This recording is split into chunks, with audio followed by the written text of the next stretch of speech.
They need customized car insurance from Liberty Mutual, so they only pay for what they need. What do you say we see what this bird can do?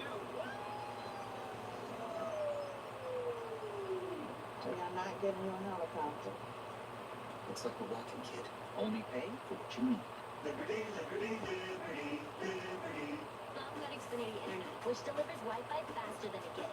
So now Papa can win the VR Elite and do it where there's room to be a ninja, while Sophia can share her own fashion show.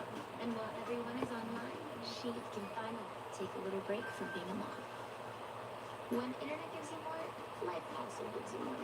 Can your internet do that? Learn more about gig speed Wi-Fi or get started with Xfinity Internet now for only $29.99 a month with this special 2-year rate guarantee. Switch today.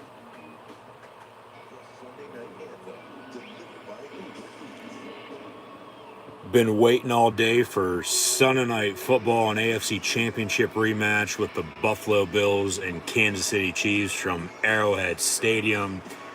Carrie Underwood, as always, kicking us off. Al Michaels, Chris Collinsworth, Michelle Tafoya on the call. NFL Sunday Night Football on NBC to wrap up Week 5 before Monday Night Football tomorrow night with the Indianapolis Colts and Baltimore Ravens. Thank you for tuning in and listening. As always, I'm your host, Encyclopedia of Sports, Cool Hand Luke 96. Be sure to like, follow, and subscribe on social media. Links in the description below. That thumbs up button. Share hashtag NFL, hashtag Bills, hashtag Chiefs. Chat questions and comments. Super chat, super stickers. Always greatly appreciated. An AFC Championship game rematch, as mentioned. They actually met in prime time during the regular season last year as well. Originally, it was a Thursday night game. They got moved to one of the 2 doubleheaders that we had during the regular season on Monday Night Football last year, mid-October. So right around the same time period in which the first game was in upstate Western New York in Orchard Park. Kansas City, in the rain, defeated the Bills. This past January, at home, the Chiefs defeated the Bills once again to advance to their second consecutive Super Bowl before losing, of course, to the Buccaneers in Tampa this past February as well, 2 weeks after that. Rain going to be a factor once again this evening. We'll see how the running game is. It's really what defense is going to bend but doesn't break. Offensively as well, who makes more explosive plays and then turnovers on your special teams. Should be a good one as the Chiefs take the field wearing all red. Bills already out on the field in their all road whites as Buffalo is at 3-1, a 3-game winning streak after losing the Steelers Week 1. Kansas City at 2-2. We got Josh Allen, Patrick Mahomes, of course Sean McDermott, a former Andy Reid disciple, coaching the Bills as well. Really, for Buffalo, their kryptonite, the team ahead of them that they can't get by to advance any further in the AFC, it's been the Kansas City Chiefs. At least it was this past year in the playoffs, because whoever won that game, of course, went to the Super Bowl. So, not so fast, my friend, says Collinsworth, as here's the guy as he slides on in. We'll have kickoff momentarily. Crowd's going to be rocking for sure. It's a Sunday night, Arrowhead Stadium, tomahawk chop and all. We've had a damn good weekend of football, I've thought, both at the college level and today, of course, in the National Football League. Thursday night kicked off Week 5, as always, with the Rams defeating the Seattle Seahawks on the road. Had a 9:30 kick this morning across the pond overseas in London. The Falcons defeated the Jets. That's the first of 2 London games this year. The next Sunday morning, Dolphins, Jaguars. And then all the games we've seen from 1 o'clock until now, with the early kicks and then everything, of course, mid-afternoon. Not necessarily prime time, as this is prime time. This is Sunday night football, but all the games, of course, 1 o'clock. We'll have stats and scores coming up at the half, as always. We'll update then with, of course, what happens in this first half, these first 2 quarters of play, first half hour of football tonight on Sunday Football with the Bills and Chiefs, but then also take a look around the rest of the NFL, but there were a lot of close games. There were a few, not necessarily blowouts, but teams did end up winning by a decent margin. But yeah, it's been a damn good weekend of football, I thought, here mid-October. Doesn't even feel like October yet for myself, but we're getting there. We're getting there. Holidays are fast approaching, right around the corner, feels like. Even though it still doesn't, as mentioned, feel like October. Still feels like, not necessarily summertime, but like I get the rain. Okay, it'll make it feel like more of a football game with football weather, but when it's still, 70s, 80s all across the country for the most part, at least on game day for these games, it's like, especially this time of year when it's used to being, I don't know, a little just colder than that in general, just for myself. Like, I get the games are being played one way or another, and I'm going to be watching, so, not bugging me any. It just, normally this time of year, maybe it'll, over the next week or so, hopefully by the next month, it'll, but then, maybe global warming is a thing. I don't know. No, but yeah, maybe by then, hopefully, you would think at least, some of these teams that have wins will have more wins. Of course, whoever they're playing, more losses. I don't care if that's your favorite team or not, but game's going to get played one way or another. You win some, you lose some. Still a lot of football to be played, too. Still early on. Football weather, it'll be here, long story short. But no, should be in for a good game here tonight. I mean, last Sunday night, of course, down to the wire. I said then, I'll say it again, feels to me every single primetime game, at least a good 80% of them, have come down to the final play, final seconds of the game. And, of course, one team wins and the other loses. But, yeah, it's just been a damn good weekend, I thought, of football once again here. And we'll have kickoff here coming up shortly. But I feel like the 1 o'clock games are a little bit better than the 4 o'clock games. But still, overall, as a whole, still a good afternoon of the NFL. Should be a good one, hopefully, tomorrow night on Monday Night Football, too. I'll have live watch-along reactions around this time tomorrow night with Monday Night Football and Monday Night Raw. As the WWE, of course, will continue to move towards Crown Jewel, but it'll be the Colts and Ravens Monday Night Football tomorrow night. Hopefully, you're ready for some football this evening, though, on Sunday Night Football. As it looks like the Bills are going to be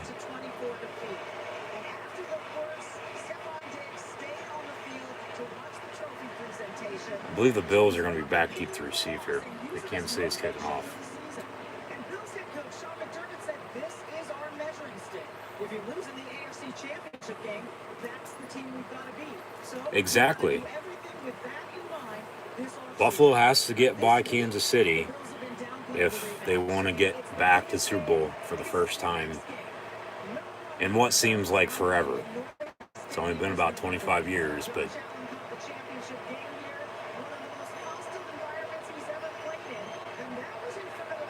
one play, one drive at a time.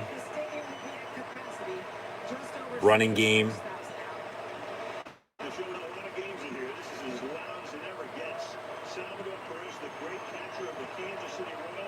What defense bends but doesn't break. Turnovers. More so explosive plays and turnovers.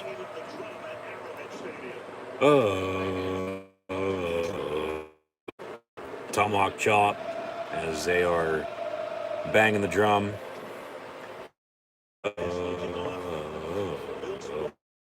Bills actually won the toss. They're on to kickoff, so Kansas City's back deep to receive. So I had that opposite. just looked like, from the small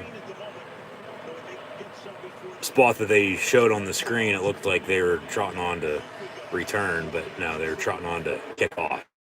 Bass's kickoff down in the end zone for a touchback, and now we're underway on NFL Sunday Night Football. 1st and 10, Kansas City from the 25-yard line. Left to right across your television screen, radio and audio dial. And once again, thank you for tuning in and listening. Be sure to like, follow, and subscribe on social media. Links in the description below: Facebook, Twitter, Instagram, and right here on YouTube. Hit the red subscribe button. Thumbs up button as well. Share hashtag NFL, hashtag Bills, hashtag Chiefs. Chat questions and comments, super chat, super stickers. Always greatly appreciate it. 1st and 10 from the 25. Out of the gun. Mahomes going to hand off to number 25, the former Tiger from Baton Rouge, Louisiana. Clyde Edwards-Helaire, who gets about 4 yards on that game. Be 2nd down and 6 for the Kansas City Chiefs. Says we're underway here on Sunday Night Football. Andy Reid won his 100th game as a Chiefs coach last week to get more than 100. 2nd and 6. Another give. This is to one Jerick McKinnon, the former Viking and Niner, who has battled some injuries over the past few years, but now in Kansas City. Just gives, of course, Kansas City and the Mahomes offense another weapon. You can add in Josh Gordon in that mix too tonight. He is active, coming off of an NFL suspension, signed with the Chiefs as of late. 3rd and 4. Mahomes slaying over the middle, going to be caught by Tyreek Hill. The Cheetah going to get out to the 43-yard line before running out of bounds. However, we've got a penalty flag. Looks like it'll be a hold or even a pick. And this will be brought back.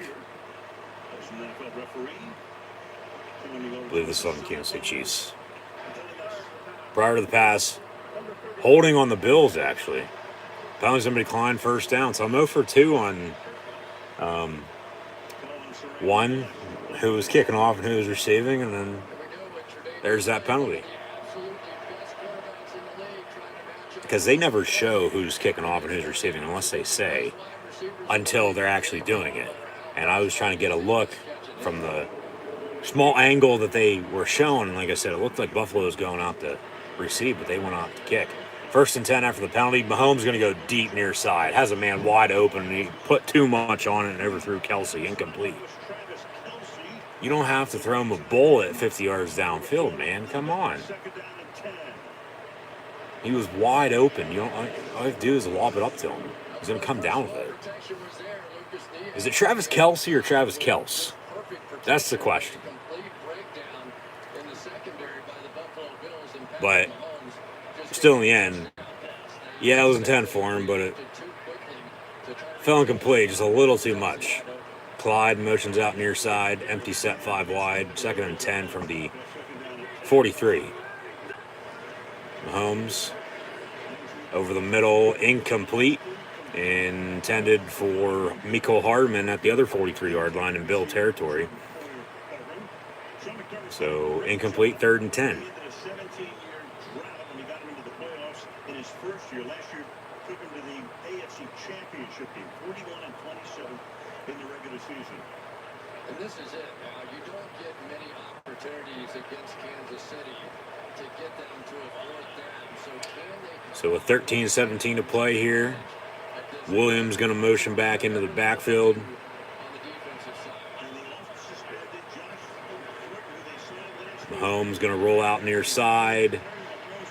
Ends up going to dive for the 1st down marker on the run, and they're going to give it to him. 1st down Chiefs on a 10-yard run by Patrick Mahomes. They're going to go hurry up so they don't have to check the spot. And he decided to just tuck it and run. There's nobody open, and that's 1st down. Pylon cam at the marker. That ball was, what, at the... Yeah, okay, 47. Trip, stop your screen, and Mahomes once again, good pump fake, roll out near side, just going to dump it off a little bit behind Williams. Incomplete, 2nd down and 10. But yeah, he dove for the first down marker, and they gave it to him, and it was first down. They did go hurry up just to, hey, catch him off guard if they were going to look at it. Because who knows, they could have overturned it, could have stood, but of course that takes up time. Still would have stood as called anyway, so it would have been first down. Now incomplete, 2nd down and 10 for the Chiefs. White, 54, Kelsey in motion. Handoff, and Williams get about 4, maybe 5 yards on the pickup. Used to be Damian and Darrell Williams in Kansas City. Damian, of course, after the Chiefs won Super Bowl 54, opted out of last season, as did a few other players as well across the league.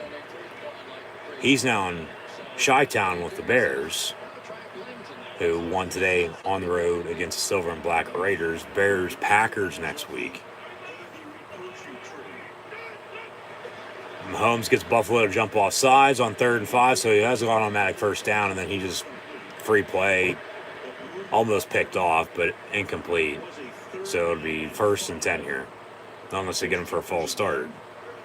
Neutral zone for action offside. 5 yards, automatic first down. No, but of course Williams opted out. Darrell Williams is still in Kansas City, but Damian's in Chicago. And then last year in the draft, after LSU won the national championship, a month before the Kansas City Chiefs won the Super Bowl, and then Burrow was the number 1 overall pick. Clyde Edwards-Helaire was 32nd overall to close up first round a year ago. Selected by the Chiefs, starting running back last year, starting running back this year. They're going to give to the fullback. And 45, Mike Jeffrey Burton, as it'll be 1st down and 10 for the Chiefs.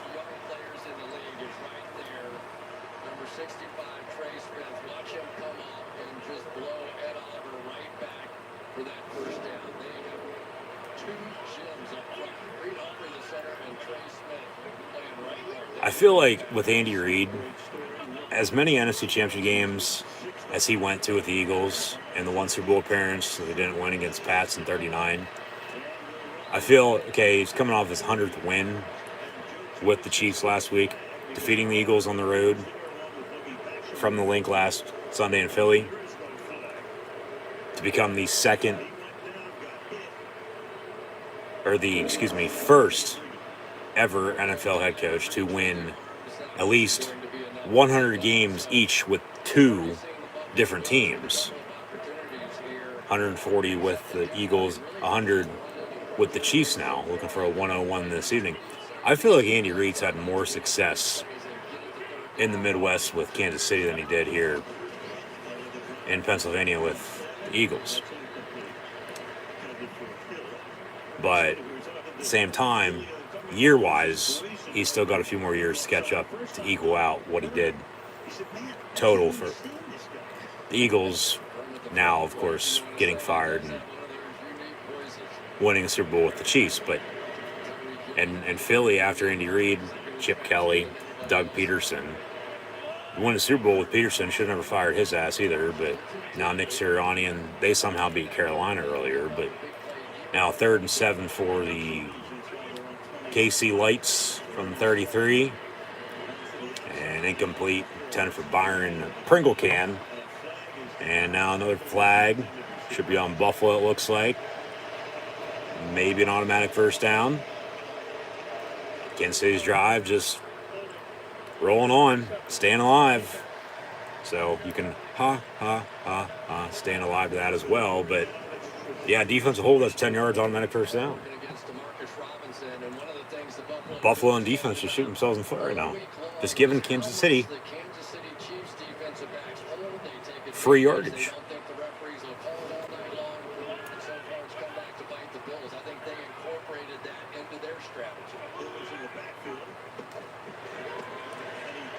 Handoff Tyreek Hill.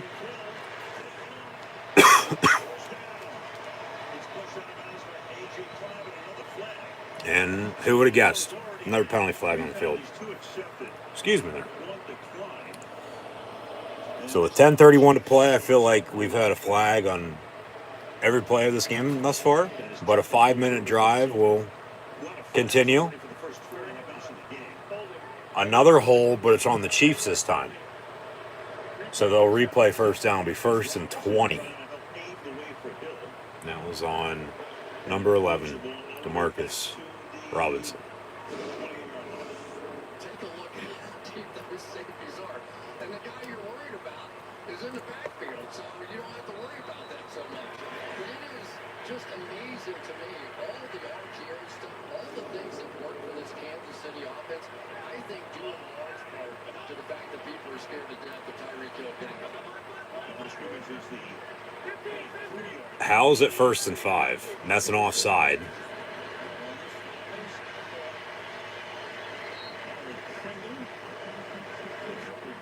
Yeah, I don't think it was. I know they were replaying first down, but it sure as hell wasn't 1st and 5. And McDermott laying into the rest. It wasn't 1st and 5. Should have been 1st and 20, not 1st and 10. Now it's 2nd down. Now it's 1st and 10 for some reason.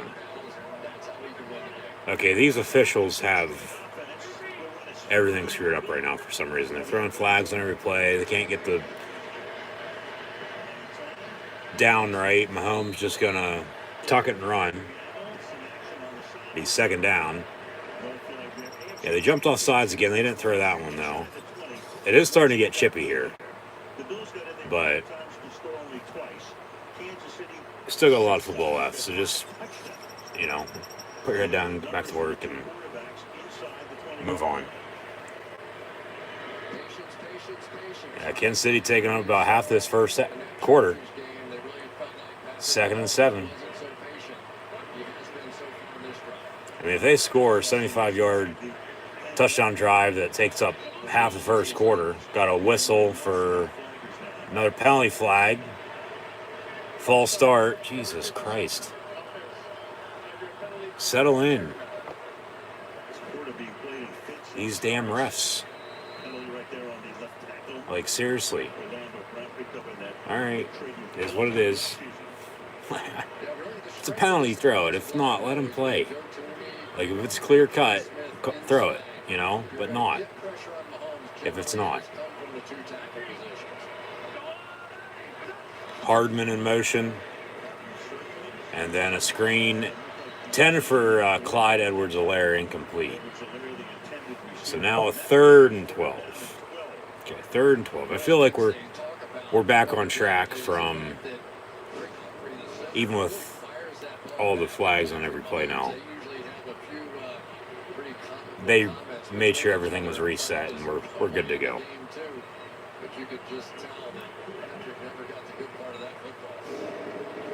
Bad pass on the screen. Incomplete. 3rd and 12. From right inside the 20 at the 19.5. Mahomes out of the gun. Down the middle has a man. Incomplete. 10 for Tyreek Hill at the first down. Marker incomplete. 4th down. And now here comes Harrison Butker for a field goal. And 8:35 to play in this opening quarter. Here in a minute, Josh Allen and the Bills offense finally going to get a chance to take the field. Hit Hill right in the face mask and he dropped it.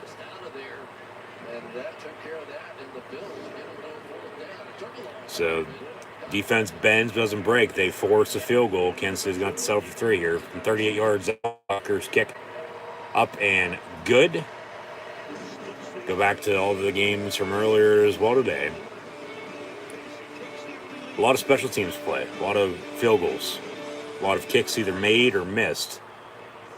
And, of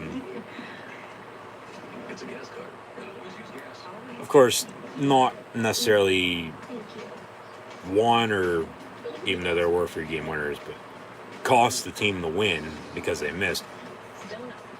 at least highlight-wise from what I've seen for, of course, games I didn't actually watch from start to finish, but like I said, there were a few game-winning kicks, but everything else was, because I did see a stat earlier, there were like, I think 6 or 7 missed kicks today in the NFL. So no wonder everybody's going to go for it on fourth down now. But you play smart, you know, you don't want to do anything stupid and cost your team the win, especially if you're going to play field position and, you know, chip away at it. Because hell, Mason Crosby for the Packers, who did kick another game winner on the road here today, he kicked, I believe it was 7 field goals, and it was either 6 or 7. Had to have been 7, but I think he only made 5 of them, because I know both him and McPherson missed 2, if I'm not mistaken, at the end of regulation and in overtime before he kicked game winner. So he would have kicked 5 kicks. So that's 15. And then, yeah, they did have a touchdown. So then there's your 7. And they were tied at 22, and then the game winner again. So 25-22 is your final score there, yeah. Just good, not necessarily good defense by Buffalo. I mean, they held them. They forced a kick. So, I mean, really, that's all you can ask for. See what they, of course, do on offense when we return. But I know last year, both these games until I don't know when it was, 10 minutes to play in the fourth quarter, sometime late in the game, the ES Championship game, that's when Kansas City pulled away and ended up winning by 14. I know, of course, the matchup that they had during the regular season was a little bit closer than that. But now here's, for at least over the course of the last year, we'll see if, of course, they meet again in the playoffs, but technically the grudge match, if you will, tonight on Sunday Night Football. So Bucker on to kick off. See what Josh Allen and company can do when they take the touchback 1st and 10 from the 25. Josh Allen from Wyoming. And there's arguably one of the best, if not the best receiver in the NFL right now, Stephon Diggs. They're just like the Chiefs on offense. They are. They're stacked. You have a good quarterback. You got a good committee at running back. At least depth. You know, 2 deep at back. And then you got 3 good, reliable wide receivers and a good tight end. And then you play good defense. Handoff from Allen to Devin Michael Singletary. He's got to be stuffed, though, at the line. No gain. So, still early. Still nothing really to get that excited for just yet. But, you know, still a lot of football left here.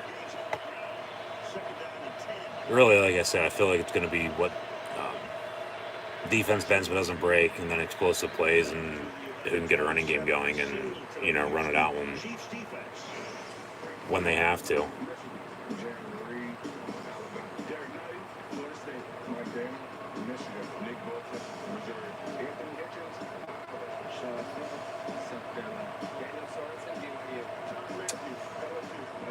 Okay, quarterback keeper, Josh Allen, out past midfield, slides at the 45.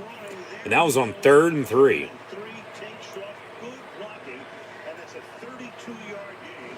Let's see a replay here. Yeah, it was a simple, as he was in the gun, Josh Allen had Singletary to his left. So he had 3 offensive linemen in front of him, plus Singletary, 4 blockers, and just picked up how much they're on that run to the 45-yard line. Josh Allen pump fakes, Deep downfield, has a man at the 22, and that is 88 Dawson Knox. Dawson Knox already has 4 touchdowns this season. Well, first of all, tremendous protection up front because I feel like Buffalo, but for Dawson Knox, as Kansas City can move the football, no doubt about it. Okay, hear me out though. At least here early in this game, I feel like Buffalo's offense can move the ball a little bit faster downfield. So we'll see if that plays into the outcome of this game a little bit later on or not. Out of the eye, toss near side. And Zach Randy Moss on the give. He's going to get, I don't know, 3-4 yards to the 20. And it'll be second down. I mean, Kansas City was able to move the ball because they had how many penalties on that drive. And then they settled for a field goal. We'll see if Buffalo can take the lead here or if the Chief defense is going to hold and force them to settle for a field goal as well. Emmanuel Sanders in motion. 2nd and 8. Allen going to tuck and run again. Gets another first down inside the 10-yard line. 1st and goal for the Bills at the 8. Josh Allen reminds me of a very young, first few years in the league, Big Ben Roethlisberger. 2004, 2005, 2006. Because when Ben came in for an injured Tommy Maddox against the Ravens, and then, of course, losing in the AFC title game his rookie year, won Super Bowl 40 his second year, who at the time became the youngest quarterback to ever win a Super Bowl. And then his consistency. The Bills, compared to how they were, they've found that consistency just as the Steelers have had over the course almost the past 20 years. The Steelers haven't had a losing season since 2003. And you look at Andy Reid and you look at Sean McDermott, a former assistant of his in Philly with the Eagles. Look what Reid did going back to, like I just said, all those NFC Championship game appearances in the Super Bowl with the Philadelphia Eagles in the mid-2000s. And look at Buffalo now.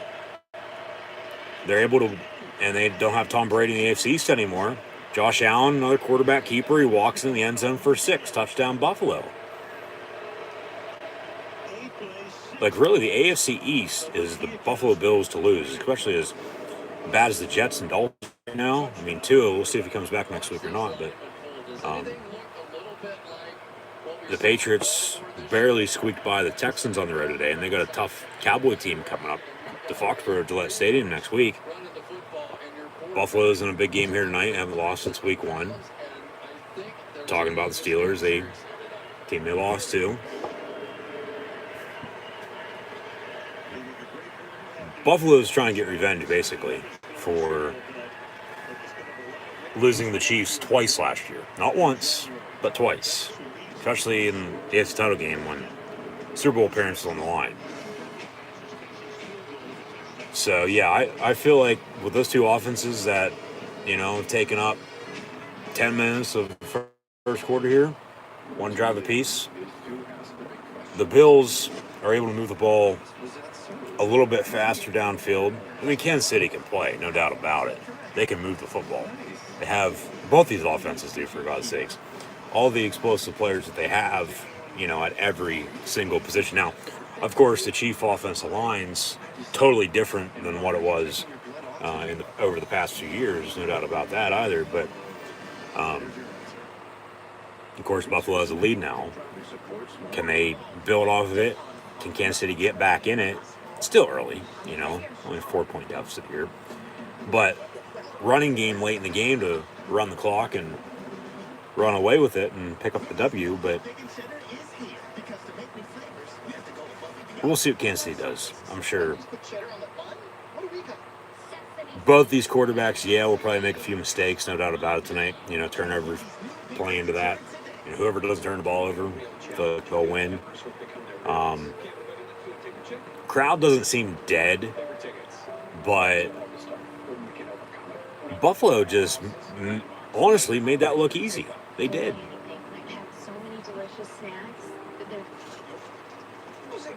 Like, I guess I wasn't expecting with what I'm saying that for the Chiefs to drive, and like I said, well, I mean, I knew they would. Buffalo, on the other hand, on the road, I mean, they had a fast start against the Chiefs in the AFC game, remember, but then it sort of didn't go their way the rest of the game. They did score a few late touchdowns from what I can recall. Kansas City pulled away late. I mean, it was close. It's a Chiefs game, for God's sakes. You lay it out in line because you lose, you're done. You know, it's the playoffs. Playoffs? You kidding me? Playoffs? No, but like, yeah, Chiefs drove, a few penalties, of course, helped them out, and then Buffalo does the same thing. Total 10 points here. 3 for the Chiefs and a touchdown for 7 for the Bills to take a lead. So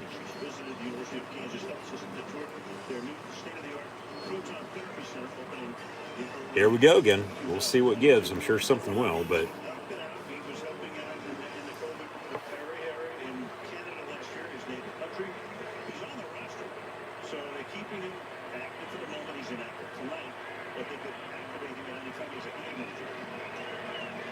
from the 35, of course, Buffalo's going to kick off right to left. So out of the end zone. Here comes Byron Pringle down their side. Ball's out, fumble, and Buffalo has it. Another penalty flag as well. Jesus Christ, refs. Quit throwing the damn yellow flags on the field. Now we go to Pyle. I thought Buffalo recovered that. Hit helmet to the ball, popped it loose. And the Bills recover. What's penalty flag, though? If it's against the Chiefs, it's going to be declined. If it's against Buffalo, it's going to be Kansas City football.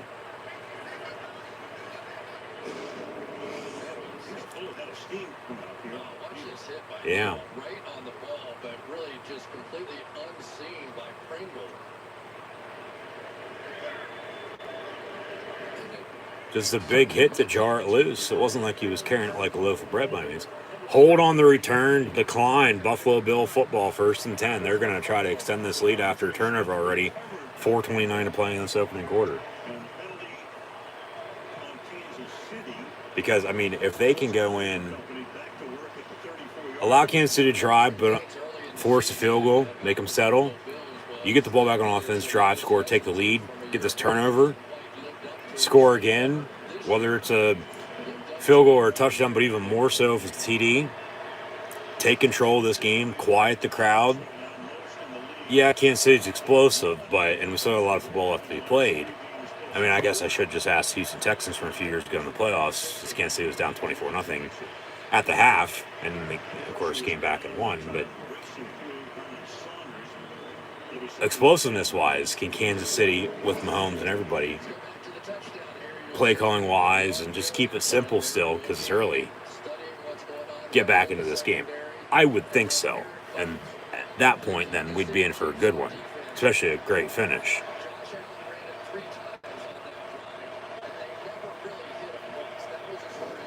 So now, after that opening play of this next drive, we've got a 2nd and 10 for the Buffalo Bills as Josh Allen's under center. The Bills actually going to be in primetime again next week, taking on the Tennessee Titans on Monday Night Football. And handoff to Singletary. 9 yards for him up the middle, 3rd down and 1. He's trying to figure out every which way to stem the tide here. Now they're not big up front, and when you take Chris Jones out of that lineup, and remember Frank Clark is just coming back, maybe he could play half the stuff. 3rd and short, 3rd and 1 from 25. Motion man, McKenzie, handoff. And Zach Moss going to get inside the 10 again, down to the 7. But guess what? Well, who are you going to call? Not Ghostbusters. We'll call the officials to make sure, yeah, there's a penalty flag on the field because there's another one. Hold, 10 yards, it's coming back. Totally unnecessary hold right there. Deion Are they literally going to throw a flag on every single play tonight? Because that's what it feels like. Against Clark, who was never going to get back in that action. Right there, cost him a huge play. And now back on the 3rd and 11. So the run comes off. 3rd and 11 for Buffalo.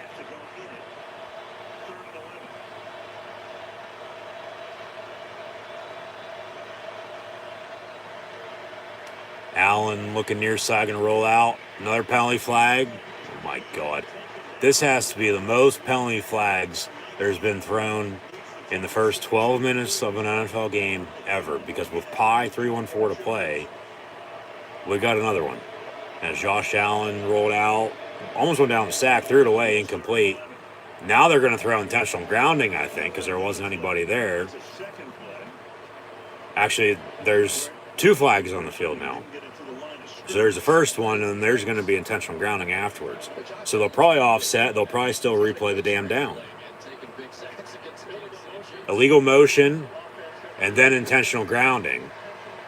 So illegal motion's declined. Intentional grounding's going to be accepted. It'll be 4th down for the Bills, and they'll punt. Well, take that back.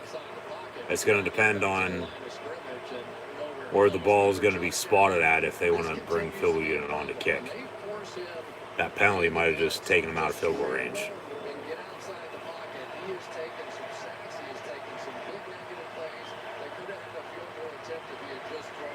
Yeah, they're back near midfield now. 4th and a few miles.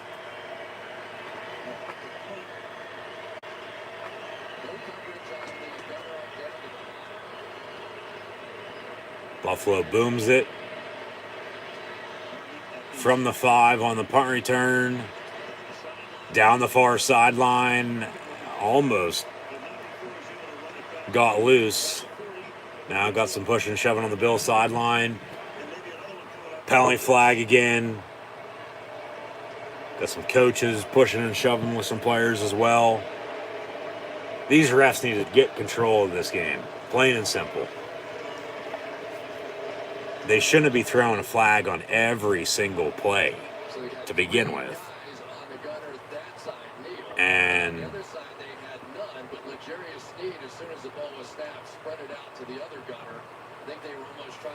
it was a good return. We'll see if it's going to be coming back. Offside on the return. 5 yards. They're going to replay 4th down again. Oh my God, they're going to make them re-kick. We'll have another punt.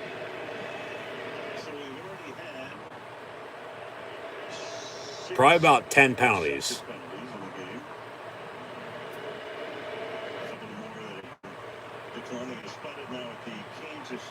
Fourth and 24 now for the Bills. They're going to be back on to punt. Maybe they can get an even better return than what they just had with Mecole Hardman.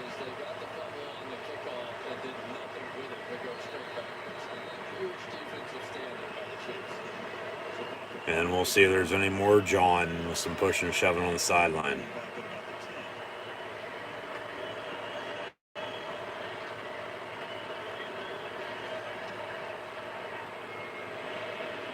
And it's going to be down to the end zone for a touchback.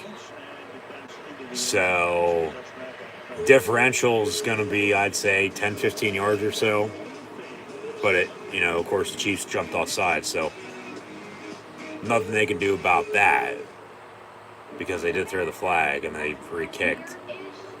At least they didn't get down inside their own 5-yard line on the punt and have to drive the length of the field here early, down 7-3 at home against the Buffalo Bills on Sunday Night Football.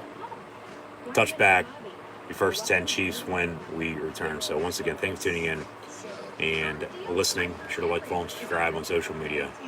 Links in the description below. Thumbs up button. So if I was a sneakerhead, cashing in on that sweet toy discount, I would still get the Pepper Boys. Yep. State Farm has rates that fit any budget. Nice. State Farm is there. Call it click to get a quote today. Are you ready to meet the new class of Subway's Eat Fresh, Refresh? New Baja Steak and Jack, new All-American Club, the new Italian BMT, new Turkey Cali Fresh, and new Truffle Large. Man, you're not a sandwich. Order in the app now to save big. So you got yourself an EV. Well, it's a plug-in hybrid. Plug-in hybrid what? EV? Yeah, it is. Did you use gas today? It'll be 1st and 10 for the Chiefs from the 20, as mentioned. They haven't been out on offense since their opening drive. They drove and, of course, put up a field goal because, remember that last one they should have had after the kickoff return that was fumbled after the Bill touchdown. The Bills try to drive there, and then, of course, they have to end up punting as well. Too many damn penalty flags in this game here early. Hopefully they settle down with that. You never want the refs to control the game. But Mahomes is 2 of 8 for 18 yards. And then he also has 3 carries, 16 yards on the ground. Tyreek Hill, 1 carry, 15 yards. And then both Clyde and DW have a carry apiece. Tyreek Hill, catch for 12 yards. Byron Pringle, catch for 6 yards. So that's where Kansas City stands at. We'll get the Buffalo stats and scores a little bit later on.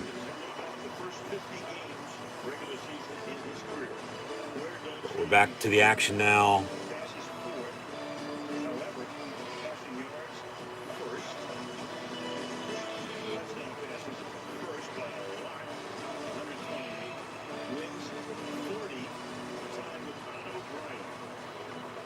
As mentioned, 1st and 10 from the 20.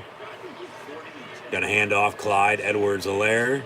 6 yards for him, 2nd and 4, 2:50 to play in this first. 7-3. It's been not necessarily slow. I mean, like I said, running game, explosive plays, what defense bends doesn't break, turnovers. But, I mean, both teams can drive, but Buffalo, like I said, felt like to me like they were able to move the ball a little quicker than Kansas City. 5-yard run for Mahomes. He's going to get the first down again right at the marker. 1st and 10, Kansas City. But sort of since both opening drives, of course, the Chiefs on that one kickoff return, they fumbled. And the Bills just punted. So now here we are. So it sort of course, as always, just go let it play out and see what happens. But 1st and 10 now from the 30. Just doesn't, I don't know. But these two, when they normally play, at least when they played last year and, of course, in the playoffs as well, pass complete to Kelsey. 1st down for 15 yards on the reception. 1st down to Chiefs. And as we near the end of the first quarter here tonight as well in Sunday Night Football. It just, I don't know, feels a little different. Something feels off. I mean, I do remember, because I called both games last year, because I was going to plan on doing the Chief-Bill game on a Thursday night, mid-October. It'd be actually this upcoming Thursday, a year ago. But then it got postponed because the Bills played 2 nights prior against the Titans on the road, who they play next week on Monday Night Football as well, because the Titans had their COVID issue. If anybody can remember that. Clyde on a give, a yard or so for him under a minute to play now here in the first. So the NFL, of course, wasn't going to let the Bills play, 2 days later. And so they made up the game the following Monday. And that was the first of a doubleheader that day. That game actually kicked off about 5 o'clock on Monday afternoon. Buffalo, the home team, it rained. Kansas City, it was back and forth in the first half. It was. Not necessarily low scoring, but it sort of settled in the third quarter. So we'll see, that's the same here tonight. But Kansas City, remember, they had as a team, and Clyde had a good 150 yards rushing. They had, as a team, over 200 yards rushing. The Chiefs did.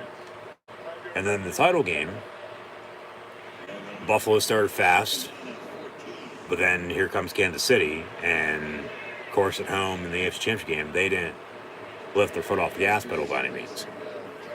Advanced the Super Bowl for the second straight year, then got beat by Tampa Bay in the Super Bowl, but 2nd and 14 here, under 10 seconds in the first, they'll let it drain. They'll take us to the end of the first quarter here.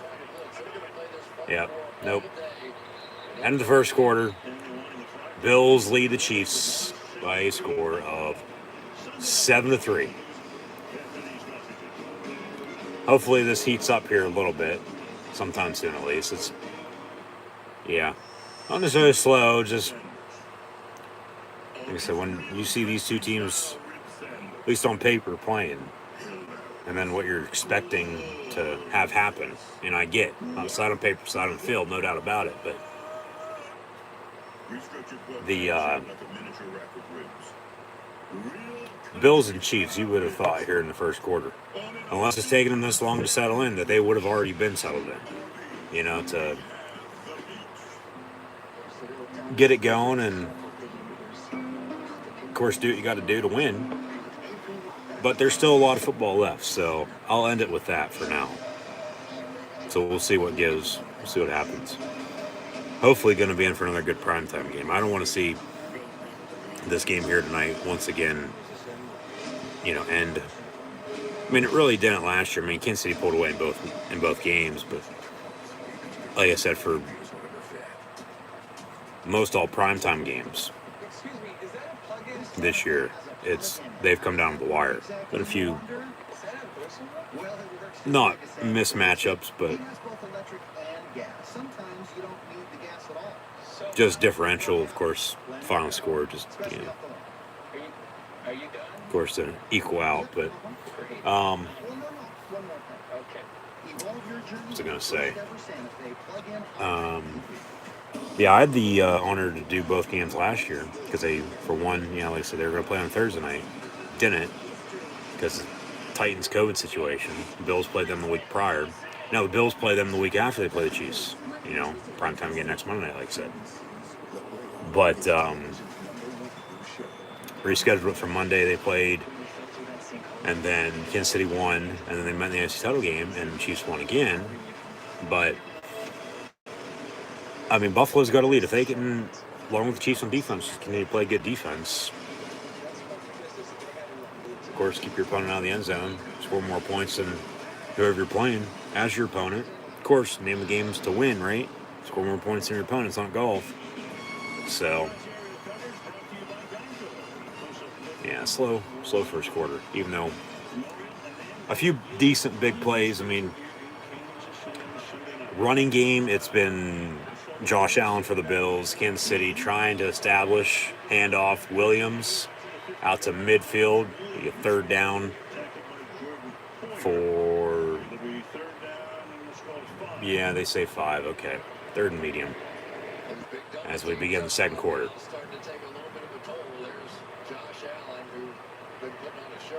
Because even as much as Kansas City held on the ball that opening drive of theirs, as this is only the second time they've had the football night, and we're just starting the second quarter, because they took up half the first and got a field goal out of it.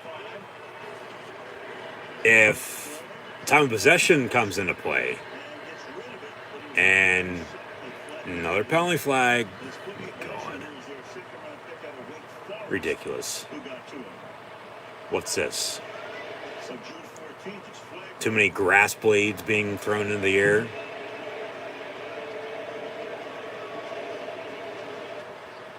Holding on the defense. 10 yards, automatic first down. Or 5-yard penalty, automatic first down, sorry. I'm telling you, I think the Buffalo Bills said if they're going to hold, we're going to hold. And Gerard Neal, who came up with a big forced fumble, is very much in that action. Yeah, that's a good call. And there you go. That is a good call on that one. I mean, this is just wild. No, but if, as I was saying, if time possession comes into play, could very well see, not necessarily a low-scoring game, but really it's going to be one or two big plays that will decide it late. Mahomes, somehow, some way, Brett Favre-esque, 11-yard completion to the new Kansas City number 19. The pot-smoking man known as Josh Gordon gets his first reception for the Chiefs and gets a Chief first down.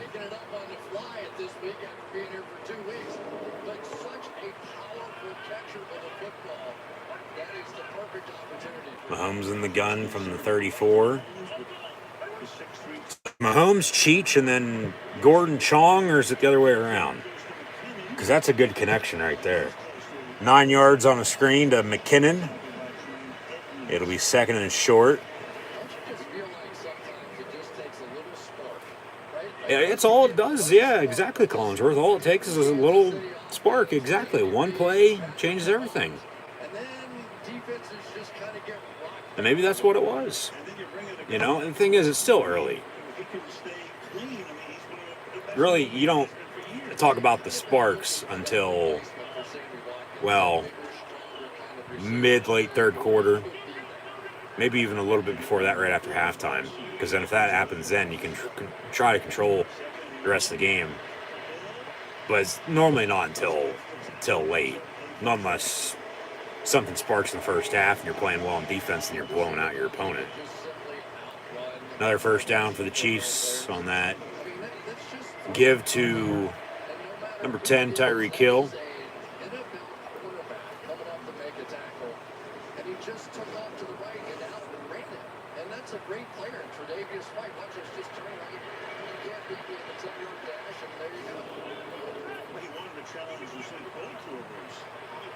So 1st and 10 from the 18-yard line. And another completion to, I believe that's Mecole Hardman. Yes, 17 Hardman. About 8 yards for him. Be 2nd and 2.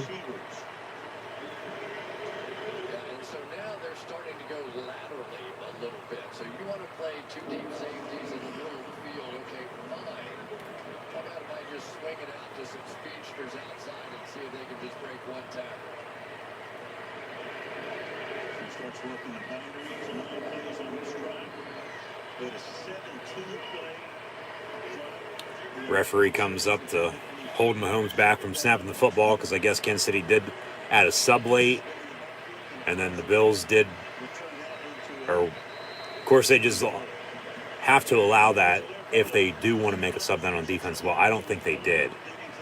They still get a first down on that run, 1st and goal for the Chiefs now inside the 10. As I'd give it to Clyde, I would.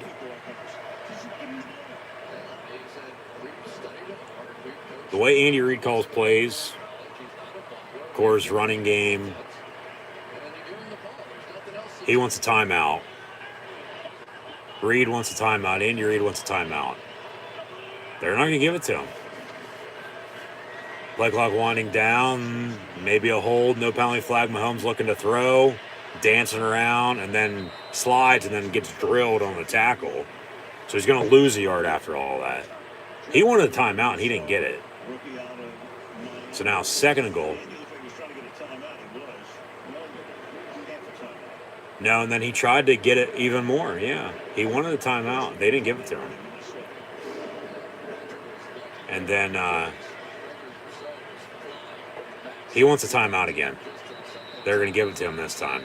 They're trying to get reset. I'm sure he has something up his sleeve he wants to call here. 2nd goal from the 6. Of course, the running game, get the backs involved in the passing game as well, the screens. All the playmakers he has on offense. I mean, I'd think maybe go to Kelsey. I'd personally hand off right up the middle on that last play, but now you got a 2nd and goal.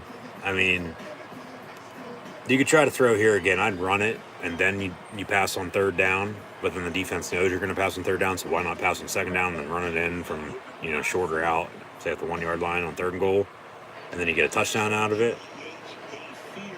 But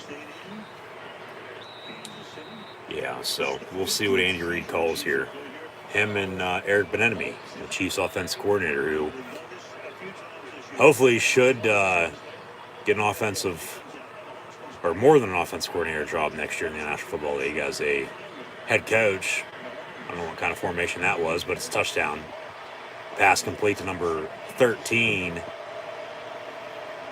Demarcus Robinson. Or Byron Pringle, excuse me. Robinson wears 11. And they sort of lined up in a wildcat formation, it looked like. Okay, Kelsey was the one under center, and then Tyreek Hill came under center, and then Mahomes came under center, and Clyde in the backfield. They snap it, fake the give, fake the pass, and then, yeah, he finds Pringle in the back of the end zone for 6. So an extra point by Bucker, up and good. Chiefs retake the lead at 10-7 with 10 minutes on the dot to play here in this first half. So he did have a play up his sleeve, and it threw the defense off there a little bit with the formation, not knowing, okay, Kelsey under center, Hill under center, and then Mahomes under center. Who's going to snap it? And then what's the play going to be? And it was a simple rollout and on the bootleg and a touchdown pass. And the Chiefs strike again as they went up 3-0. Bills capitalized, took a lead, and now the Chiefs, on the end of all this, retake their lead, 10-7 here. 10 minutes on the dot to play, as mentioned here in the first half. So Mahomes is now 8 of 14 for 73 passing yards and a touchdown. He also has Josh Gordon's favorite number, 4 carries for 20 yards. As Gordon has a catch for 11 yards in his Chief debut. See how long he stays in the NFL this time around. But Tyreek Hill carried 15 yards, DW 2-14, Clyde for 4 for 16. And then Kansas City receiving. Gordon, 1 catch for 11 yards. Travis Kelsey, 1 catch for 15 yards. Tyreek Hill, 2-19. Miko Hardman, 1 for 8. And Byron Pringle, with that touchdown now, has 2 catches for 11 yards. Is that touchdown catch was only from a few yards out anyway. And then Josh Allen passing, as he's been more of a threat in the run game, of course, has Buffalo's lone touchdown. 3 carries, 42 yards in that score. He's only 1 for 4 for 23 yards in the passing game. And that completion was to one of his 2 tight ends, number 88, Dawson Knox, for 23 yards. And then Singletary has 3 carries, 17 yards on the ground as well. But even with being as fast-paced as both these teams normally are, it seems to me Kansas City's, yeah, and both teams can move the football, no doubt about it. But they sort of slowed it down tonight here early on. A shit ton of penalties, yes, but they're, I don't know, trying to keep it simple, I guess. Trying to have some balance. See if, or see how much they can get a lead by, or see how much they're going to be trailing by if they make mistakes, or however you want to put it, you know. I mean, both teams have now had it twice on offense. Chiefs have scored both times. Buffalo had a punt on their second time, but the Chiefs really should have had the ball 3 times within that fumble on the kickoff return. The Bills punted on after they scored a touchdown. So we're still pretty even here. We are. It's still early, still a lot of football. I feel like Allen and Mahomes are still going to air it out as expected for a good 250, maybe 300 yards passing. And then it's the running game. But both quarterbacks right now lead their respective teams in the rushing category right now too. So maybe it's special teams. Maybe it will be the turnovers. We'll see. But now 1st and 10 for the Bills from the 25-yard line after the touchback on the kick.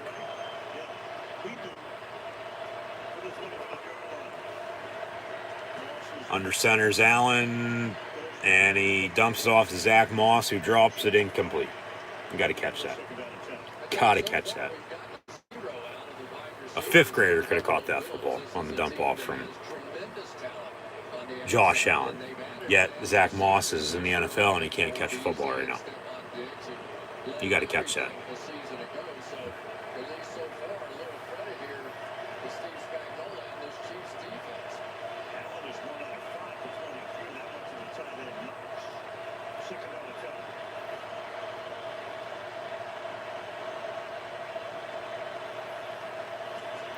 Quick pass, no, he pump fakes it, hands off to Zach Moss, see if he can hold on to the football in the run game.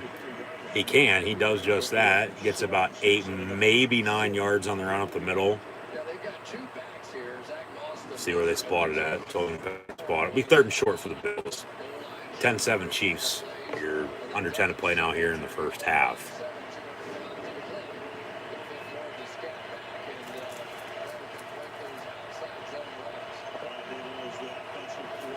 Third and 2 officially from the 33. Josh Allen looking to Moss, going to dump it off to Diggs. Diggs, like, sort of punched Sorensen lower in his shoulder to get some more yardage on that. And like I said a little bit ago, it's getting chippy. There's some pushing and shoving, and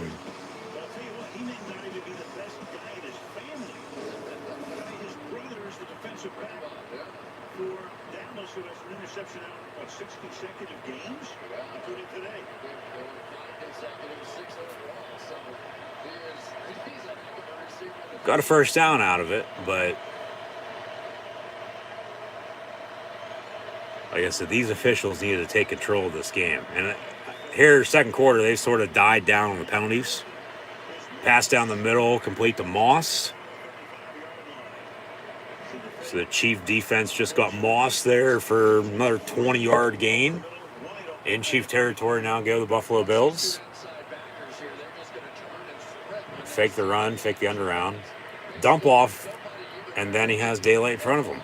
Because they were late to recognize that and tried to turn their back and run out, and that didn't work so well.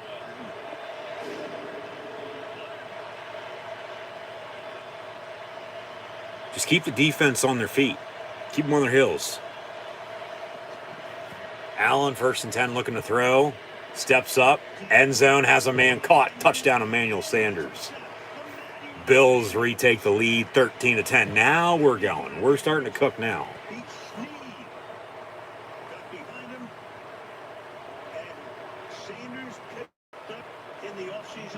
Offenses are starting to move.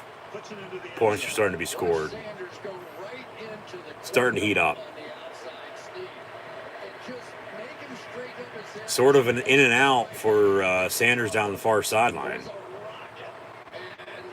He caught the burger from Allen for 6, and the Bills up 3, pending this extra point from Let's Go Bass Fishing, as TB's extra point is up and good. 14-10 Buffalo. So now it's back and forth. And now here we go with, okay, what defense is going to bend doesn't break when the game's on the line. That touchdown, longest of the 3 we've seen, if I'm not mistaken, correct? I believe so, yes. Of course, Josh Allen on Buffalo's opening drive, a few carries and a touchdown run. And then Kansas City, Mahomes' one passing touchdown was only from a few yards out. And then Allen beats him deep. As that went to Sanders, as Allen's now 4 of 8 for 90 passing yards and a touchdown. That pass to Emmanuel Sanders was from about 35 yards out. Catch for 35 yards and a touchdown. So back and forth, 14-10. What will give? Sure, something will. But be interesting to see timing-wise here. Clock management, 7:45 to play before the half. Of course, both teams, or Kansas City has 2 timeouts. Andy Reid did get that timeout, but Buffalo still with all 3 here.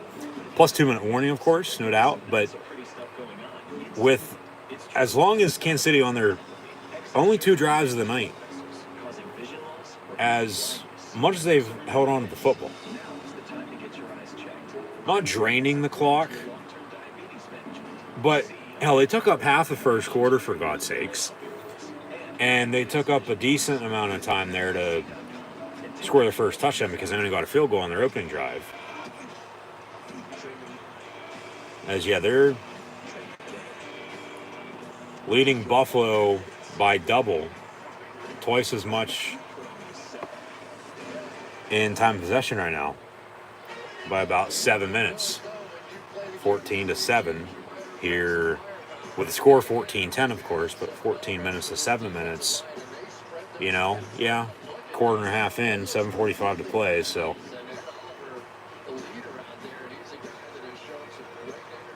how much time does Kansas City, what I'm getting at, take up here before halftime? Because then the Bills will receive the second half kick. So we'll see if, of course, any of this comes into play or not. But from about 5 yards deep, Byron Pringle, who has the Chief touchdown, does not fumble on this kickoff return this time. And no penalty flag on the field, which is a bit of a surprise after we've seen a flag thrown every play tonight. Chiefs return out past the 20. It'll be 1st and 10 for Mahomes and company. His State Farm offense with a new reliable and insurance agent in Josh Gordon, who has a catch. Mecole Hardman in motion, going to hand off to Clyde Edwards-Helaire. No gain on the play as he stuffed to the line of scrimmage. Yes, thank you, Al Michaels. I swear to God I'm bugged. I swear to God I am. I tell you what, man. Not word for word, but I say something, and I'm sure, I assume, you know, you can hear some background noise with the commentary from the game. And this is all the time. I don't care what game I'm watching, at least when I'm calling it. What game I'm watching, whether it's college, NFL, hell, even pro wrestling for that matter. I'll say something, and then 2 minutes later, not even that long, say the same damn thing. Third down for Kansas City, 3rd and 2 officially. I mean, I don't really care. It's just all the damn time, it seems like. So the three guys on the right side, center, right guard, right tackle, had never played a game together until the opener. 3rd and 2, they exit the huddle. Offensive line runs up to the football. Looks like they're going to hurry up, and then they settle in, slow down. Handoff, Darrell Williams, nowhere for him to go. 4th down, Kansas City's on the punt. So now they can't even take a minute off the clock. So the Bills are going to get the football back. 3 timeouts, 6.5 to play here in the first half. 2-minute warning coming as well. I don't know what Kansas City goes for here. Be stupid to. You punt the football, pin them deep, make them drive. If Buffalo can get a good drive going, score again, well, that's, of course, a field goal, but then even more so, as I said earlier, too, with a touchdown, make it 21-10, make an 11-point lead. But, okay, of course, you get a field goal, touchdown lead going into half, but then you also get the football to begin the second half, and then Kansas City can't stop you then either, and then you're down by even more, and the Bills are up by even more then at that point, too. McKenzie on the punt return makes a few men miss, gets to 26, 1st down 10 Bills from there. Might be a long second half for the Chiefs to get back into it if that's the case. But then the Bills, how do they, you know, try to hold on and continue to extend their lead then late in the game? But for the time being, after that Chief punt, as both teams have now punted one time apiece, we got 5:46 to play. 14-10 Buffalo. Bills get the football back. And, I mean, they've more so here in the second quarter, both teams have settled in after not necessarily a slow start in the first, but just, they said something seemed off. I don't know what it was. Even with as fast pace both these offenses are and how fast they moved down the field, and the one turnover. I feel it probably was the penalties that, because it was every play. Like, I don't remember a game, and I've been watching football for years. I don't remember a game, at least in the first quarter, play here. Now, if somebody else can tell me different, let me know in the comments, and thank you for tuning in and listening. That, literally, it seemed like, and I know it wasn't every play, but at least every other for a good 10, 12 minutes of that first quarter. There was a penalty thrown on, it seemed like every single play. Maybe that's what, of course, slowed it down. Now, Buffalo's able to drive as mentioned, I feel a little bit faster downfield than what Kansas City has tonight. Both teams can move it. Plain and simple, they can drive, they can score, so you don't need to worry about that. We do have a turnover already, that fumble on the kickoff return. See, of course, turnovers roll into it a little bit later on, or not, into this game on Sunday Night Football with Buffalo and Kansas City by any means. But both teams, I feel, still have to find a running game because, once again, as I look at the stats here, I mean, Josh Allen hasn't run the ball since the opening drive. But for both teams, respectively, Josh Allen and Patrick Mahomes for the Bills and Chiefs lead your team in rushing for 3 carries for 42 yards and 4 carries for 20 yards, you got a problem. I don't care if you're still trying to establish a running game with Devin Singletary and Clyde Edwards-Helaire or not. You got to find a running game. So we'll go, of course, from here and see what gives. But the Bills get the football back. 1st and 10 now from the 26-yard line. 5:46 to play in the first half. Now, if Kansas City can get a stop, get the ball back, score again, well then Buffalo going to still get the ball to begin the second half, yeah, but rather than leading, they'd be trailing, trying to come back. Allen with an audible under center, just going to fake the give, roll out.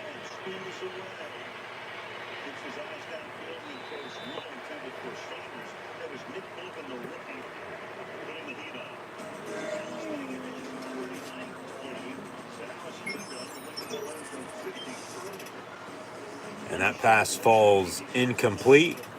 Got some NFL injury news here. As in the Giant Cowboy game from earlier, both Saquon Barkley and Daniel Jones went out with injuries. Danny Dimes going to be in the concussion protocol, as he took a big hit, got up and was stumbling all over the place. So, yeah, you can tell he got his bell rung. But then Saquon Barkley is going to be week to week with a low ankle sprain, with hopes he'll only miss 1 game. I don't know who they play next week, but I know bye weeks are going to be beginning here soon. But at least there weren't any other injuries in the NFL today, from what I can recall. That was really it. I know I saw Burrow got,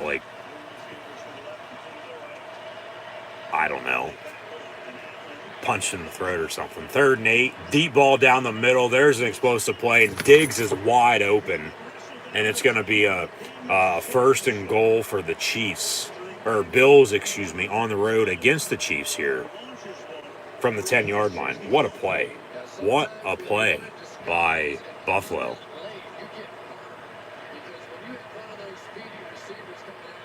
A deep post, and Diggs beat the defender.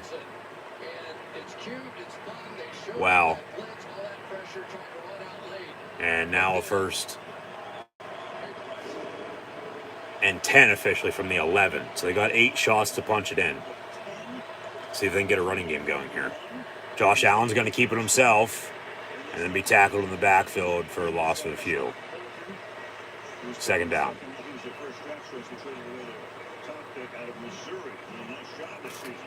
Yeah, watch this one out. Remember we were talking about we got to hit the quarterback, watch Bolton come up, and when he grabs Josh Allen's leg on the tackle, he's going to wrestle around with it, twist it a little bit. Yeah, you want to run your quarterback? Yeah, go ahead. Take a shot all day.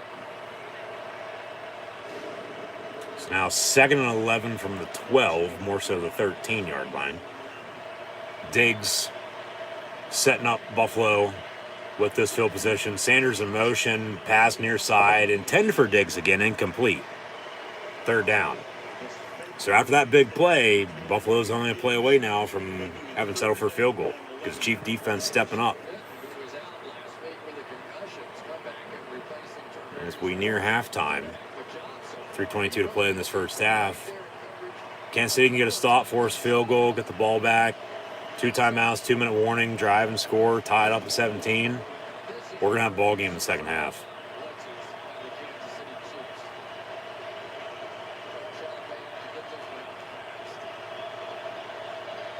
Cole Beasley, first time I've said his name tonight, in motion on a wheel route, and then an incomplete in the end zone intended for Sanders. 4th down, and Tyler Bass going to have to trot on for a field goal.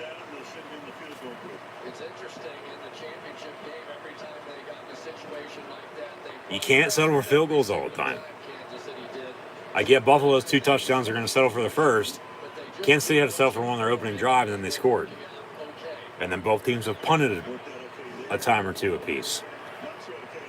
So with Austin 3:16 to play in this first half, this field goal from Tyler Bass, who's made 25 straight, under 50 yards. This from 30. Don't want to jinx him. Kicks up and good. So 17-10, 3:13 to play in the first half. Kansas City need it back. 2 timeouts. Time. 3:13, 2-minute warning as well. So I'd be shocked if the Chiefs don't score a touchdown on this next drive up, close out the first half, and we'd be tied up at 17. I'd be completely shocked. I mean, honestly, I'd be probably even more shocked than that if they don't drive and score quick, and then the Bills even get the football back again before halftime and try to do something there, and then they get the ball to begin the second half as well. I mean, if I'm Andy Reid, if I'm the Chiefs, I work the clock, of course, your 2 timeouts, 2-minute warning, run 3 minutes off, make sure if you do score, you don't give them any time left to, of course, score on you again before halftime, because then you'll have the momentum, especially at home, momentum going into halftime. Buffalo gets the ball to begin the second half, whole new ball game at that point. And whether you're down by 4, 17-13, tied up at 17, we've had great finishes to close up the first half, along with, of course, finish the game as well, but whole new ball game in the second half. And at that point, by all means, whatever the hell happens. It is what it is. May the best team win. So, Buffalo and Kansas City, yeah, slow start. Officials flagging their play, but Sunday Night Football right now, not disappointing. Not disappointing one bit. At the end of the first quarter there, had a total of 10 points between the two teams. And now here is when you're halftime. Yeah, like I said, both offenses heating up, starting to cook. Total of 27 points now between the two. So that's why you just got to let the game play out, Game's not won in the first few minutes, or not even at the end of the first or second quarter at halftime. 6-minute game. Not over until it's over, until the 0-0 is on the clock. And then, of course, we've got to go to overtime. We had overtime game earlier, so hopefully it doesn't end in a tie by any means. But Buffalo and Kansas City, yeah, on paper, as advertised.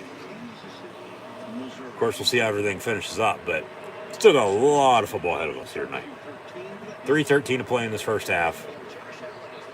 Bills just kicked their first field goal. So 17-10 is your score as they lead the Chiefs on the road here tonight on Sunday Football again.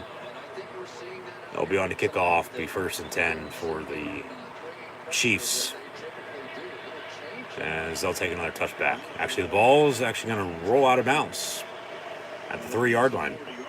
So it'll be 1st and 10, KC from the 40. We're talking about the interior of the Chiefs' offensive line. Trey Smith was sidelined by blood clots in his lungs as a college sophomore, and he thought his career might be over. His mom died when he was 15, so he learned nothing in life is guaranteed. But after 6 months on blood thinners, he was medically cleared, though he wasn't allowed to fully practice every day and only had contact on game days. That made him a risky draft prospect, but the Chiefs did their due diligence. They followed up with an extensive workout after the draft, and Smith is no longer on that medication. 1st and 10, trips in a bunch. Kelsey in motion. I was going to say they're going to run a tight end screen near side, but then he motions out far side. They're going to run it. No, fake the give. Mahomes just going to step up and run. Has all the green grass he's ever seen in front of him. He gets out past midfield for a big Kansas City first down inside Bill territory around the 40-yard line, it looks like. Like, he just saw nobody was open. Yep, I'm going to run. And he's holding on to the ball like a loaf of bread, which ain't a good thing. But slides and gets the Chief first down. So inside the 40, actually, the 37, 1st and 10 Chiefs. He really hasn't gone to Kelsey a whole lot. He did on that one deep ball. He overthrew him. Keep an eye out for Travis Kelsey on this drive if they get closer to the end zone. And don't be shocked if Kelsey winds up to 6 before halftime on a passing touchdown from Patrick Mahomes here. That pass near side dropped, incomplete, 10 for Darrell Williams, 2nd down and 10. And no wonder running backs are running backs and they get the ball handed off to them, not catching it out of the backfield, not unless they're of course, dual threat back that can do both. But they want to be throwing to him if they didn't believe in him. You just got to catch football. Pass down the middle, incomplete, 10 for Tyreek Hill, 3rd and 10. Now they're going to give Buffalo the ball back here if they can't convert with 3 timeouts plus a 2-minute warning to do something, and then they'll get the ball to begin the second half. Kansas City needs to work the clock a little bit more here. Need to slow it down.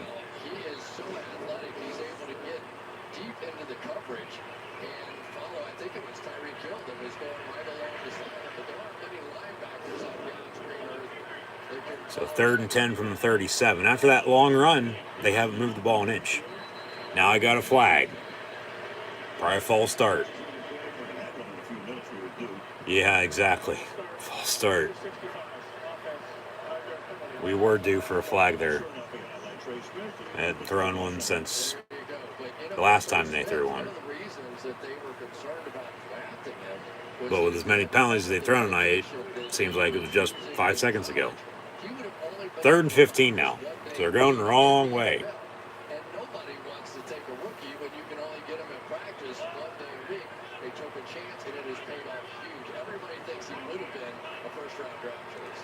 McKinnon going to motion into the backfield, protect for Mahomes.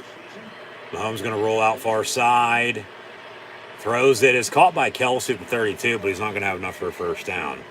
So they could drain this clock unless Buffalo takes time out here. The 2-minute warning. Kick a field goal.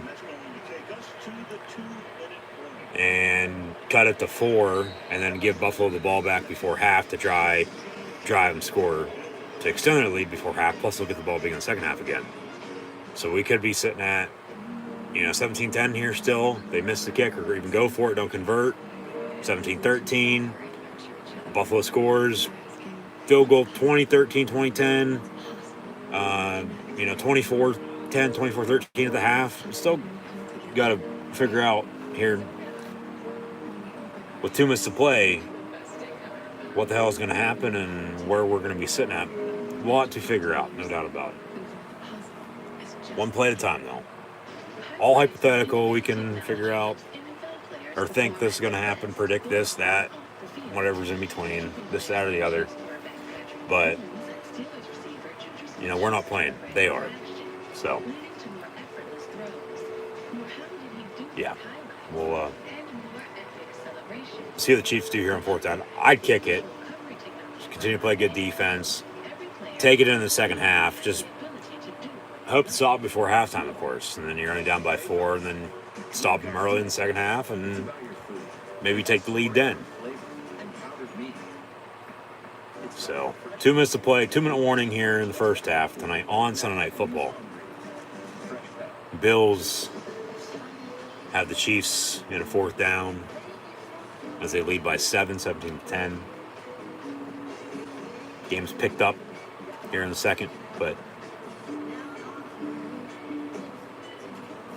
yeah, I'd expect Kansas City to kick field goal here, play defense, try to keep them out of the end zone, try to keep them off the board in general, kick a field goal.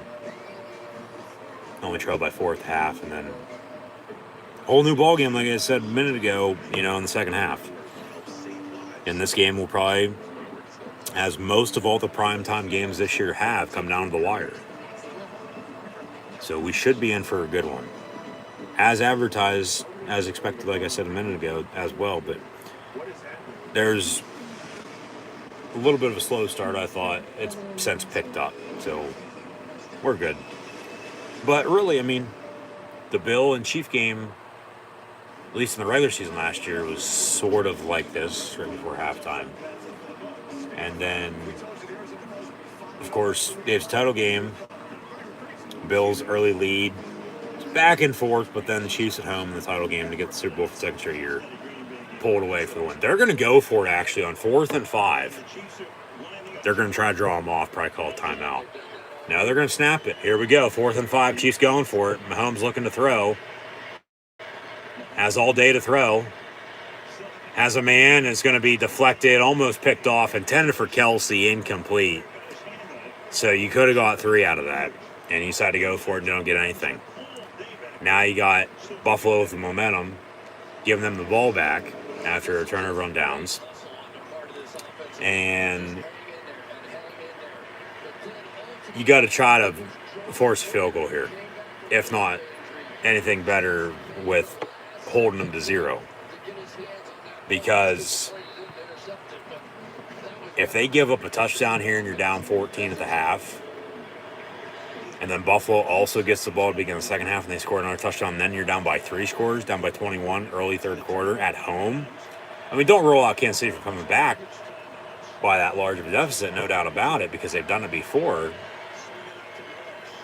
But the way this game's gone then at that point, Buffalo, all they'll have to do is just continue to play good defense. I'd expect them to try to continue at least to put up some points on offense, yeah. Not necessarily just try to hold on to win, but really try to hold on to win and get out of Dodge with a win.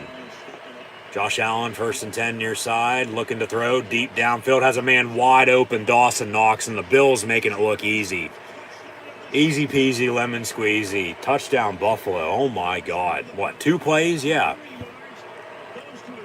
They are going to give Buffalo the touchdown, of course. He stayed in bounds. But the Bills, as the Chiefs just gave up a quick touchdown, should have kicked the field goal. Because I doubt Buffalo would have went that fast.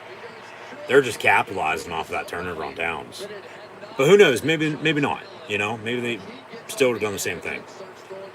That's why, like I told you, I feel like Buffalo was able to move the ball faster downfield. 2 plays are in the end zone for 6. And now, as Josh Allen has 2 passing touchdowns, one to Sanders, one to Dawson Knox. So tight end play is getting more involved tonight, especially for Buffalo. I mean, you would have thought it'd been Travis Kelce, but no. I mean, they're looking his way, but Buffalo's playing good defense. You got to give credit where credit's due. And now we got a 24-10 game, and the Bills' quick touchdown. The Chiefs are still going to get the football back before halftime here. So maybe 24-13, 24-17, but then the Bills, once again, are still going to get the football to begin the second half. So where we stand at now, 24-10, Allen's 7-14, 219 in the air, 2 touchdowns. Mahomes 10-19, 91 in the air, and a touchdown. And both quarterbacks still lead their team in rushing on the ground. Buffalo, the lead on the road, they need to find a running game with Singletary if they want to win this. Because you don't want to slip out of your hands big road win, regular season that, maybe it'll determine, playoff seeding down the line, depending on what else happens. Still a lot of football to be played here in the regular season. And it's only mid-October, and regular season, of course, expanded, largest season ever in NFL history, will go into mid-January before the playoffs begin. So, as the playoffs are going to be pushed back about a week or so, along with Super Bowl, not until Valentine's Day weekend. Over the course of history, Super Bowl's gone from late January to the first Sunday in February. Now it'll be the second Sunday in February. But the Chief defense needs to step the hell up and make some stops. Because if they're going to allow Buffalo to drive and score real quick like that, the remaining part of this game, they're going to be in for a long second half. So maybe, this game does turn into a blowout of some sorts now, and, it doesn't come down to the wire. I don't know. I know the Chiefs on a Sunday night on the road against the Ravens earlier this year. They were back and forth from M&T Bank about a month or so ago, week 2. The Chiefs had a lead, though, late, and they let it slip. Baltimore came back and ended up picking up a 1-point win at home, 36-35. So now Kansas City's going to have to try to come back at home, down on Sunday Night Football against the Bills. See if they can at least cut it again before halftime. But I think it just switched right there when they went for it on 4th and didn't get it. And the Buffalo's got all the momentum in the world right now. They got as much momentum as there are gallons of water at Niagara Falls. Seriously. I don't get why you don't kick the field goal. You play defense before halftime, you're down 4. But no, you go for it, you don't get it. 2 plays later, they score, now you're down 14. So, a few big plays by Buffalo on offense. Deep passes from Josh Allen to Diggs and Dawson Knox. Sanders and Knox have touchdowns, and Buffalo now leads by 14. So the explosive plays affecting Kansas City right now, and there's no running game really by either team. And even the turnover, Bills didn't capitalize, so that's out of the question right now. I'm not even going to insert that for now, at least. We'll see if, of course, it adds up later if we have more turnovers. But running game, explosive plays, what defense bends but doesn't break, and the turnover battle. 2nd and 10, pass incomplete, 10 for Tyreek Hill. Yeah, they're going way too fast. They need to slow the hell down. It did feel like the Chiefs were their first 2 drives until their last drive. They were pacing themselves, and they went a little too fast last drive, went for it, didn't get it. Here we are again, 2nd and 10, 36 seconds to play, and not really going a whole hell of a lot further on downfield right now. Now we got a whistle, and the Bills are going to call a timeout.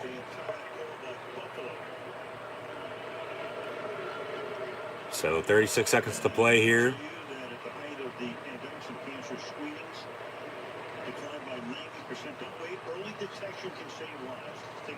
It'll be 2nd and 10 for the Chiefs after the Bill timeout.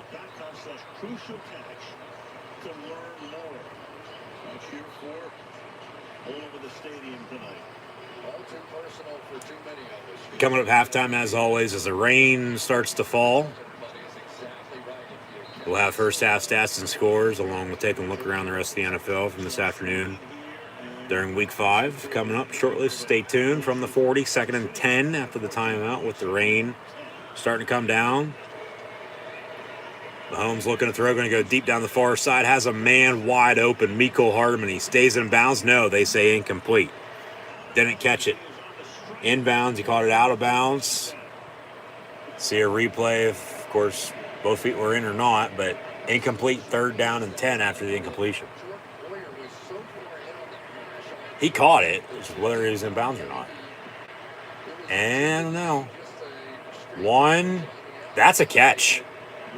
That's a catch. You got to look at that. You can't challenge. I mean, you can ask for a review. Don't snap it.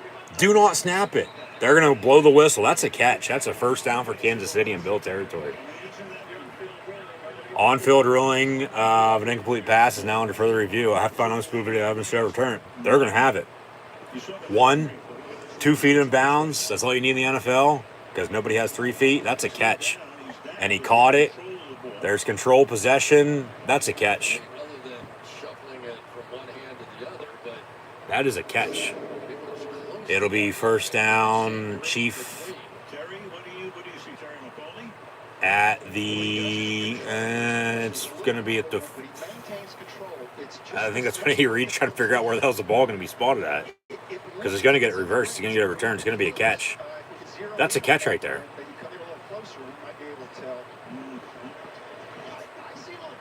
That's the first down for Kansas City. Be Chief first down in Bill territory, They almost ran a play without inside the 40 again. It looks like, the officials have the time to review it in sub 2 minutes. and the rains once again start to fall. So, 31 seconds to play in this first half. I mean, if they can get back within a touchdown and then hold them, on their opening drive in the second half, score again, tie it up, mid-third quarter, whole new ball game. That's a first down. That's a catch. There's official review for the previous rolling on the field of an incomplete pass. It's going to get overturned. That's a catch. That's the first down, Kansas City. And I think Buffalo knows it. Yeah, Andy Reid just wants to know where the hell his ball's going to be spotted at, because they got 2 timeouts and 30 seconds to work with. So not a whole lot of hell of a time, but the spot of the football, he wants to know so he knows what to call here coming up. Yeah, this is going to get overturned. That's a catch. It's a good thing they didn't snap it because they want to be looking at it right now. So I got to slow it down. You don't need to go hurry up all the time. Yeah, that's a catch. This is going to get reversed. After review, he caught it inbounds with 2 feet. That's a catch, first down, Kansas City. Ball at the 34-yard line. So, yes, inside the 40. As thought. First and 10 Chiefs from there. So, 2 timeouts. First and 10 from 34, 31 seconds to play here in this first half. Kelce. Travis Kelce.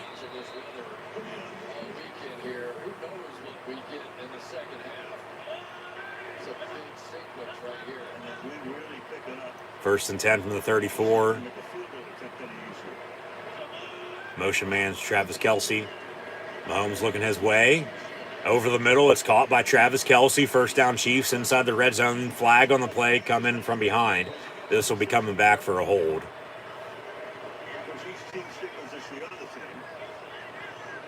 Mahomes saying he's holding him. And then Tre'Davious White, Bill's saying, hey, he's holding him. They're all pointing at each other. Pass interference on the Chiefs. That was on Josh Gordon. I guess, maybe. I don't know. Yeah. All right, yeah. That's questionable. They threw it, though. There's nothing you can do about it. It is what it is. You just got to move on. First and 20 now. 2 timeouts, 23 seconds. Andy Reid pissed off. Yeah, these officials, penalty flags all over the fucking field tonight. Just ridiculous. Now they're going to have it back at the 44. If it's questionable, let them play. If it's a clear-cut penalty, throw it. If not, don't. First and 20, Mahomes, incomplete, intended for Kelce. 19 seconds, second and 20 now. At least get your ass in field goal range. 2 timeouts, kick a field goal that you should have done last time. Because then, if you stop Buffalo, you don't give a long touchdown, you're back with the football here, you kick another field goal, you're only down a point then, 17-16 at the half, rather than down, what would it be, 11, 24-13, or if you score 7, 24-17. It goes back to that 1 4th down, and they went for it and should have kicked it on. That's as of right now. That's when tide turned, and Buffalo capitalized. And then questionable officiating from the 44, pass complete to Kelce. He's trying to lateral it. And then he's going to run out of bounds with 11 seconds, 3rd down and about 10. He was going to throw it forward. There wasn't anybody there, though. It's a good thing he didn't, because that would have been a fumble, and Buffalo would have been all over it. So, okay, 3rd and 12. They gave him 8 yards. As Harrison Butker's starting to warm up on the sideline. Ball at the 34 again. 3rd and 12. They still got 2 timeouts in 11 seconds. So you got... They're actually going to call one of those 2 timeouts now. Okay, so now you got 2, maybe 3 plays if you hurry the hell up and get the hell out of bounds.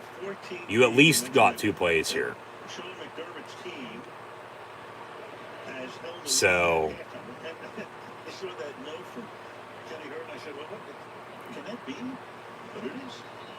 See if Kansas City can cut their lead or their deficit, the Bill lead, here at halftime before we 2 halftime coming up in about 11 seconds of football. What a job. There you go. There's the National Prep School champion a couple of years. But he has done a job in Buffalo. It is amazing the turnaround. 3rd and 12, and now we got another timeout. This from Buffalo, just making sure they're set. So back and forth with the penalties, back and forth with the timeouts. Playing mind games are Andy Reid and Sean McDermott one another tonight.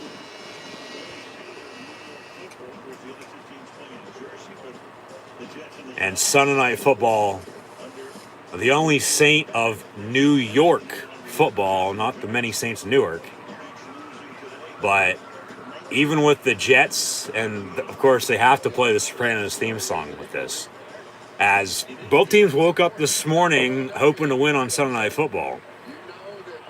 Right now, 11 seconds to play in the first half. It's 24-10, Buffalo leading the Chiefs. Technically, yes, New York Football Giants, New York Jets, Jets are New York teams, but they play in East Rutherford, New Jersey. Okay? The lone NFL team that, one, has a team name of stating they play in the state of New York, but then the lone team that plays actually in the state of New York is the Buffalo Bills. And, yeah, okay, they went to 4 straight Super Bowls in the 90s, lost all 4 in a row, haven't been back since. Been back to the playoff since, and just try and get over the edge. Get over the cuffs of defeating the Chiefs. You got a lead here at halftime right now. 54-yard field goal, though, to close up the half. 7 seconds for Harrison Butker. 54-yard field goal with 7 seconds, excuse me. Kick's going to be up and good. 24-13. So just think they would have kicked it on last time. Kick it again, get the ball back. Well, you're down by 1 if you hold them. 17-16, not 24-13. But 2 seconds to play here. Really, it'd be, I guess, if it was 54 seconds that I said it was, but with a 2-yard field goal attempt, no. From 54 yards, that was 7 seconds, or 7-yard field goal, excuse me. No, which you can't get any. That's like kicking it from like underneath the upright.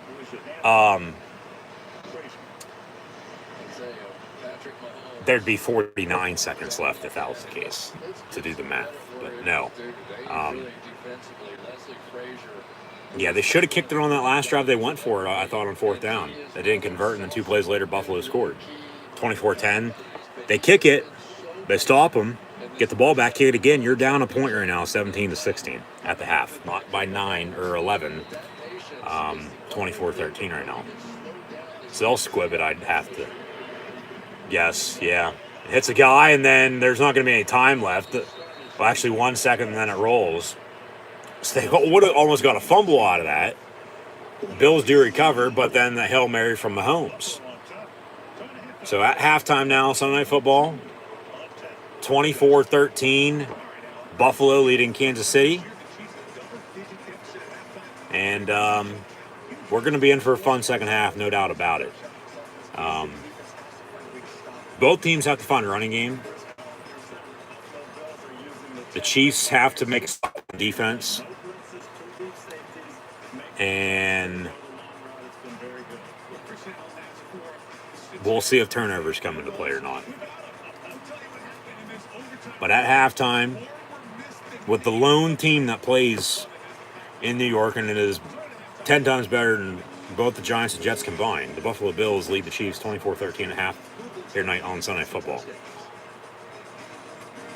So your first half stats and scores. Josh Allen is 7 of 14 for 219 yards and 2 touchdowns, whereas Patrick Mahomes is 13 of 25 for 131 yards passing and a touchdown. Josh Allen and Patrick Mahomes both lead their respective teams in rushing as well. Allen 4 carries for 41 yards. Mahomes 6 carries, 52 yards. Singletary 4 for 19 on the ground. Clyde Edwards-Helaire 5 for 16 on the ground. And then both teams receiving.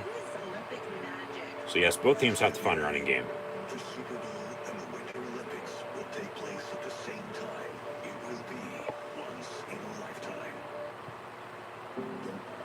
Buffalo receiving, Emmanuel Sanders is 1 of 35. Zach Moss, 2 of 39. Dawson Knox, 2 for 76 and a touchdown, where Sanders has the other touchdown as well. And then Stephon Diggs, 2 catches, 69 yards. So these receivers are only a few catches apiece, but yardage-wise, Buffalo, Brian Dable, the offensive coordinator, taking some deep shots, and it's the big play is working in favor of Buffalo right now at half. Josh Gordon has a catch for 11 yards. Travis Kelce, 3 for 33. Need to go to him more. Both tight ends need to get more involved. I mean, Dawson Knox has a few catches for that touchdown as well that they just scored on quick after that turnover on downs by the Chiefs. But Jerick McKinnon has a catch for 9 yards. Tyreek Hill, 2 for 19. Mecole Hardman, 4 for 48. Pringle, 2 for 11. Of course, the fumble. Buffalo couldn't capitalize there. They punted. Both teams have punted a few times. Once apiece, I believe. Slow start, but even with all the penalties, we're pretty even. I feel like it was just now that play call to go for it on fourth down they didn't convert on. Of course, they couldn't stop it. And Bills on the end of that give up a touchdown. Buffalo extends the lead to 14, and then you cut it to 11 here at the half with that other field goal. But if you kick it, stop them, get the ball back, kick it again, you're down a point, 17-16 right now. So we'll see if that factors in for the outcome of the game or not. But yes, at halftime, the Buffalo Bills, they lead the Kansas City Chiefs 24-13. We'll take a look around the rest of the NFL here in a minute, but thank you for tuning in and listening. Be sure to like, follow, and subscribe on social media. Links in the description below. Thumbs up button. Share hashtag NFL, hashtag Bills, hashtag Chiefs. Chat questions and comments, super chats, super stickers. Always greatly appreciated.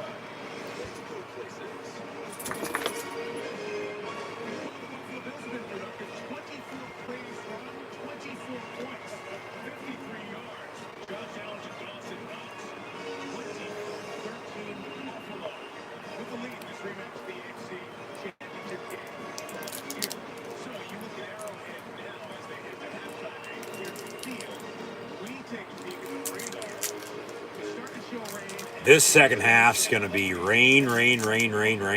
They're showing us the radar, and there's going to be a ton of rain in this second half, just as there was the whole entire game when these two teams met mid-October last year in Buffalo. With the game-winning score in the last minute of regulation or overtime, including the game in Cincinnati today, where Tony looking to make a field goal throughout the fourth quarter and the end of overtime. We'll take you to those highlights and start with this field goal. So first Minnesota and Miami hit after low scoring, return to Foxborough. Brady was sharp, 400+ yards, 5 touchdowns. As those shoulders last week across the process rate, that's San Antonio. The Giants with injuries to our goal in the second, but down the team to us down. Yes, anything again. Zach. They're 4-1. San Francisco and Arizona. Arizona remains undefeated. Real shot to the offensive game play at the end of the game. Tony as from the Bengals and Packers. 5 missed field goals. Less than 8 minutes of game time, including this one. Yes, we got it. We won. Hey, what? It didn't go through. It's Ricky McPherson got the flag at the top of the ball. It was outside the ball. But Mason Crosby had 7 field goal attempts. Made his first 3, missed his next 3, got the game winner. And the Packers are 4-1 with bounce back to their start. Denver and Pittsburgh Steelers have the game slasher. Yeah, these are the big passing plays. Used to see the Steelers. Haven't seen them for that. We'll see them next Sunday night against Seattle. Wild back in 420. 6 touchdowns in the fourth quarter between the Browns and the Chargers. We couldn't stop them, so that's the game. Cleveland blew them. They were trying to let the Steelers get the ball back. They didn't, and they scored. The Chargers win 47-42. One of the Wild ones. This is a Charger team now that is 4-1 and rolling in the AFC West. They bring Mike Florio. I mentioned there were some injuries, some significant ones throughout the day. Mike, what's the update? Well, Bengals quarterback Joe Burrow was actually taken to a hospital after that overtime loss to the Packers with a throat contusion. The team believes he was poked in the throat at some point during the game. He has told multiple people that he believes he will be fine, so that is good news. Not good news for the Giants. Running back Saquon today with an ankle injury. X-rays negative. It's reportedly a sprain. We'll keep an eye on that one as the week unfolds. And quarterback Daniel Jones suffered a concussion trying to get the ball into the end zone later in the game. They'll have to have all the appropriate clearances in order to play. If he can't play, it's Mike Glennon next week against the Rams. Also, receiver Kenny Golladay hyperextended his knee. Tried to keep going, couldn't. He said he'll have an MRI tomorrow, Mike. Yeah, without the top three receivers, they lead right back to the quarterback. Can't make the increase much more. Hey, first Toyota reminds us that confidence looks great on you. Get a stylish Toyota car.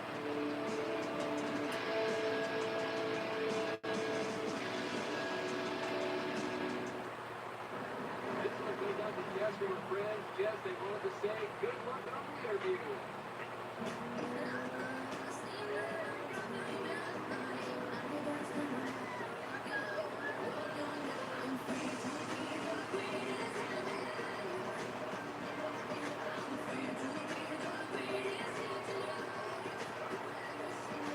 Confidence looks great on you. Toyota, let's go places. Tomorrow on Today, International Day of the Girl, and positive voices for change. Former First Lady Laura Bush speaking out for Afghan girls' freedom. Plus, human rights champion Malala joins Savannah. A special live event tomorrow on Today. Cage, sleeping, always ripping apart. I don't think you know the one that was sleeping next time. Looking at pictures from Arrowhead where the Bills have jumped out to an 11-point halftime lead. We talked about the weather and the issues. Severe weather is in the area. They're clearing the stadium. They've asked everyone to find some shelter inside the concourses, so it will be a while here with a delay. This happens from time to time. Drew, I remember Are you serious? We're going to have a delay now during halftime of Sunday Night Football? Severe weather with the rain. I mean, hell, last Monday night with the Raiders and Chargers on Monday Night Football, they had a weather delay for a game that was being played indoors, inside of a dome.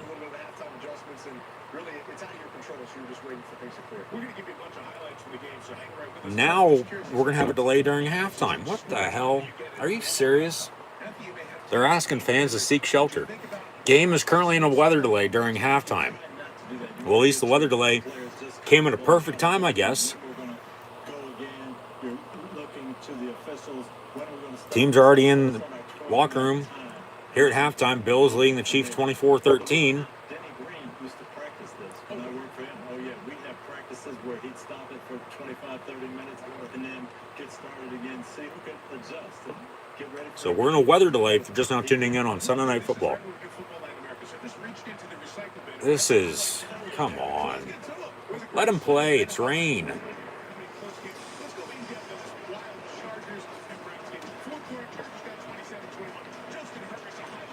In the meantime, they're going to show some highlights from earlier. I'm sure you can hear it in the background. We'll get into my halftime update here in a minute with some stats and scores from around the league. But until then, we are in a weather delay with the Buffalo Bills and Kansas City Chiefs here at halftime on Sunday Night Football, with the Bills leading 24-13. Thanks for tuning in and listening. Be sure to like, follow, and subscribe on social media. And we'll get back to the game. We'll get back to the action when we get back to it. We're currently in a weather delay right now.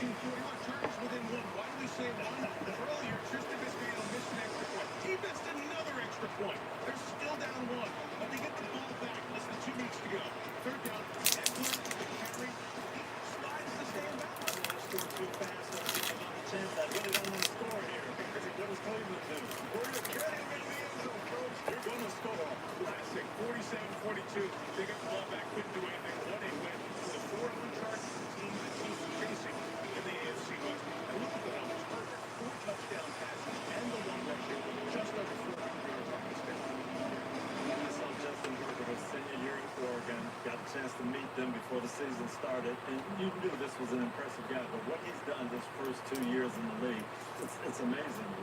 And also the fact that they're winning these close games. We saw this happen a lot last year, and they came out on the losing side of a lot of them. So I think this is a lot for their team, what they're building from a leadership perspective, and the belief that Brandon Staley, Joe Lombardi, and others are instilling into this team. They're as explosive as any offense in the league. But when you start to rattle off these wins now, the confidence just grows. We got to see them in preseason. And I know you were impressed with Herbert. And you watched San Francisco and the Chargers in one of those couple-day scrimmages before preseason game. And you came back and you were wowed about Herbert. Now, you watch NFL guys, but you're now second in the all-time passing list. I'm sorry. That was last week. That was last week. But rarely do guys like you get wowed by somebody's ability to throw the ball. And you were. So, Like last week, Sunday Night Football, as Brady and the Bucs defeated the Pats. Brady, of course, became the all-time passing leader in NFL history. They played in the rain from start to finish. That game wasn't delayed because of weather. And now you have the second game in less than a week in primetime, Monday and Sunday night. Raiders-Chargers was being played inside of a dome with a roof on top of it, and it was delayed. And now we're back outside, but Gillette Stadium's also outside, and they played in the rain last Sunday night. But tonight, it's starting to rain, and they're going to have a weather delay now. 24-13 your halftime score. Mike Williams is playing great for them. These guys, Justin Herbert puts the ball on the money, but these guys get open and they make some catches. They went over Kansas City and Arrowhead a few weeks ago. Then they beat Vegas. Now they beat Cleveland. They go to Baltimore. Huge game for them next week. You win that one, and you have wins at Kansas City, at Baltimore. You start to get talking about driver's seat, maybe, in the AFC. So we just have an update for you from Kansas City on the weather. It looks like 10:30 Eastern time would be the earliest we can restart. See the yellow and the 10:30 Eastern time is the earliest they're going to restart this. Another 15 minutes. So halftime, probably third quarter would probably be starting right about now. Yeah, so about a 15-minute delay right now during halftime, and then we'll re-kick off.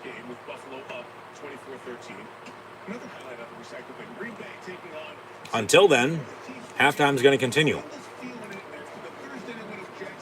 And at this point, we'll probably go past midnight for Sunday Night Football.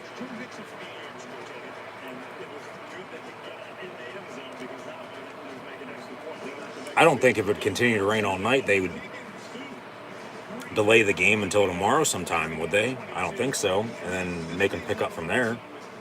Because then that's, for the teams, like you got to restart the whole entire game then, basically, with the score you were playing with, but only play a half of football. Like, that would be weird to see.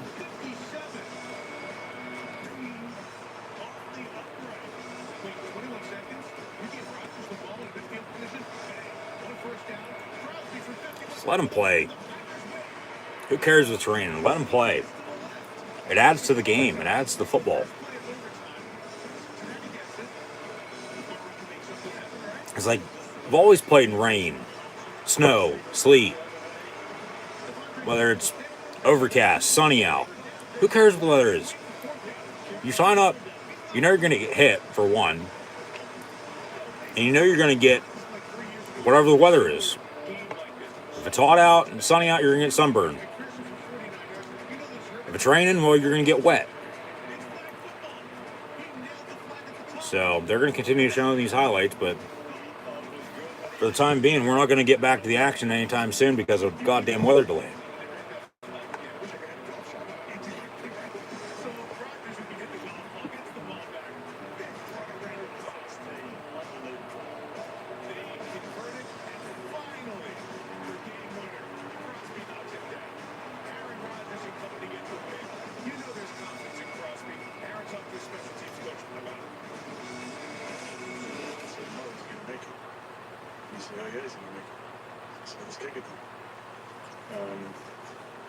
He was confident. I was confident. I ended up standing way down on the end. The first couple, I was more towards the middle of the team, so maybe the good juju was down on the end. So make sure I'm down on the end for future game when he kicks. All right, our city's going to keep drinking.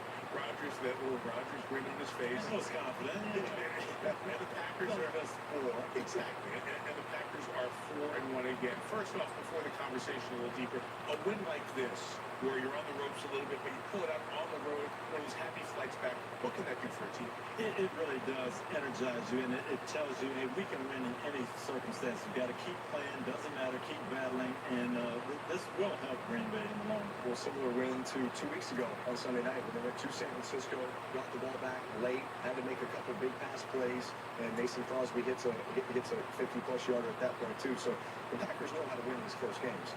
I mean, a little aberration for what happened with the field goal kicker today, but they know how to win this close. It was the focus on the kickers. But let's go back to the quarterbacks a minute, and with Aaron Rodgers and Joe Burrow in there. And with Aaron Rodgers, you always believe that he knows what's going on. He's not going to panic, and he's going to get the ball to guys who can make plays. And he's got this chemistry down. I was just waiting for someone to double Davante Adams at some point. I mean, he is the best receiver on the field. 11 catches, 206 yards, and a touchdown for Davante Adams. Now, their combination we know. We're getting to know this one, the LSU Tigers, Burrow and Chase. Joe Burrow and Jamar Chase have known about this connection for a long time. But I think the rest of the world is singing now, especially after the preseason woes that Jamar Chase went through. I don't think there's a young receiver who is playing as well as this guy is right now. And obviously the chemistry that they have, the confidence they have in one another. But Jamar Chase, down the field, deep threat, the intermediate routes. He's doing a little bit of everything. It's not just one thing. 6 catches, 159 yards. You mentioned the struggles he had in preseason, but the advantage was Joe Burrow knew this guy. He was not concerned, he's not going to be able to catch, he's not going to come through in the regular season. He didn't doubt that one bit, and they've been red hot. In the draft process, as Cincinnati's investing and surrounding Joe Burrow, his influence there is certainly part of that pick. And you go, wait, the guy's telling me he can't see the stripes on the ball the way he had it in college in terms of Chase. Well, that's a long-gone conversation. That duo is good. I think this Bengals team is good. I know they lose this game, they're 3-2, but I think we've seen a lot from them. But they have to keep Burrow healthy. He took one shot when he was running around in the game earlier today. But then as Mike Florio, we'll bring you back in here, Mike, he went to the hospital after the game. Just give us a little more detail on that with Joe Burrow. Yeah, it didn't happen during that scary moment when he hit his head on the turf. It was later in the game. The team believes he was poked in the throat. He reportedly was having trouble speaking after the game, so they took him to a hospital for evaluation. He has told multiple people he believes he will be fine, and we're continuing to wait for further updates. Okay, 3-2 there. They could be tied for first, depending on what Baltimore does. They're 3-1. They play Indianapolis in the Monday night. Cincinnati will go to Detroit next week, and then Cincinnati and Baltimore a couple of weeks. A huge game coming up in the AFC North. Let's skip you over to the NFC, where we saw Dallas on kickoff night in Tampa, lose to the Buccaneers. They're taking on the Giants, second quarter, up 3-0. It's Dak Prescott, deep ball for CeeDee Lamb, 49-yard score here. They can attack you in so many different ways. It's the vertical passing game, really, to all 3 wide receivers, not just one. First the intermediate passing game, Dak outside the pocket, and then the run game. And then the injuries for the Giants. The left ankle of Saquon Barkley turned there in the first quarter. Barkley didn't return. Remember, in the season, he tore ACL in week 2 last year. Daniel Jones hit hard by the goal line. A combination of Will Cox and Chauncey Goldston. He was carted off the field with a concussion. They flipped over to the third play. The Giants are down their quarterback. They're running back. All 3 of their top receivers. And the Cowboys just kept rolling. We showed you this earlier, Dak to Zeke. And Dak Prescott is playing with such confidence. He's playing under control. He is making great decisions and great throws. So Dallas held the lead. Mike Lennon's the back for the Giants. He comes in. And Trayvon Diggs, I mentioned this to Stephon Diggs earlier. Trayvon Diggs, 6 picks this year. 3rd player since the merger with an interception in each of his first 5 games. We're talking about the record for the Cowboys, who've got great DBs over the years. The record for most interceptions by a Cowboy in the season is 11, Bob. Everson Walls. And Everson Walls looked a lot like Trayvon Diggs. Kind of spindly guy with great hands. You put that ball in his area, and he could come down with it. I know this. When you take a DB that has ball skills, you think twice about throwing any ball within that vicinity. Especially guys that have the ability to jump in front, and you just know if it touches their fingertips, they'll bring it in there. So if you were Mac Jones in New England next week, would you think twice before you threw where Trayvon Diggs was on the field? Absolutely. I'm going away from him at all costs unless I love that matchup or we're going to hit him with a double move or something that has a certain intention to it. I want to say a little bit about Dan Quinn, new defensive coordinator. We knew the Cowboys had skill on offense, and they've got weapons with Dak back. They're going to score, but their defense looks different this year. They're playing with confidence. They're playing aggressive. I think he's simplified some things. I didn't think they'd be this good, this fast on defense, but Dan has done a great job. Remember the conversation we were having in Tampa about Dak Prescott coming back from the injury? There was this confidence going to be. He played well. This is right around tomorrow's the one-year anniversary of injuring his leg against the Giants. I want to read you a quick quote from Dak. As much as I try to put it off out of my mind, try not to think about it, I think it naturally does enter your mind. It's in the back of your head. And I'm grateful, as you said, almost a year past this thing, for the way I've grown and everything around it. You can see that in Dak Prescott. There are certain kind of aura and command that is around terrific quarterbacks that we continue to sense growth in Dak as we watch. I'd say this first and foremost, when you have an injury like that, and I go back to when I dislocated my throwing shoulder coming out of San Diego, there was a moment where I thought I may never play football again. And I'm sure that thought also entered Dak Prescott's mind with the severity of that injury. So when you are able to come back, when you do step on that field again, you're able to play the quarterback position that you've been trained to play your whole life. There's a sense of gratitude. And also just this purpose with everything that you do. And I see that in his demeanor. I see that in his leadership. And I do believe that the style of play for him has changed a little bit. I don't see him being as aggressive outside the pocket with certain runs or how he's breaking tackles. I see a more thoughtful, a more intentional Dak Prescott with finding the open guy, sliding, getting down, living to play another day. But it's resulting in a lot of really good decisions and a lot of points. Mike, you mentioned, opening day and having them. They were at our hotel, right? And I got a chance to visit with Dak at their chapel service. And it was amazing to me with all the guys around. There's no question who the leader on this football team is. He hadn't played in almost a year, but those guys had confidence in him, and he had confidence. He felt he was ready for this season, and it sure looks like it. Healthy and playing well. A guy who has been healthy to this point and put up good numbers. Pro Football Focus has him rated one of the top quarterbacks in their grading system the first few weeks of the season. Daniel Jones got hurt for the Giants today. We'll bring Mike Florio back in for more on Jones and Saquon Barkley and those injuries for Big Blue. Yeah, and they've got the Rams coming to town next weekend, so they're going to try to get these guys healthy. I'll start with Saquon Barkley. It was early in the game where he suffered an ankle injury, just one of those fluke things we see happen from time to time. The ankle gets rolled up on, or he steps awkwardly on someone's foot, and out he goes. It was badly swollen, x-rays negative. It's a sprain, and we'll see when he can return. And then with Daniel Jones, it was a helmet-to-helmet hit. Legal, but still, helmet-to-helmet near the goal line, resulted in a concussion. He was wobbly, he was woozy after they got him out of the game. He's in the concussion protocol. He'll have to be cleared by team doctors, by an independent neurologist to return to practice, return to game action.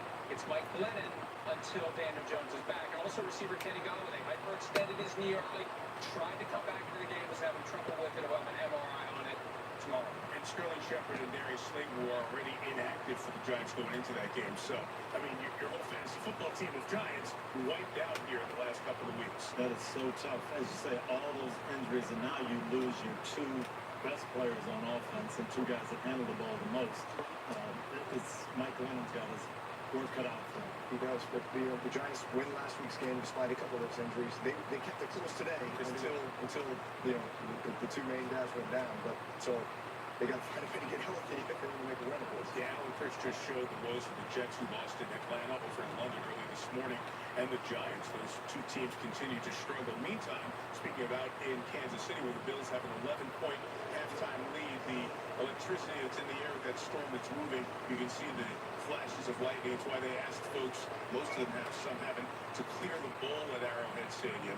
That storm might just be sliding west of the stadium with the worst of it. So there are some folks who have remained, not heeding the warnings up on the big board to your left. So hopefully things will slide by, and the teams have headed back to the locker room, and they are still back there and still waiting. We're probably some 24 minutes removed from the end of the first half. So as that delay goes, like Tony said, give me the 12-minute clock. Let me know when we're going to get started. Let all the guests get back in their seats, enjoy a refreshment, or 2 or 3. If you are an employer in Kansas City metro area, maybe let folks come in and feed. They'll log onto the Zoom calls a few hours later, right? So, in the interim, while we wait for the nature, let's go back to the highlights. Arizona 4 Press stand defeated. There's Trey Lance making his first start to be. It is almost 10:30, and we're still in a weather delay, so even further behind than originally thought. Halftime highlights on NBC for Sunday Night Football will continue. I mean, last week, at least the delay was before the game. And, I mean, there was a lightning strike, there was rain. But with that game, they were inside. Okay? Still blows my mind how you can have a weather delay for a game being played indoors, but it happened. Now, tonight's a different story, okay? But not by much. It's not like nobody's ever played in the goddamn rain before. Go out and let them play. So we're going to have to wait a little bit longer here with the second half to begin with the Bills and Chiefs. As we said at halftime with Buffalo leading 24-13.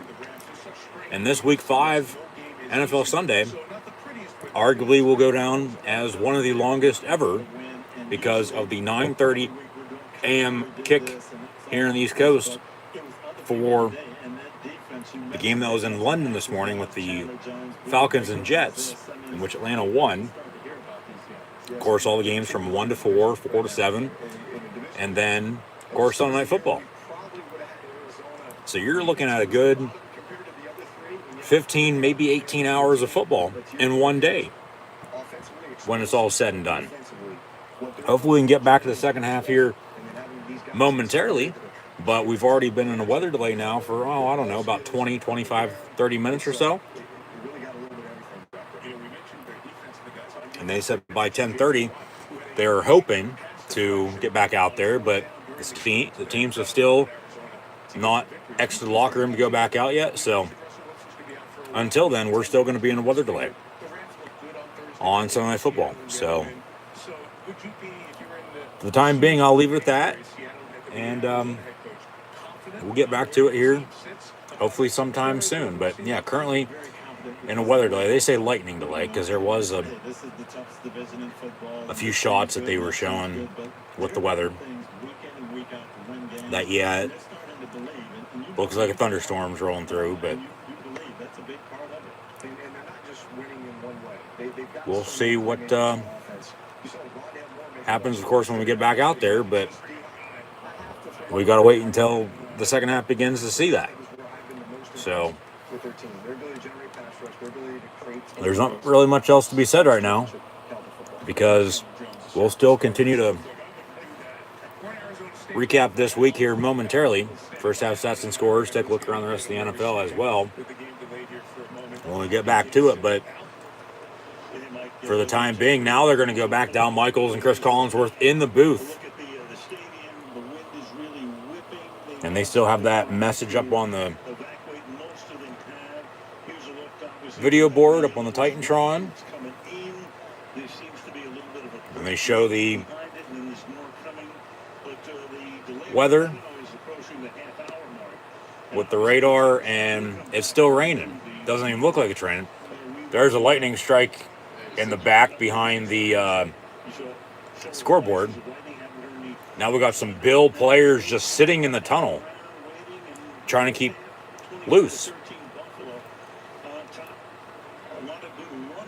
So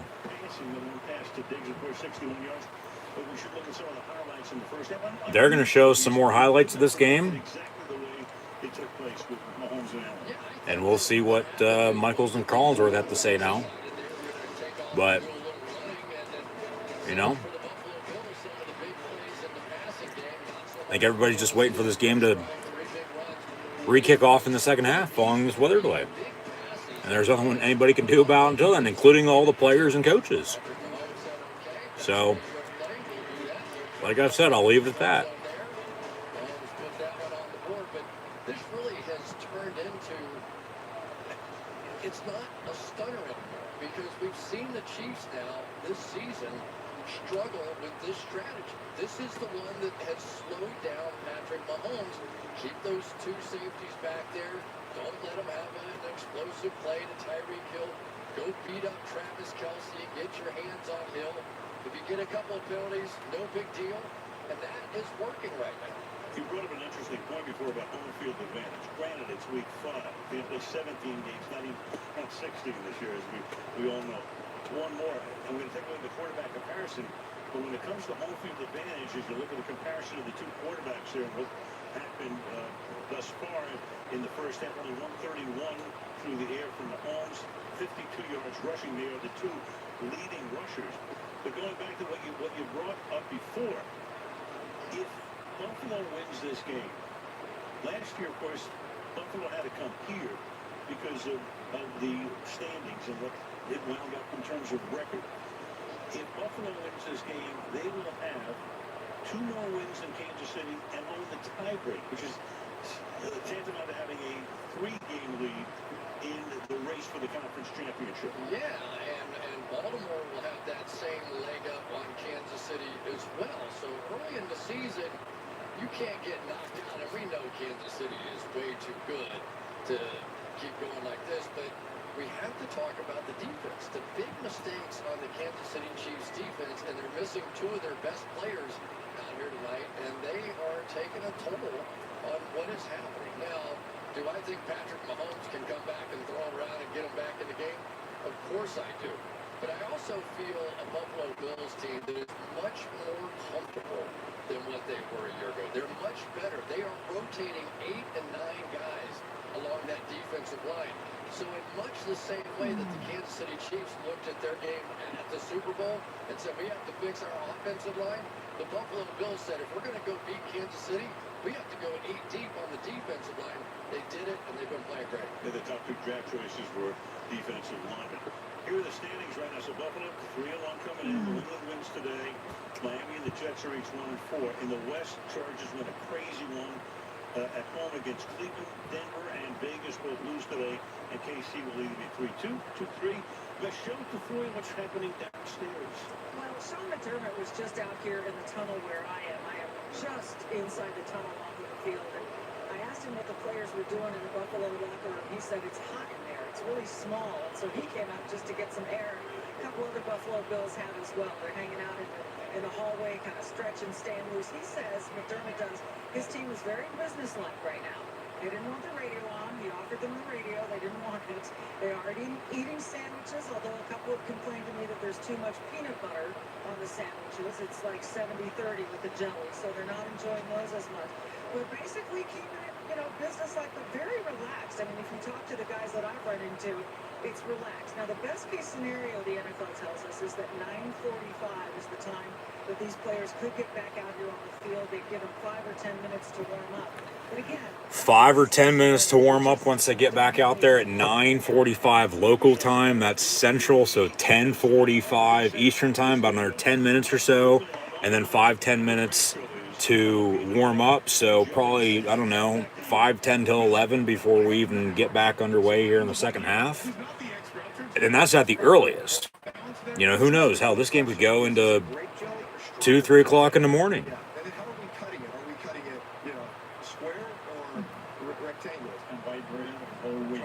Yes, exactly. So one thing I can tell you from being there, both sides, that home locker room is much more comfortable and much more spacious than the visiting locker room right now. As soon as Michelle said the guys are complaining how hot it is, Tony was shaking his head. Yeah, you got it. In Week 10, Sunday Night Football is scheduled to be in Vegas. That's next time we see the Chiefs on Sunday night. The Raiders were there today taking on Chicago. John Briggs made minutes about this week. We'll talk about that momentarily. Justin Fields getting the start, and here, touchdown pass, first of his career, just for horse this for a couple yards out. There's our top 7 to the Raiders. Raiders offense could not get going. It's an 8-point game. Fourth and 5. Got a man breaking 3. It's incomplete. The Raiders have lost 2 straight after starting 3-0. Let me go back to John Gruden, who's been in the news this week after apologizing for sending several offensive emails in 2011, including one that used a racial trope about the executive director of the NFLPA, DeMaurice Smith. Gruden addressed that situation after the game today. I'm not going to answer all these questions today. I think I've addressed it already. I can't remember a lot of the things that transpired 10 or 12 years ago, but I stand here in front of everybody apologizing. I know I don't have an ounce of racism in me. I'm a guy that takes pride in leading people together, and I'll continue to do that for the rest of my life. And again, I apologize to D. Smith and anybody out there that I have offended.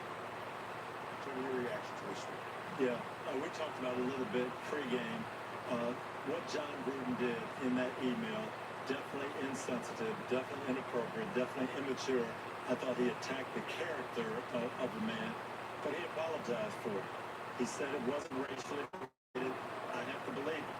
And I think this was an incident that was 10 years ago. He apologized. I think we need to accept that apology and move on. And we'll reiterate what we shared on Football Night in America, the 2011 timeline. That's when John and I were calling Monday Night Football, and we were partners for given the length of the relationship. And I can echo what Tim Brown said in the Sirius XM satellite radio interview in the last 24 hours or so. I never saw or heard anything that you would say there was a racial tone to it in any way from John over time. That doesn't mean that what was in the email was right. It was wrong. He has said as much, repeated that after the game today, but that's just personal observation and trying to be candid with our audience. And bring Mike Flory back to one more time. Mike, you have talked to the league about what, or you listened to the folks around the league about what might be the next step internally and league-wide regarding this matter. Yeah, Mike, plenty of discussion, as you can imagine, all weekend long about this story that broke late Friday afternoon. The league office has a Monday morning meeting every week. This definitely will be one of the topics that will be addressed, and it will surely be addressed at length. There are some in the league office who believe that John Gruden won't be suspended by the league, and presumably would fall under the personal conduct policy. But here's the reality. He wasn't working for the league or any of the teams when this happened. Same thing as with the Raiders, who could take action against him. He was not employed by the Raiders back in 2011 when the email was sent. The league made a very strong statement condemning the email, but as a practical matter, this happened at a time when he wasn't employed by the league, wasn't employed by any of its teams. Makes it very difficult for the league or the Raiders to do anything about it now. So that conversation will continue. We'll continue to keep an ear on that. Mike, thank you. There's an aerial shot of Arrowhead as the rain is really coming down now. And we're sitting halftime in a weather delay. You see that it's more intense as the brighter the colors get. Storms moving up towards Arrowhead. And from the right now, who the hell knows when this game is going to re-kick off, start the second half. More electricity in the air, more lightning. That's why they do players backing it up. So more highlights from earlier. Yay. Seen these 10 times already.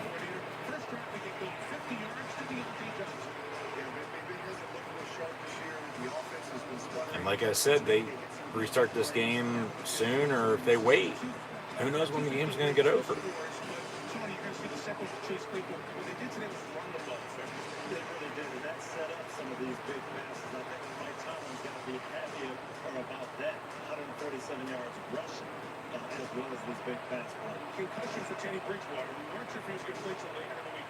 He did. Not much going on offensively until the fourth quarter. That touchdown pass to Cortland Sutton made it a closer game. Now it's 8 points. This is a final drive late in the game. It's Bridgewater trying to connect one more time with Sutton. James Pierre comes up with a pick. The Steelers get the win, and here's Big Ben on the big one.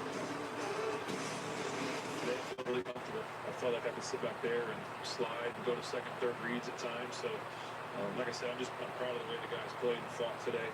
We challenged the line this week to be better in the pass game, be better in the run game. And honestly, I thought they answered the challenge, in my opinion. I watched all the Steelers games this week from the start of the season, and you just didn't see a new offensive electricity, a connection. Did you notice anything today that gives you a little hope for what Pittsburgh can do in the next portion of the season? I thought their offensive line play was better. They were balanced, and that allowed them to do some things in the passing game, and that's what they're going to need. What has Pittsburgh always known to do is play great defense and run the football effectively, knowing that that's going to set up big play opportunities in the passing game. That's, I played there. You described still football.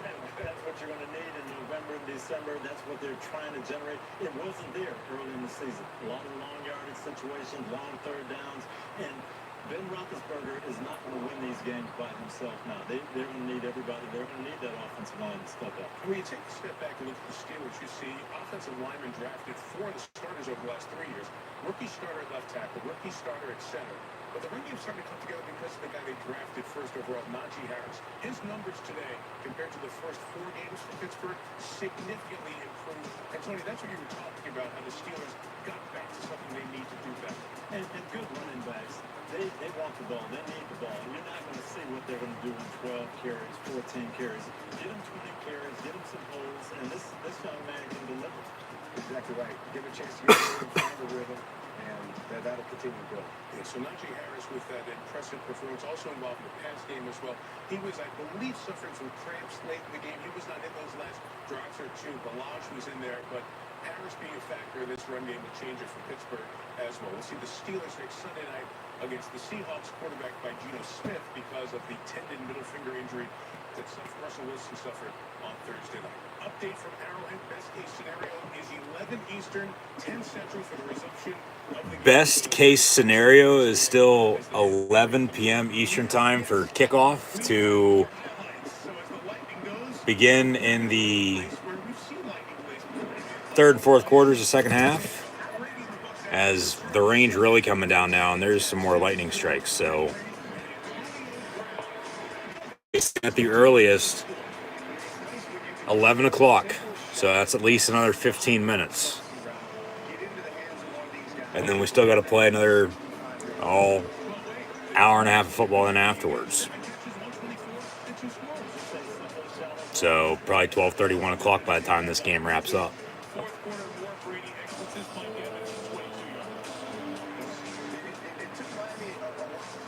So they wouldn't call it, I don't think, to, hey, you got to finish this tomorrow now. It's not like baseball. If so, I think it might be one of the first games ever in NFL history to do that. Hopefully they get back to it here soon because, I mean, hell, if this rain keeps up and they're not going to get back to it, so I don't get why you just can't play in damn rain. It's water. I don't care if it's lightning out or not. Everybody's played in rain before. Okay? Like, end of story. Go out and play football. I get safety, and that's all anybody's ever concerned about anymore.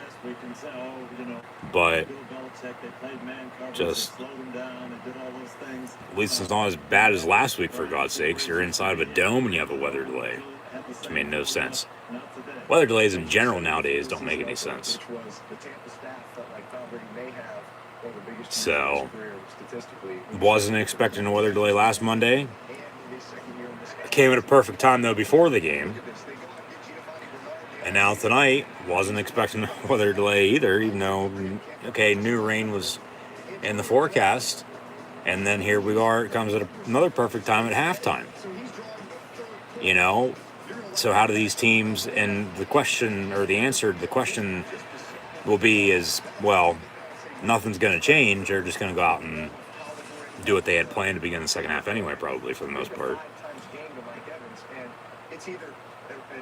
So, yeah, it's just... We're not even going to mention that Rob Gronkowski wasn't playing today. Not add him into that mix. And who are you going to cover and who are you going to... Not a ploy for ratings by any means, because it is raining.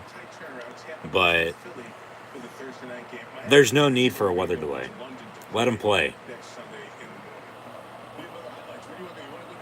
They're going to show some more highlights now. Okay. So, yeah. I really don't know what to say until we get back to it. Wasn't expecting the weather delay. Not at least at halftime. Like I said last week, at least it was before the game, and there was also wrestling on, and, you know, I was watching that. I get baseball's on. Those games are wrapped up, though. NASCAR race earlier today. Won by Kyle Larson. Talked college football earlier, too. I mean, what a day. What a weekend in football. But then today, with, you know, the difficulties I had earlier with as many streams as were live with the Broncos-Steelers game, and now here we are tonight, Sunday Night Football, and we're in a weather delay. And they said at the earliest this game's going to resume at 11 p.m. Eastern time. And we still got a half of football to be played. So, Here's Yeah. the play that really turned the game around. Hunter comes up, gets in the shotgun formation. We're going to try to draw him offside. Now we bring their return man up, and we're going to punt it. Why do all that? It's 22-9. Punt the football, play defense, keep the momentum. That turned the game. Well, you saw this all day, Jim. It wasn't just in this game. Here we are, week 5 of the season, where we should be seeing polished, improving football, and that's not what you saw today. No, and that's a little frustrating to me as a coach. In October, you should be hitting your groove, and we're seeing it tonight. We're seeing penalties, drop balls, things that we don't usually see from two teams of this caliber. But it was a little frustrating, Drew, to watch this all day long. It was sloppy, but if I could say something about the Patriots, early in kind of a new era with obviously Mac Jones, a quarterback, down 4 offensive linemen, if you can just find ways to win, and even if at times the other team's gonna make mistakes that are gonna give it to you, it's the teams that don't beat themselves, it's the teams that find ways to win in these tight games. Because at the end of the year, it's 1 or 2 of these games that are either going to be the difference between you making the playoffs or not. Meantime, Houston has lost 4 in a row. They're 1-4. Mike Florio still questions about Deshaun Watson and what's going to happen with him as we get a little bit closer to the trade deadline. 23 days away, Mike. It's Tuesday, November 2nd at 4 p.m. Eastern that the trade period ends until March of next year. There has been some speculation and some reporting and a very strong belief that the Dolphins would like to get Deshaun Watson from the Texans, but the Texans have wanted too much for Deshaun Watson, and that has been at an impasse, awaiting whether or not someone will blink as we get closer and closer to November 2nd. There are off-field issues with Deshaun Watson that are very serious and are being taken seriously by the NFL. 20-plus civil complaints, 10 criminal complaints. There's a grand jury that's going to eventually be looking into this situation.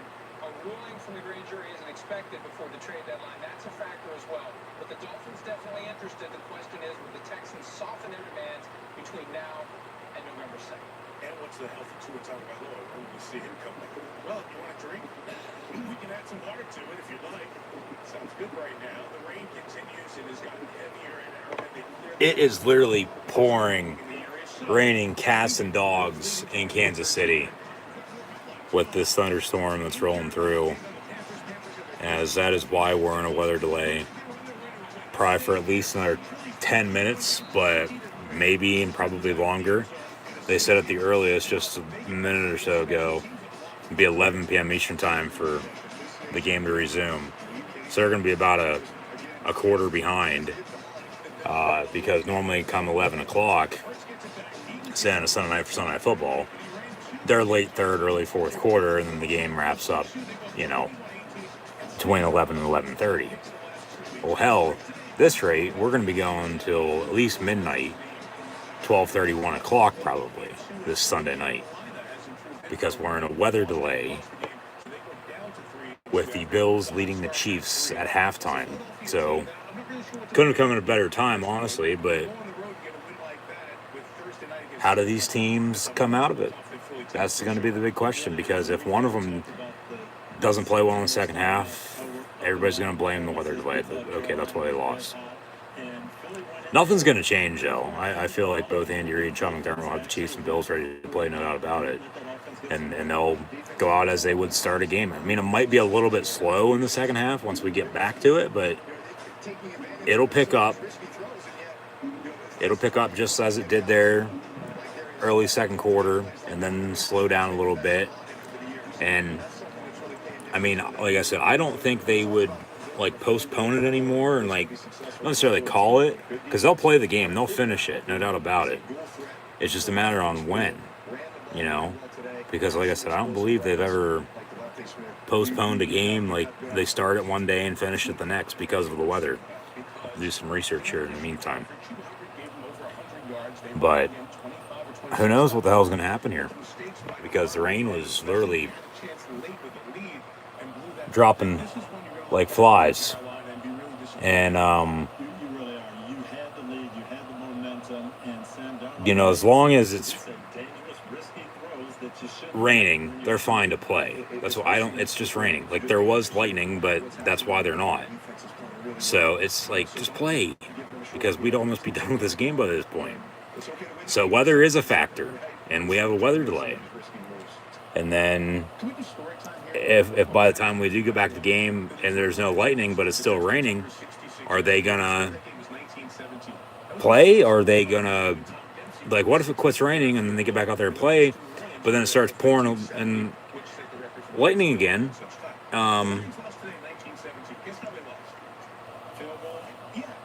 You know, are they gonna call it again? Like what? Like who honestly knows? But we're still in a weather delay on Sunday Night Football.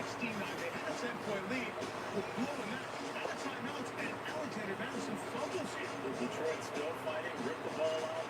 Madison, you got to hang on to, but Detroit takes advantage. DeAndre Swift runs with authority, and it's a 1-point game, 60. And Dave Kemp's a I love it. I love it. Goes for the win, yeah. And Kadero Hodge with the receiving corps banged up, back line of the end zone. It's 17-60. The Lions are going to get win one. Quick Cousins can rebound the field. Michigan State smart grip his home state team. Through the 36-yard line there. Deep zone that just take us to the ball in front of us. That's right, Adam Thielen there, and that is Greg Joseph. Missed short from 49 to 54. They win the game by the score of 19-17. So that's twice in 3 weeks. The Lions have lost a game 19-17. They're the first team to lose on a game-winning field goal 50 yards or more with no time left on the clock. Twice in a single season. And the Lions, it's happened twice in 15 days. A lot of people talk Dave Campbell and your kneecaps, that preseason soundbite from him. Dave Campbell's got a real thick soul. This is what he had to say after the game. When you see the players give all that they have, and you lose that way, it's tough. You know, you want that for them. So,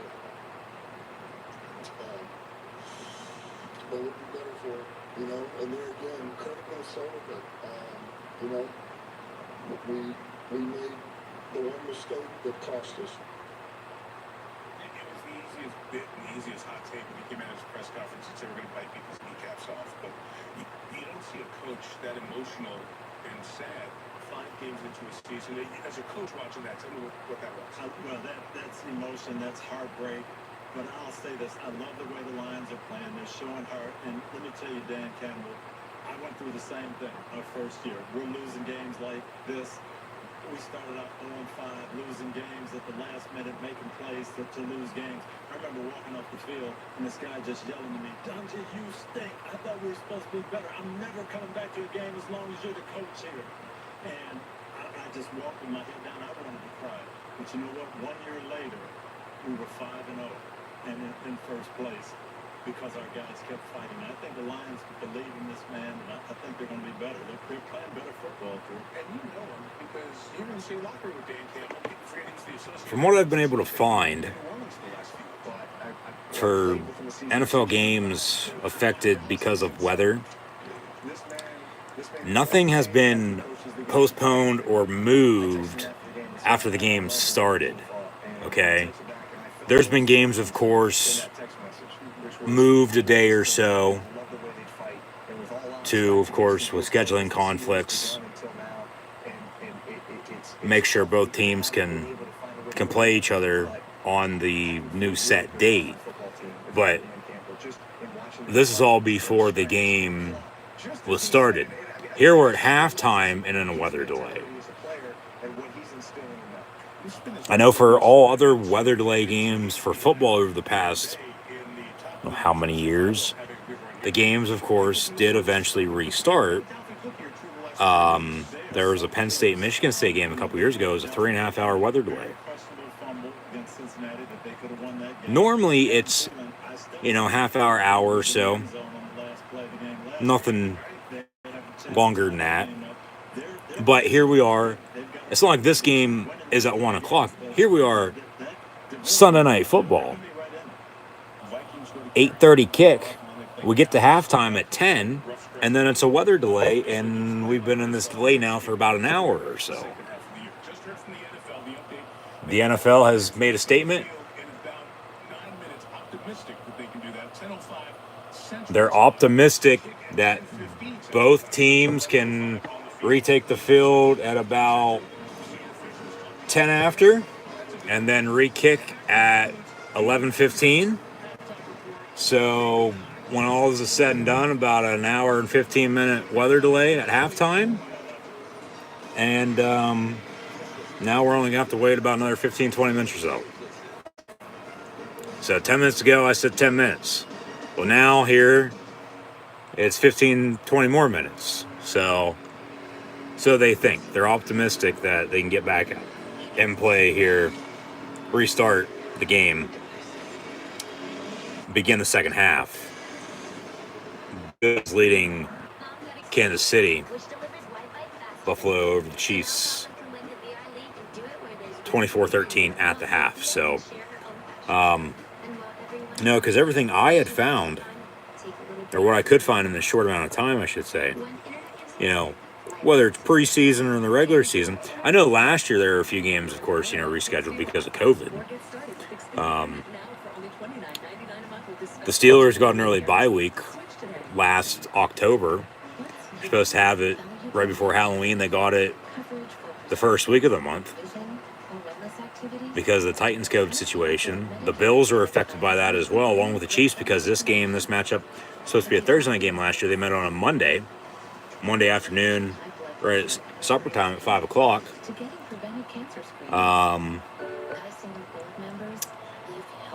There were a few other COVID rescheduling issues from last year, I thought, as well. Oh, the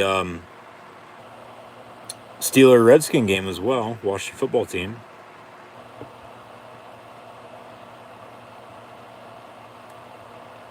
The Ravens as well with the Steelers. Remember, they were supposed to play on Thanksgiving night.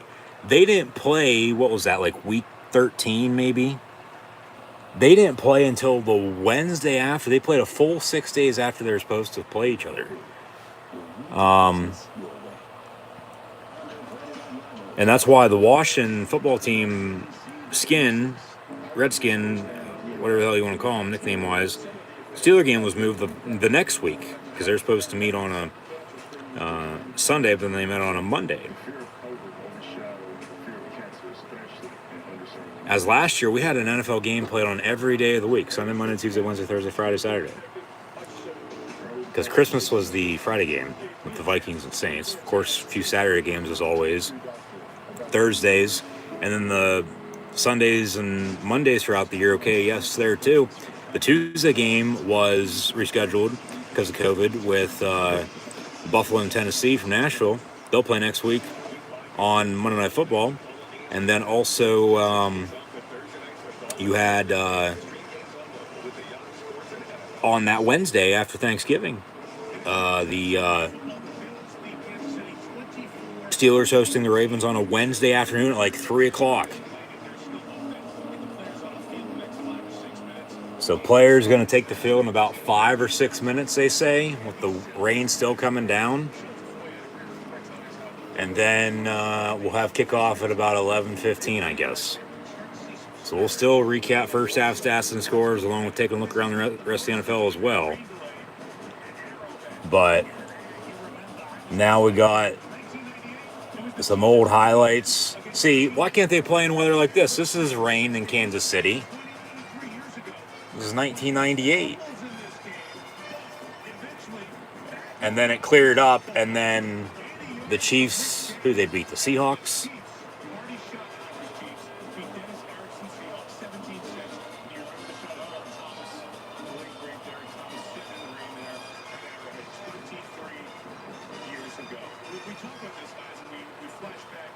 So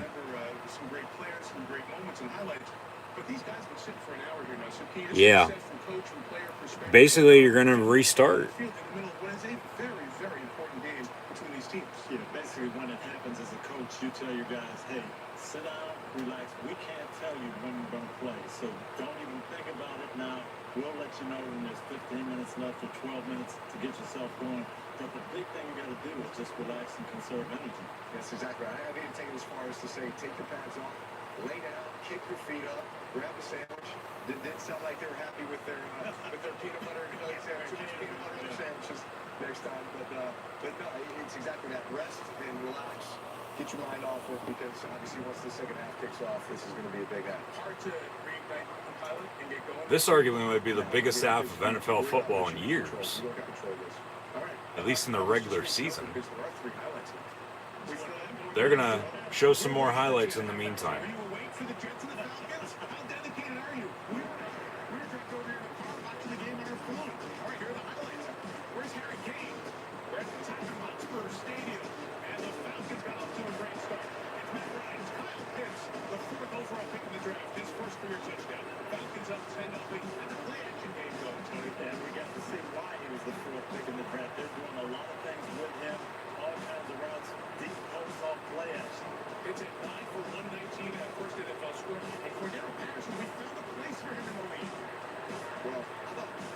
anywhere and everywhere in this offense, and he is making plays. That went on to be a touchdown, 27-20 by the Patriots here in London. We're back in U.S. Saints in Washington, 13-13. End of the half. Jameis put it up. Marquez Callaway open. They practice this in New Orleans, Drew. We practice this every Saturday, and they run down there. We basically treat it like a go-around.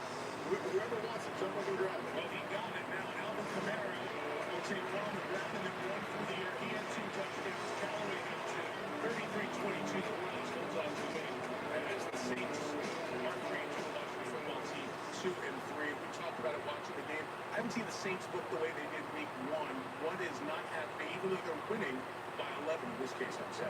I don't see the high percentage passing game that I know Sean Payton would like to see and is really a big part of this offense. They've been able to run the ball at times, although that hasn't been consistent. And they really haven't had big plays, but they had it today, and then they had a spontaneous third down big play. But really, I credit the defense. The defense is playing extremely well. They had 3 takeaways today. That's been a big part of their success. Now, you were with Jameis a year. Is he capable of being a high percentage throwing quarterback? Or is he the gunslinger? Is that just in his DNA? I think it takes time. I think his innate desire is to be a gunslinger. And he's trying to kind of rein that in and play within the system. But I do sense some hesitation and maybe just not really turning the ball loose like I know he's capable of. And I think that just takes time. They go to Seattle after a bye week. Okay, there's a good sign. Players are leaving the locker room now as the teams are about to retake the field, as we're about to start the second half following an hour weather delay here tonight on NFL Sunday Night Football. So we should be good to go here, I'd say, in about 10 minutes or so. They said once they take the field, maybe about 5 minutes to get them warm, give them a warm-up or two. Should already be loose back in the locker room, though, you would think, even with sitting for about an hour or so. You know, because you don't want to not do anything, but you want to just try to keep your head in the game, so to speak. But emotionally draining was this week for you, considering what happened, and did you see any of that impact any of the players at all today? I didn't. I would beat it off them. I apologize early in the week, and players had a really excellent week of practice, and put ourselves really in a position to win a game at one point. Mike Florio, bring you back in one last time here. What are you hearing out of Jackson? Urban Meyer update, what do we got? Didn't fly back to Jacksonville with the Jaguars after the loss in Cincinnati, and the players, the staff, I'm told, did not know he wasn't going to be on the plane. And people in the organization paying attention to 2 questions. Number 1, was Urban Meyer truthful to owner Shad Khan when he was grilled last Monday when he showed up, and there were some tough questions that needed to be answered? And number 2, what will happen next? And that's a fair question when you look at all of the various things. Yeah, the Jags are 0-5. Are they going to fire him? I don't think so, not right now. I think if they lose the Dolphins in London next week, then maybe. I absolutely could not believe that. But who the hell knows what's going to happen? 3 years in the NFL as a coach, 3 years as a player. You always expect your head coach to be there in the front seat. Yeah, that was on the plane, wherever you're going. very odd, the Urban Meyer situation right now. That chemistry been locking. We saw Dan Campbell. I know how those players are. Wonder when his heart issues are going to start acting up again.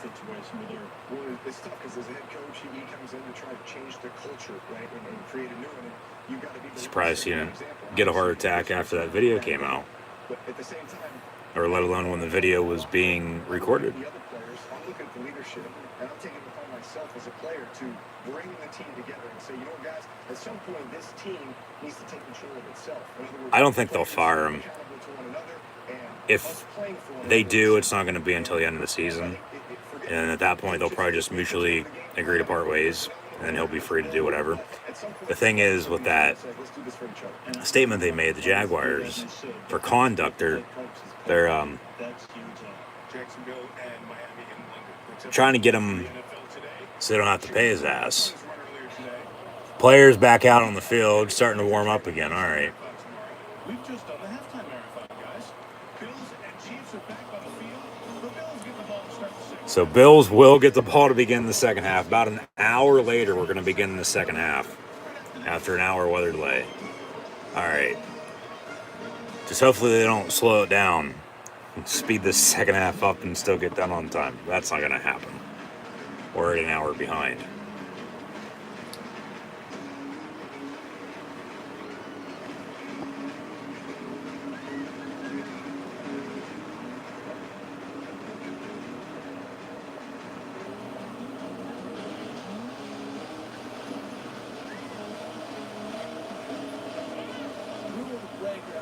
Toyota, let's go places.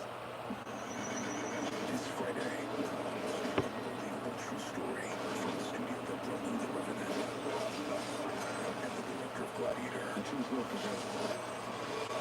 last duel, rated R, in theaters Friday. Why is it your grocery order arrives the second you remember everything you forgot to order?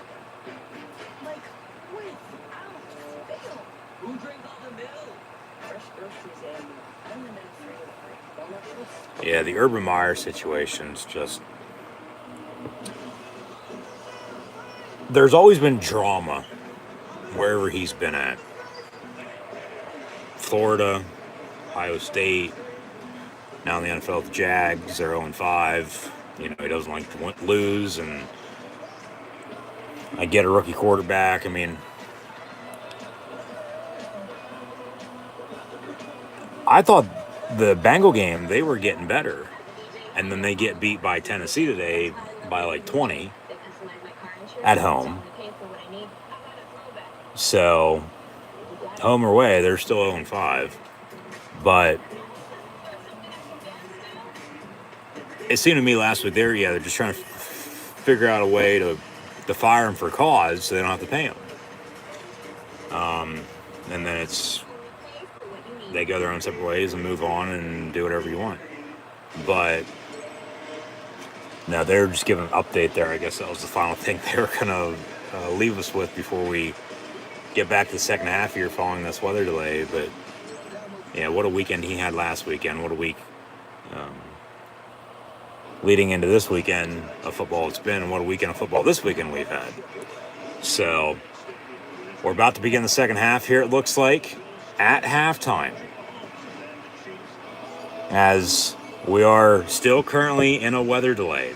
And until we kick off, we'll still be in that weather delay to begin the third quarter. At the half, with the Buffalo Bills to receive the second half kick, Buffalo leads Kansas City 24-13.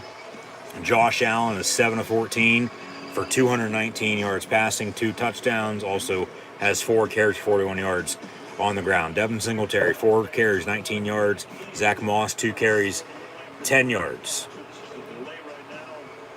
Players warming up on the field, going through their pregame routine, it looks like, to get reevaluated, re-warmed up, if you will, to begin the second half, following an hour, about 15-minute weather delay. And yeah, it was a 3-0 lead by Kansas City. Buffalo scored, Josh Allen rushing touchdown. Kansas City 10-7, 14-10. And then it was 21-10, or 17-10, excuse me, and then 24-10, and then 24-13. Patrick Mahomes is 13-25 for 131 yards passing and a touchdown. Also has 6 carries, 52 yards on the ground. Clyde Edwards-Helaire, 5 carries, 16 yards as well. Buffalo and Kansas City receiving. Emmanuel Sanders, 1 catch, 35 yards and a touchdown. Zach Moss, 2 catches, 39 yards.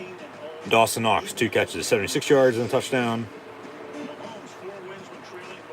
And then Stephon Diggs, 2 catches, 69 yards. Josh Gordon, 1 catch, 11 yards. Kelsey, 3 for 33. McKinnon, 1 for 9. Tyreek Hill, 2 for 19. Mecole Hardman, 4 catches, 48 yards. Byron Pringle, 2 catches, 11 yards at the half, as we're about to get out of this weather delay and begin the second half here hopefully soon, as the players back out in the field warming up. So about an hour, 15-minute weather delay here. We're about to kick off in the second half. Bills going to get the football. Both teams have to find a running game explosive plays have helped out the Bills. One passing touchdown to Emmanuel Sanders from 35 yards out, and then another passing touchdown to Dawson Knox from about 50 yards out.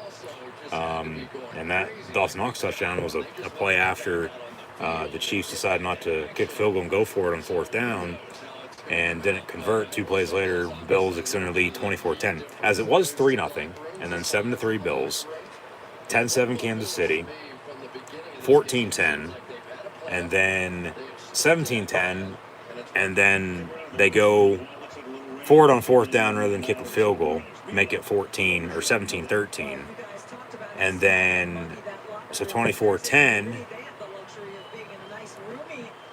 Yeah, they decided to go for it and not kick it. 2 plays later, Bills scored 24-10. Whereas if they would have kicked it, played defense, made a stop, kicked the field goal, and then got the ball back, kicked another field goal as they did, it'd be 17-16 right now at the half, not 24-13. So both teams have to find a running game, explosive plays as well. Need to continue, at least for Kansas City to get back in it. It's really what defense still is going to bend but doesn't break here in the second half.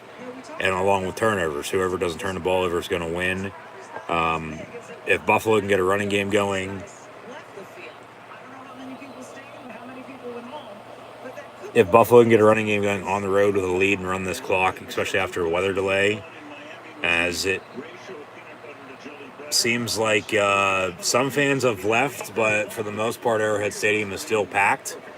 So we'll see how the noise is. I mean, it'd be as last year with, capacity limit of only allowing a certain amount.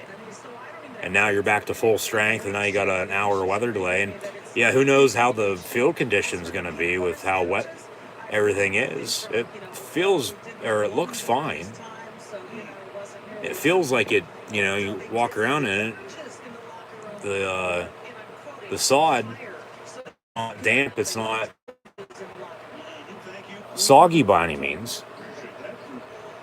But yeah, we're about to get out of this weather delay and begin the second half as the Chiefs are on to kick off to begin the second half, this third quarter, following an hour and 15-minute weather delay. Bills lead the Chiefs 24-13. Tomahawk chop to get everybody fired back up as the rain has quit. And we'll see what gives in the second half. Next commercial break. I know I had an hour worth of time to go over stats and scores from around the league this week 5. Next commercial break, though. And we'll see how commercial breaks are, if they're going to be long or short. Get this game, of course, in by a certain time. I'd say we go to about 1 o'clock Eastern time in the morning, 1 a.m. Because a half of football is about an hour and a half of actual time. Because normally for a 1 o'clock kick, halftime's about 2:30, and then it's a 3-hour game over by 4:30 at the latest. Kickoff, we're underway in the second half finally. Round of applause, we're underway, yes. Touchback on the kick, 1st and 10, Buffalo from the 25-yard line. So yes, next commercial break, we will recap NFL Week 5 and preview Week 6, so stay tuned. And once again, thank you for tuning in, listening to my live watch-along audio-only reactions live right here on YouTube of NFL Sunday Night Football, with the visiting Buffalo Bills leading the hosting Kansas City Chiefs 24-13 at the half as we enter the third quarter, second half of play now, following an hour, 15-minute weather delay from Arrowhead Stadium in Kansas City, Missouri.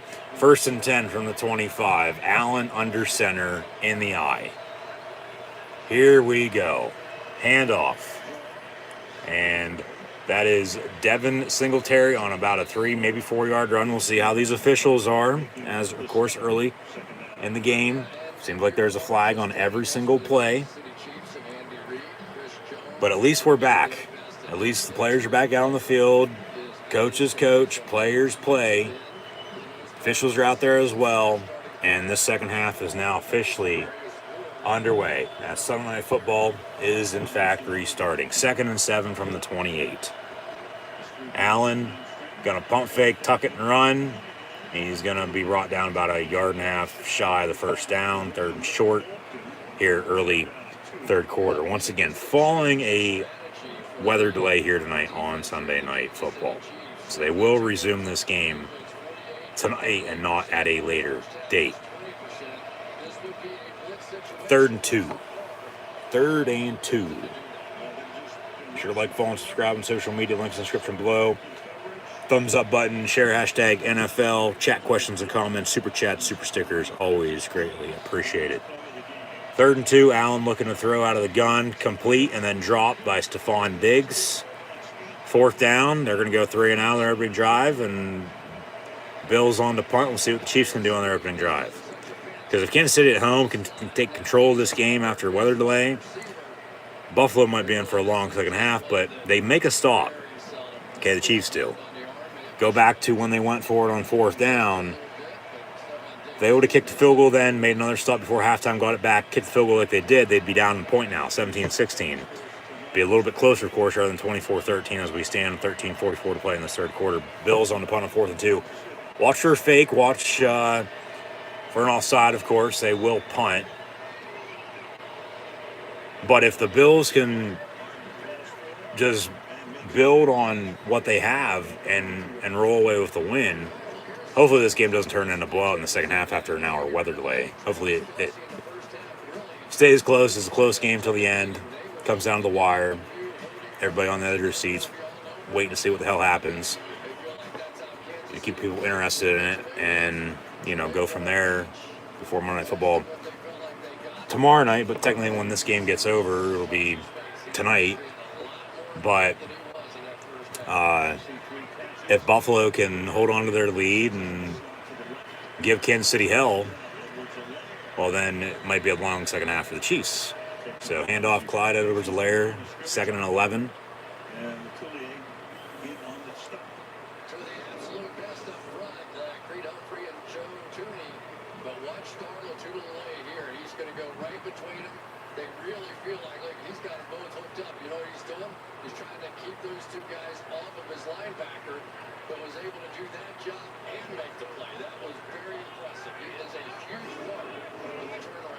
From the 21-yard line, Mahomes empty set out of the gun. Over the middle, complete to Travis Kelce, 1st down on a 12-yard completion. All Kansas City needs is one good drive to get back in this game. Get that spark you need that we were talking about earlier. Get the crowd into it. Play good defense. Score some more points and win. So 1st down from the 33 for the Chiefs. Mahomes pump fake near side, caught by Robinson. And 8 yards on the reception for him, 2nd and short.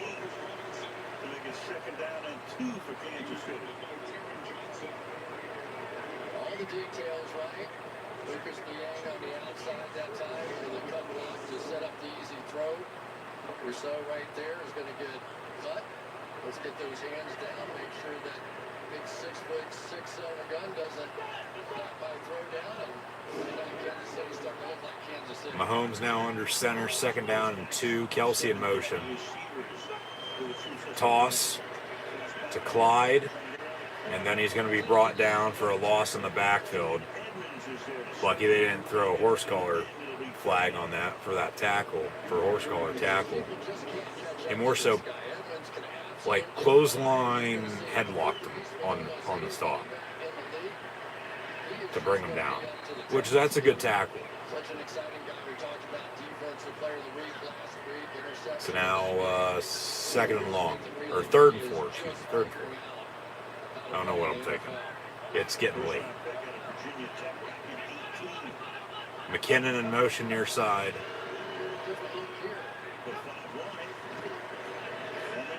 Got to stick with it. Mahomes over the middle, incomplete. Got a penalty flag. So it will be 4th down, pending the flag. It's against the Chiefs. They'll decline it. Holding on the offense, penalties have been declined. 4th down. Kansas City going to punt on their opening drive here the second half as well after the weather delay, just like Buffalo did. So the Bills are going to get the football back.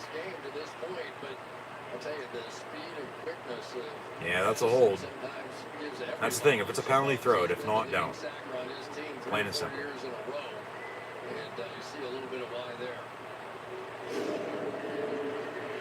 Fourth and 4 from the 39, and Kansas City on to punt.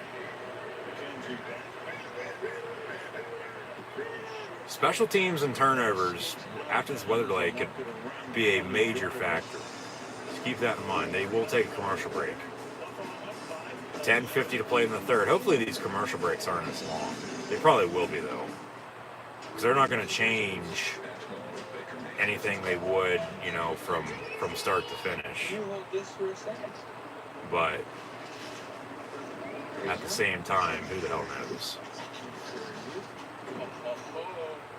I mean, we just went through an hour weather delay on Sunday Night Football, and it's almost midnight. We're not even at the end of the third quarter yet. You know, this would be like an NFL Monday night game starting at 9 o'clock, and they go until as late as they went before. I mean, you still get a 3-hour game, but you have that extra hour now tonight with the delay to add in and factor into it. So, and how does that affect both these teams now in the second half? So, 2 quick 3-and-outs by both offenses here to begin the third quarter, but hopefully we see some action, because if not, and nobody scores in the second half, well, then you might as well just have called the game at halftime because it was raining. But then that wouldn't be fair to either team, especially whoever was losing, you know, to not give them a chance to come back and win. So we'll get to the end of this whenever we get to the end of it, and whenever this game goes final, we'll be done for the night. But just be sure to tune back in tomorrow night for more live watch long reactions, live right here on YouTube for Monday Night Football and Monday Night Raw. As mentioned, next commercial break, we'll recap Week 5 and preview Week 6. So here we go. Week 5 began on Thursday night with the Rams defeating the Seahawks 26-17. And now earlier today, and by the time this game gets over, it'll be yesterday, and then tonight for Monday Night Football, the Falcons defeated the Jets 27-20. In overtime, Packers 25-22 winners at Cincinnati. 19-17 Vikings with a game-winning field goal defeating the Detroit Lions. Steelers won for the first time since Week 1. 27-19 at home over the Broncos. 45-17 Buccaneers defeating the Miami Dolphins. 33-22 Saints on the road defeating Washington. 21-18 Philly over Carolina. 37-19 Tennessee defeats Jacksonville. The Patriots win at Houston before hosting the Dallas Cowboys next week, 25-22. To it here, 10:50 play in the third after an hour weather delay. 1st and 10 Bills at the 19. Josh Allen looking to throw, going to go deep, and has a man. What a catch by Dawson Knox. Talk about these tight ends, and Travis Kelce hasn't done shit tonight. Dawson Knox is having the game of his life. Big first down completion for Josh Allen. Those big explosive plays are killing the Kansas City Chiefs defense. And this is, I believe, is going to go back to when they went for it on 4th down, should have kicked the field goal. Because you kick the field goal, you make it, you're down 4. Okay, who knows if they 2 plays and get a touchdown to Dawson Knox on a touchdown pass from Josh Allen as they did or not. But if they don't, you make a stop, you get it back, you kick the field goal you did, you're down by 1 at the half, 17-16, not 24-13 as it still stands here under 10 to play now in the third. So, yeah, just, I think it's going to go back to that if they can't stop them on defense and can't give up these, or can't stop these big plays. From the 41, 2nd and 11.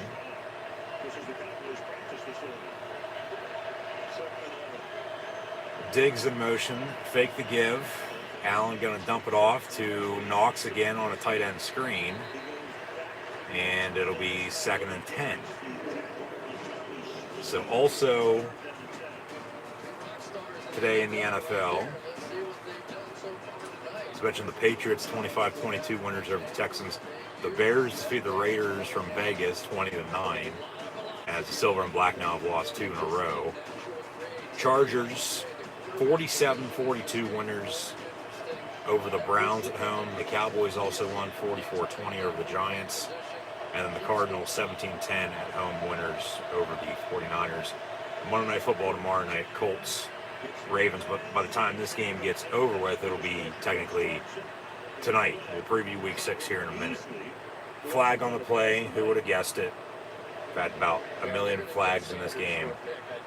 Pass was incomplete near side. This is going to be a pass interference on the Bills, though. Penalties declined, 4th down. And 2 3-and-outs by the Bills to begin the second half.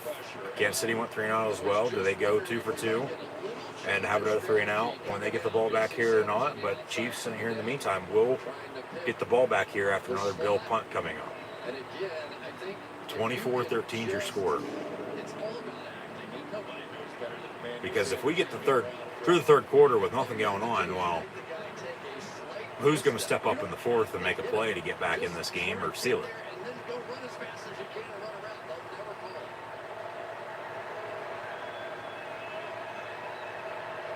Buffalo on to punt from the 40, 4th and 10.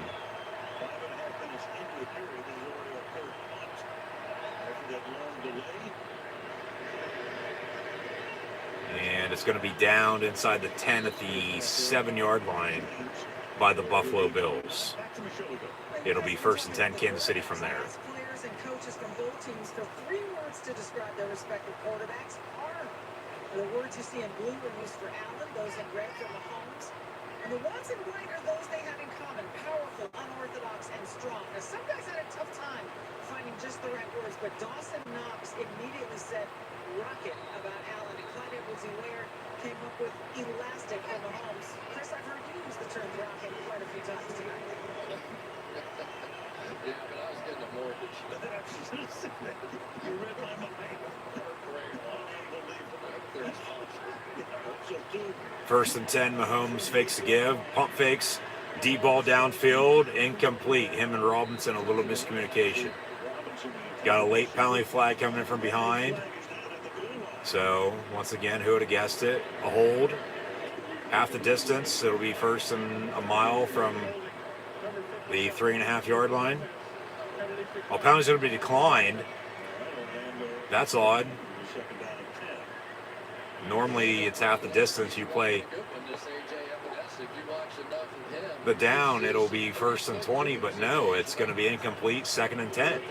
So they're going to take the down rather than giving them an extra down and decline the penalty. 2nd down and 10 from the 8. Mahomes on a halfback screen, complete to Clyde Edwards-Helaire, who's going to lower his shoulder right at the first down marker and pick up 11 and get another Chief first down. And now Clyde Edwards-Helaire is hurt. He's a little slow to get up, injured.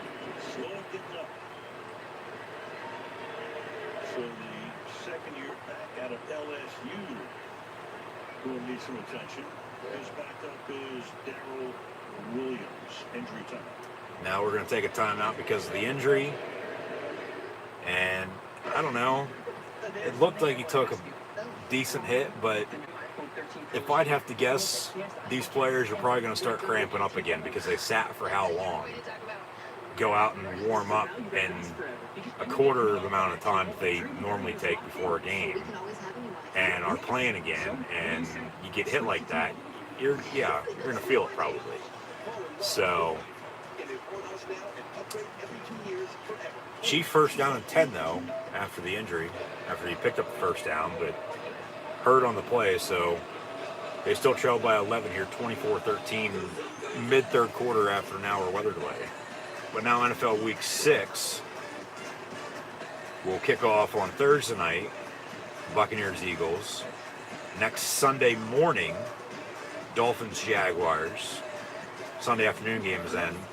Packers, Bears, Bengals, Lions, Texans, Colts, Rams, Giants, Chiefs will head to D.C. to take on the Washington football team, the Redskins, whereas the Buffalo Bills will play at Tennessee next Monday night against the Titans. Vikings, Panthers, Chargers, Ravens next week as well. Cardinals, Browns, Raiders, Broncos, Cowboys, Patriots, Seahawks, Steelers, Bills, Titans, Monday Night Football. Arguably, I mean, a lot of good games next week. Bucs, Eagles kick it off on Thursday night.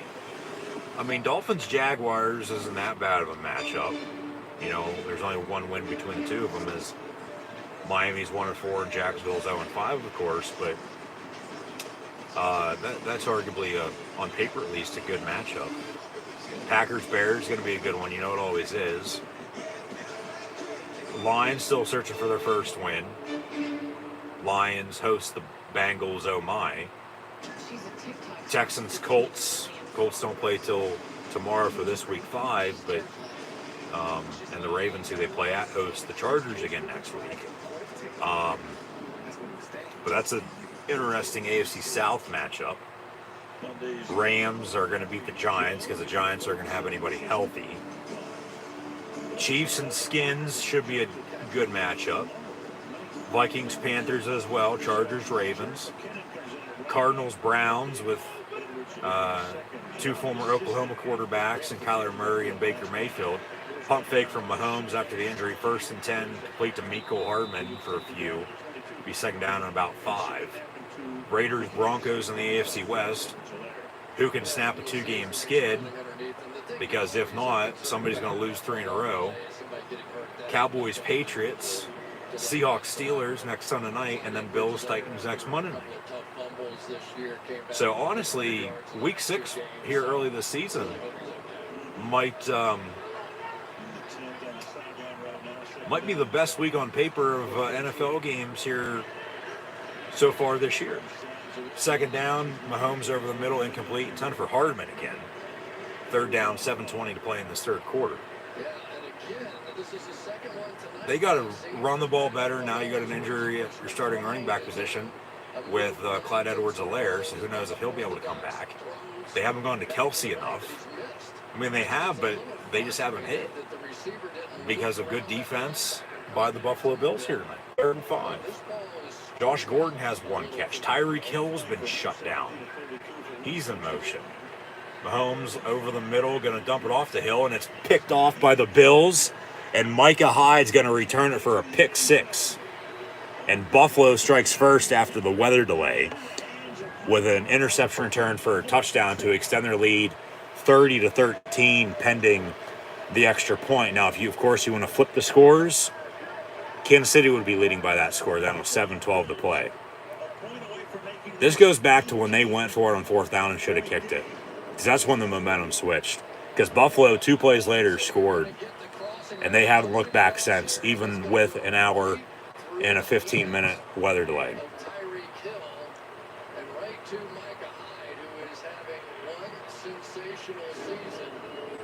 So Tyler Bass on for the extra point. Kick going to be up and good. 31-13 Buffalo.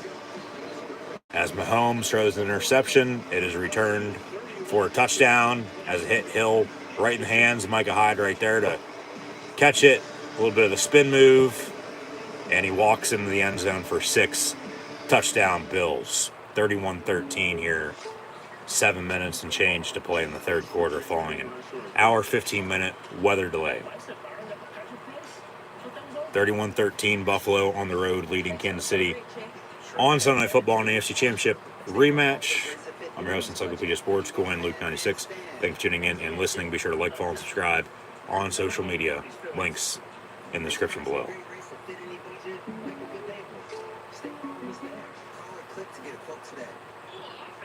Yeah, Kristen, this is perfect. I love it. Hey, but let's talk about the lower level. Follow me. Get recommendations for free from the Best Buy Home Expert. For 26 flavors,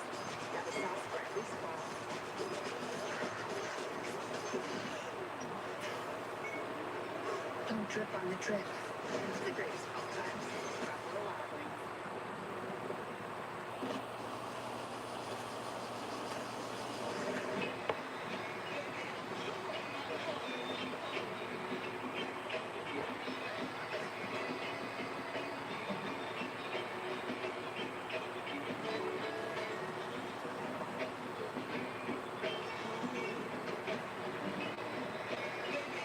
We're only stronger together. Toyota. Let's go places. The battles begin with a bang, and the steals that will make voice history.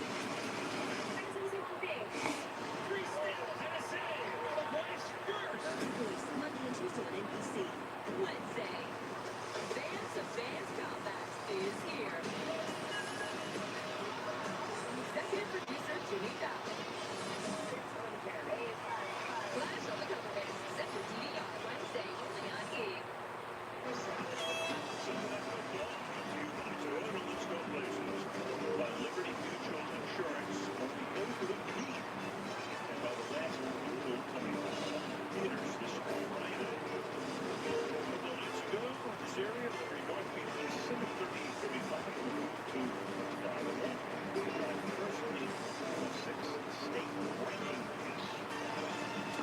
Not a good sign for the Chiefs. Clyde Edwards-Helaire gonna walk off into the locker room, limping a little bit. Looks like it's his right leg, so it doesn't look like he'll be coming back into this game anytime soon tonight. But a touchback on the kick, and 1st and 10 Chiefs after the pick 6 from Patrick Mahomes, as the Bills now lead 31-13 midway through the third quarter after an hour 15-minute weather delay.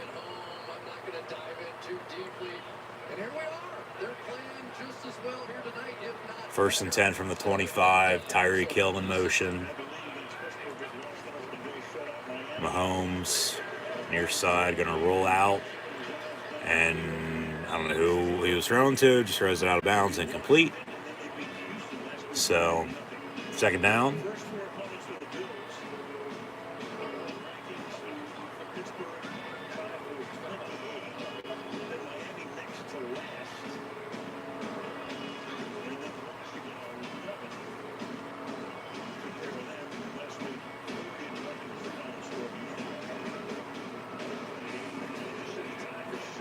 You can say that, NBC, but the Bills also lost the Steelers week 1. They're not undefeated. They're 3-1. But yeah, I mean, that Steeler-Bill game week 1 was good. But on paper, I guess, yeah, you could say too that, you know, this Bill-Chief matchup is even bigger. And arguably the Bills' toughest game here early in the season thus far. But they did lose the Steelers at home week 1, I might add. And Pittsburgh just won today for the first time since then, as they sit at 2-3. There's a few winless teams. A few teams, of course, 4-1. Everybody else is middle of the pack, 3-2, 2-3 right now. 3rd and 6, Mahomes complete to Tyreek Hill. He's going to dive, but he's only going to get about 4, maybe 5 yards on the reception, and not enough for 1st down, 4th and short. He's going to go for it, it looks like. I'd punt. No, I'd punt right here. You still got a lot of time. 6 minutes and change to play in the third. 3 timeouts plus a whole 4th quarter. Last time he went for it on 4th down, Buffalo capitalized 2 plays later and scored a touchdown. And that's when I feel, like I said, this game changed. And the Bills have not lifted their foot off the gas pedal since. Even with an hour, 15-minute weather delay. 4th and 3. Left to right.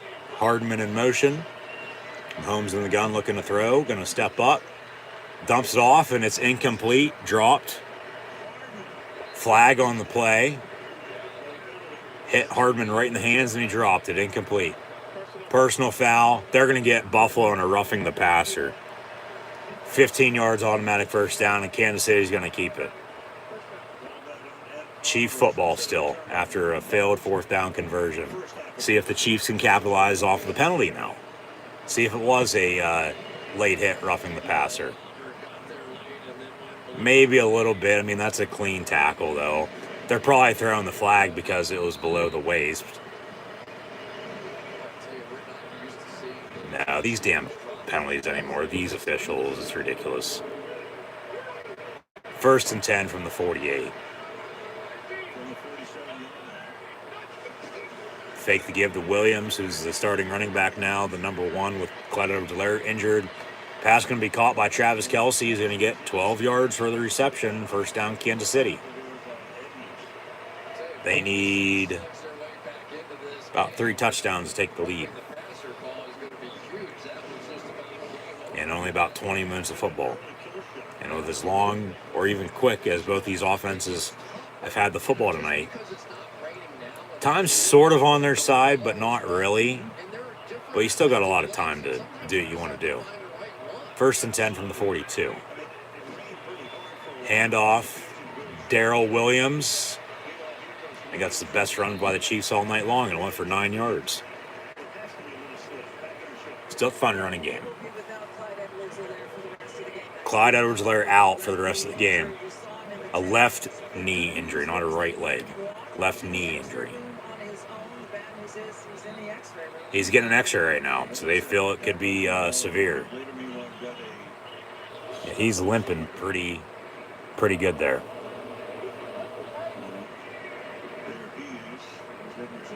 And now we got an injured Buffalo Bill down. 2nd and 1 for the Chiefs.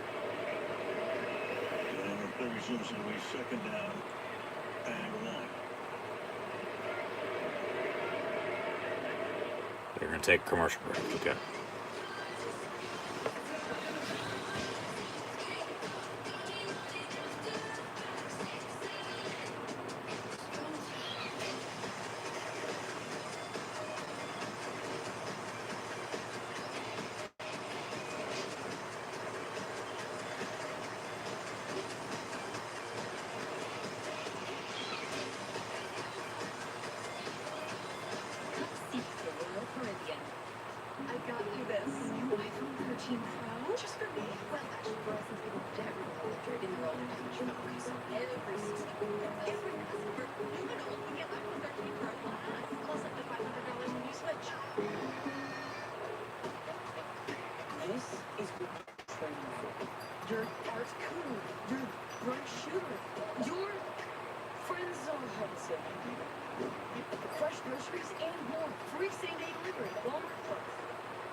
So after the injury, 2nd and 1 Chiefs as they trail at home 31-13 against the visiting Buffalo Bills. As we near the end of the 3rd quarter here already, which is a good sign. Game's picking back up after an hour weather delay. Mahomes with a pump fake. Dump it off near side, complete to Hardman. 1st down Chiefs. Stays in bounds before getting pushed out. 1st down Kansas City.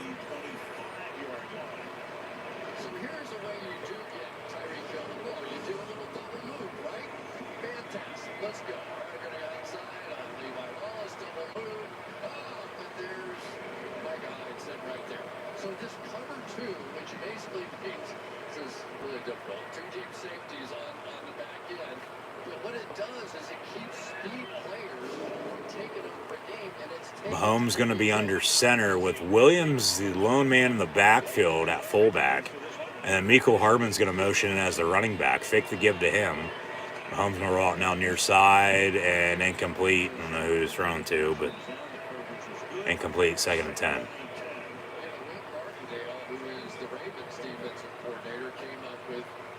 Running this kind of scheme. Believe me, this is like day one installs. This isn't that original of a concept. But now we're starting to see the Chargers. We're seeing other teams going, what happens if we take that element of just wow out of this offense that is Tyreek Hill? And I think a frustration sets in. From the 25, 2nd and 10. Need to go to Kelsey more. Get Tyreek Hill involved. He's been shut down, like I said. Pass going to be caught by Hill. 1st and goal at the 7-yard line now for the Chiefs. 3:23 to play in the 3rd. They're knocking on the door now.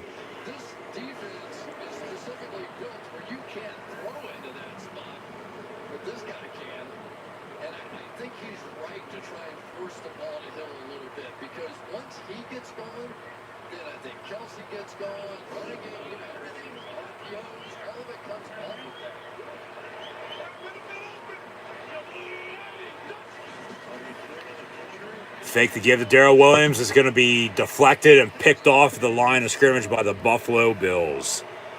Back-to-back drives ending in back-to-back interceptions by Patrick Mahomes. This not returned for a touchdown this time, but Buffalo on the road, up as many as they are right now. 2 minutes to play in the 3rd quarter. Kansas City basically has to score on every single drive the rest of this game to get back in it. This game's over. Turnovers kill you. What do I say? Whoever doesn't turn the ball over is going to win. And here we are. The Chiefs are. The Bills aren't. The Bills are capitalizing. Even go back to turnover on downs. 2 plays later, the Bills scored a touchdown. We'll see if they can score fast here again. If I'm them, I'd run this clock. I'd run the ball. 2:54 to play in the 3rd. Just extend your lead. I mean, they even got a defensive touchdown. Buffalo's going to win this. This game is over. There is no way in hell the Chiefs come back and win this now. And once again, I feel like it goes back to when they went for it on 4th down and didn't convert, and Buffalo scored 2 plays later and went up 24-10 right before halftime. And then, of course, you have your weather delay for an hour at the half. But if the Bills, or excuse me, if the Chiefs kick it and go for it and cut it 17-13 and then give the ball back, make a stop, but maybe they still score, who knows? If they do, well, then okay, we go from there. But if they don't, you get a stop. You know, it'd be 17-16 if you get your other field goal that you have. And that's a whole new ball game in the second half, even with after the weather delay. And slow start, 3 straight 3-and-outs by both teams. 2 by Buffalo and 1 by the Chiefs. And then back-to-back interceptions by Mahomes on the last 2 drives. 1 for a pick 6. So it's 24-13 at the half. Now we sit at 31-13. A minute and a half to play in the 3rd quarter. So we should be done by 12:30, I bet. 3rd and 10 from the 23. Allen, pass far side, incomplete, 10 for Diggs. They want a penalty flag. They're not going to get it. 4th down, incomplete. Chiefs going to get the football back. And, yeah, Buffalo really wanted a penalty flag on that for a pass interference.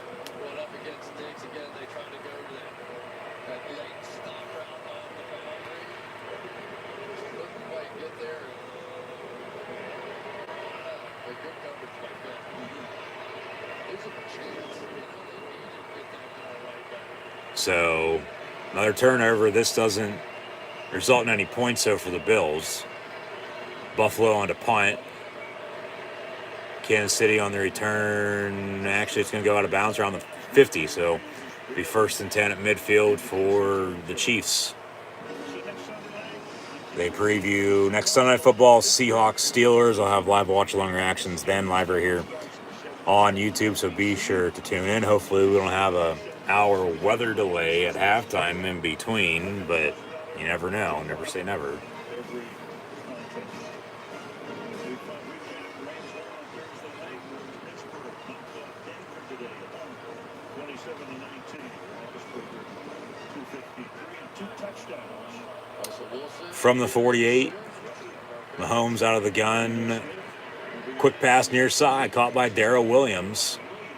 And 5, maybe 6 yards on the reception for him. These short passes aren't going to work now. You got to go deep. You got to keep it simple, though, and move the sticks, no doubt about it. But good coverage, good defense, credit where credit's due by the Bills. Kansas City can't go deep because everything's covered. 2nd and 4, another quick pass near side, complete to Darrell Williams. First down, Kansas City. They're going to try to score here before the end of the quarter. 40 seconds and counting. Because then they'll need 2 scores in the 4th, and that's doable to get back in it. From the 38, over the middle, caught by Hardman. And about 6 yards for him on the reception. Gotta go if you're going to try to snap and get another playoff before the end of the quarter. And now we got a Bill defender down injured. Crowd booing because they think he's stalling, and he probably is. Try to halt this drive a little bit, but it'll be 2nd and 4 for the Chiefs. 15 seconds to play in the 3rd quarter. That other guy on this defense, Tre'Davious White is a great all-pro on the other side, so Levi Wallace always gets a lot of action. But I think those guys are proven better than maybe what was anticipated. Jordan Poyer, Micah Hyde, the 2 safeties, I think are tremendous. Micah Hyde's having an amazing year. Jared Johnson in that slot, how many big plays we see him make last year? That 100-yard return in the playoffs against the Ravens. And Levi Wallace on the outside. He's been better maybe than anticipated. But Jared Johnson is the other guy, 24, that he does everything on this defense. He really does. He's a blitzer. He's a hard hitter. There's a lot of unsung guys that never get a whole lot of attention here. Jerry Hughes, just year after year, getting pressure off the edge. Good players and a lot of depth. They are. That's a good way of putting it. It really is. Dane Jackson comes in and replaces. 2nd and 4. This will be the final play of the 3rd quarter. Kansas City, Mahomes looking to throw, going to go deep near side. A little too much for Kelsey.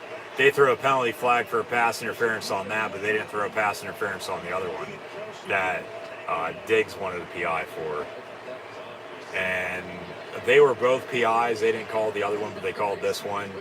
You got to call it down the middle. You got to call it both ways, refs. Pass interference on the defense. Should be a spot foul. Be a first down for the Chiefs. And they'll get another playoff here before the quarter unless they let the clock run with 2 seconds. Which that'll probably be the case, and then they'll have a first down to begin the 4th. Yeah, Buffalo, Sean McDermott saying that was uncatchable. A little too much from Mahomes on it. Yeah, intended for Kelsey again, but what can you do? They threw the flag. So first down and 10 for the Chiefs. Ball going to be at the 15-yard line, so they will get one more playoff here before the end of the quarter. Fake to give to Williams, quick pass to Hill, and then he gets about 5, maybe 6 yards out of bounds to close out the 3rd quarter.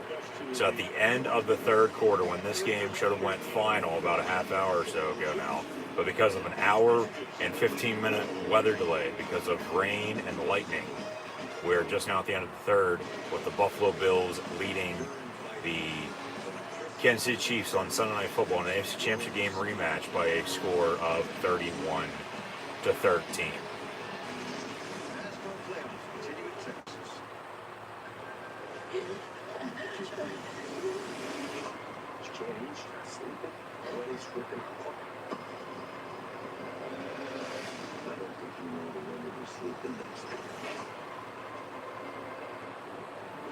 Xfinity Internet gives high-end branded Wi-Fi speeds faster than a gig to gaming stream for his legion fans, and a reliable connection for all his devices. So all he does is win. Get started with Xfinity. If Kansas City can score, cut it to 11 again, course, going to have to make more stops on defense to get the ball back.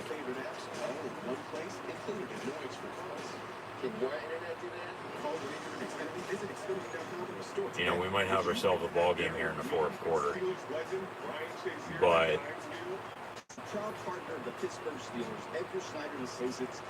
at the same time, it's like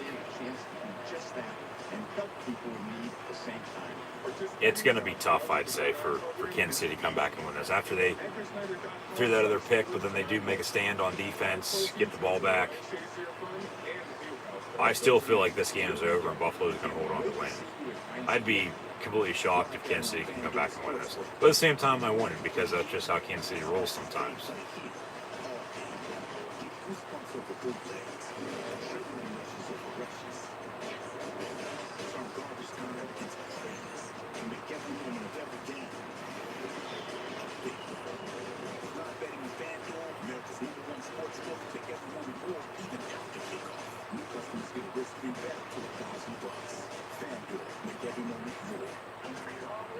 Longer these above average temperatures stick around tonight at 11.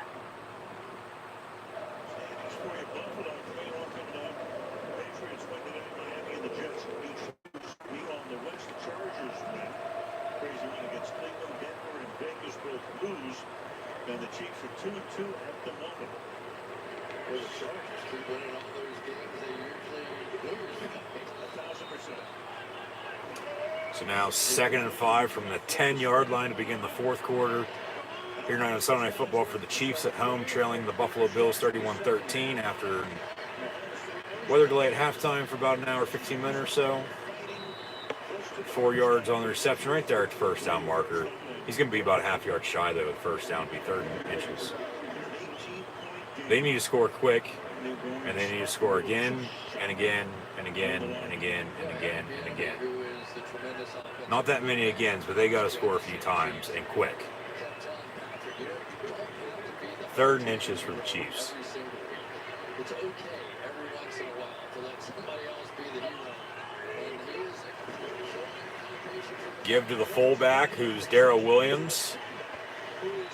And, yeah, he's going to get to the 1-yard line. 1st and goal from the 1.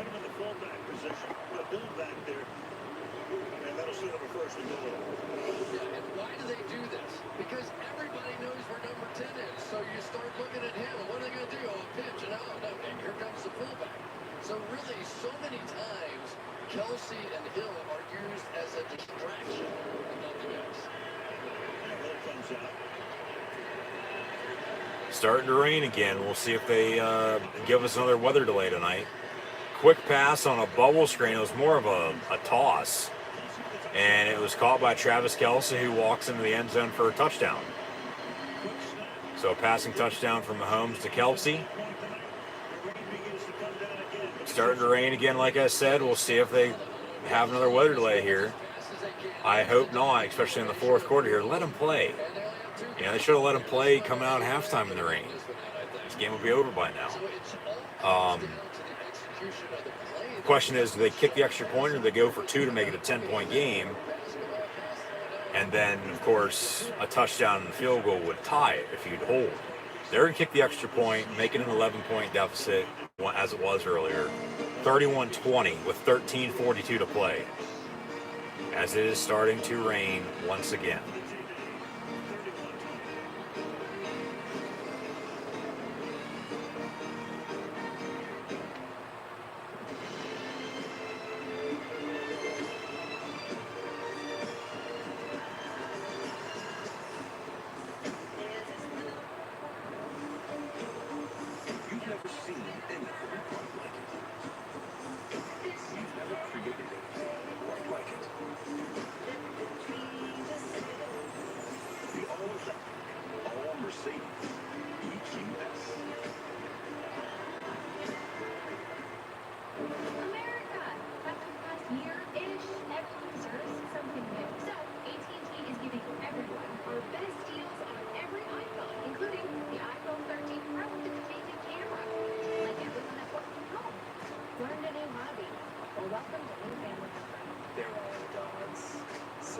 Our deals are for everyone. Great AT&T is giving new and existing customers our best deals on every iPhone, including the Epic iPhone 13 Pro products. Subway Eat Fresh, Refresh, that's a new and improved Italian BMT. The new artisan Italian bread, new Black Forest ham, and new refresh. Hold up. Don't start on the spokesperson. Save big. Order through the app. Last day of vacation is still a vacation. With guaranteed 4 p.m. checkout at fine hotels and resorts properties. One of the many reasons you're with Amex Platinum. Rated M for mature.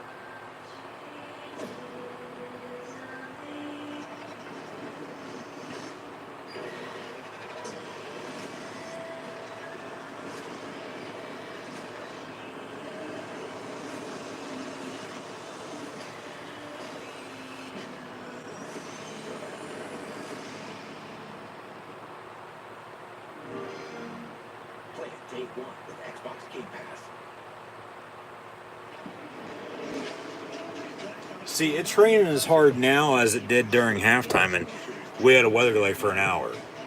Now it's raining, and we're just going to play on. So why couldn't we play it earlier, as we always do anyway? Makes no sense.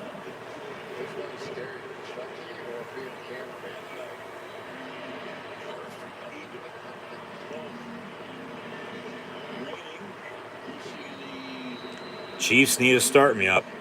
That touchdown might have been the spark. With 13:42 to play, Kansas City on to kick off. 31-20, they trail. At home against the Buffalo Bills. From the 6 on the return, he muffs it. And then he's going to be brought down right away on the tackle. See, the rain's playing a factor already. See if it picks up and plays even more of a factor in this game to close it out.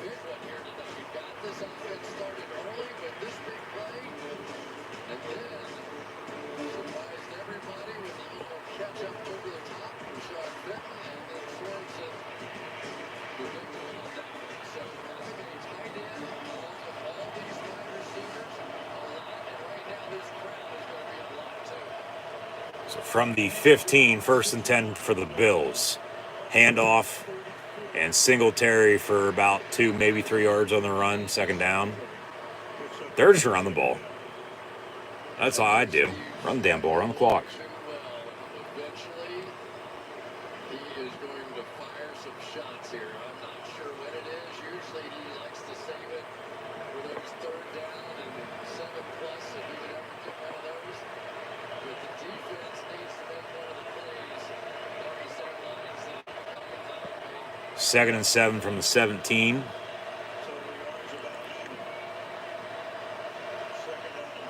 I mean, the interception return right now for a touchdown and the 1 Bill field goal is the difference.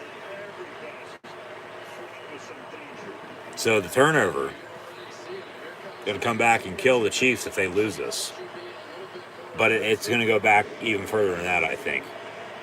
And I'll get to it when this game wraps up, so stay tuned. Unless the Chiefs come back and win, then it's okay, what the Bills do wrong, but Kansas City was able to come back and win it. 3rd and 9 for Buffalo. If they can get a stop, get the ball back.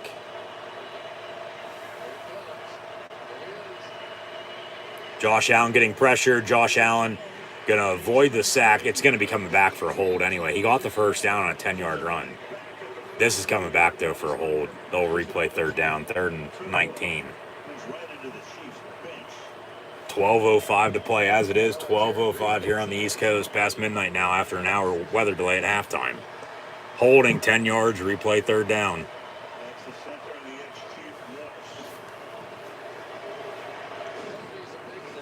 Let's take a look at the end of this play and Josh Allen. He slid all the way into some of this stuff on the bench.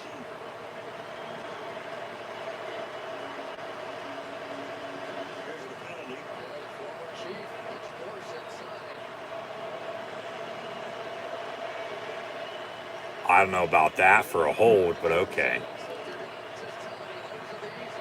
3rd and long. Watch for an interception on this play. 3rd and 17. Allen, no. Doesn't get sacked at the goal line. Gets drilled as he gets rid of it. Has a man wide open, but it is picked off. What'd I say? Now, late flag. This is probably going to be a late hit on Josh Allen because he got literally speared. Personal foul. They're going to throw a roughing the passer on that, too, so no interception. Jesus Christ, these damn officials tonight. Flag on every single play.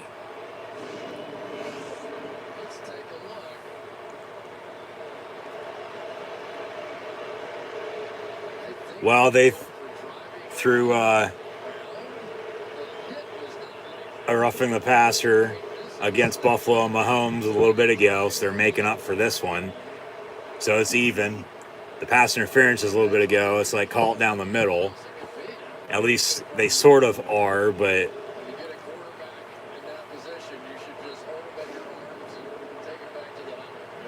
of course the Chiefs do get an interception, but it'll be Bill football, 1st and 10.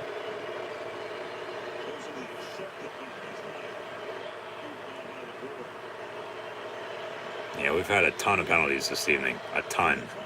Or actually now this morning, if you will, with Monday Night Football to kick off in about 20 hours or so.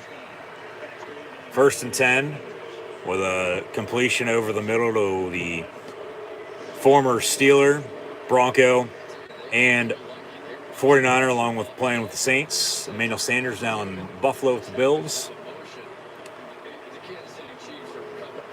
And as the rain continues to fall, even with a hour weather delay because it rained, we're playing in the rain now here in the 4th quarter, so what the hell's the difference? They should have been playing. The game should have been over about 45 minutes ago now. But another 1st down. Run the damn ball. Run this clock. Run the clock. Hand off.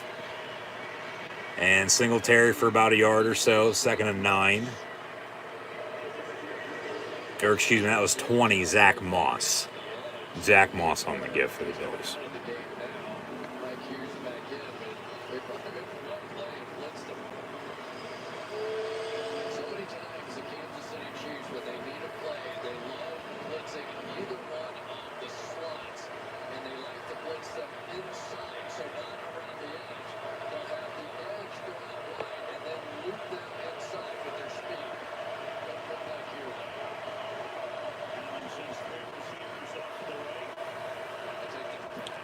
Tyrann Mathieu with a safety blitz, and it's complete to Cole Beasley for the first time tonight. He's waited about 4 hours to make that catch.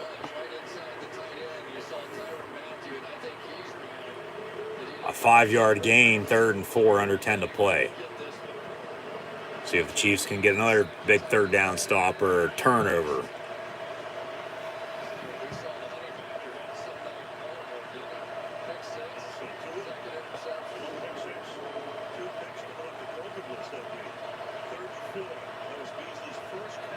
Now we got a whistle. We're going to have a timeout. Buffalo.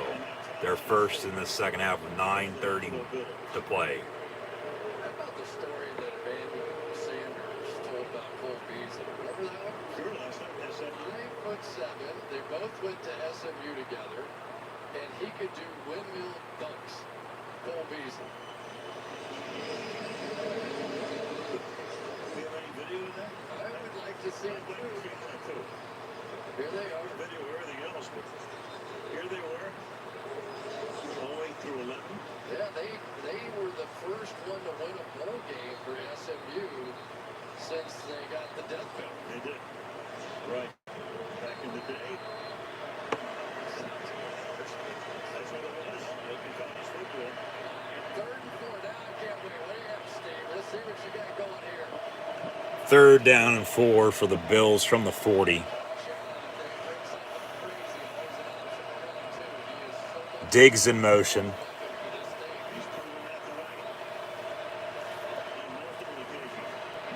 Allen gonna tuck it and run again. Gonna hurdle a man and pick up a 1st down. Wow. Josh Allen. Talk about a dual threat quarterback. 1st down Buffalo. They're just gonna run this ball and run this clock, and this game's over. I'm telling you. There's no way Kansas City comes back and wins this now. They got the pick, got a big stop. Penalty cost them, though. Got beat on defense with explosive plays. Now they can't stop the run here late in the game when they need to. But when Buffalo needs to run the football, they can here, so credit. Josh Allen gonna pass near side, incomplete over the middle, intended for one, Emmanuel Sanders, 2nd down and 10. Why are you passing? Run the damn ball. Make Kansas City call their 3 timeouts and run this clock.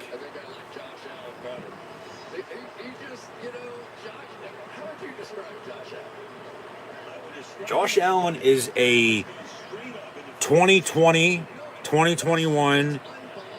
He's a first-round pick, of course, out of Wyoming in 2018. Should have been, in my opinion, the number 1 overall pick by the Browns that year, but they took Baker Mayfield. You go back and listen to my mock draft for that year. I had Josh Allen going number 1. And then he falls to Buffalo, and they got a steal, and he's turned his franchise around. He's this era's, even though Roethlisberger is still playing, he is a younger version of Big Ben Roethlisberger. Believe me, he is. And I've watched the Steelers my whole entire life. He is a young version of Roethlisberger, as mentioned earlier, from 04, 05, 06, 07, 08, 09, 10. When the Steelers won 2 Super Bowls, went to a 3rd. 1st and 10 for the Bills.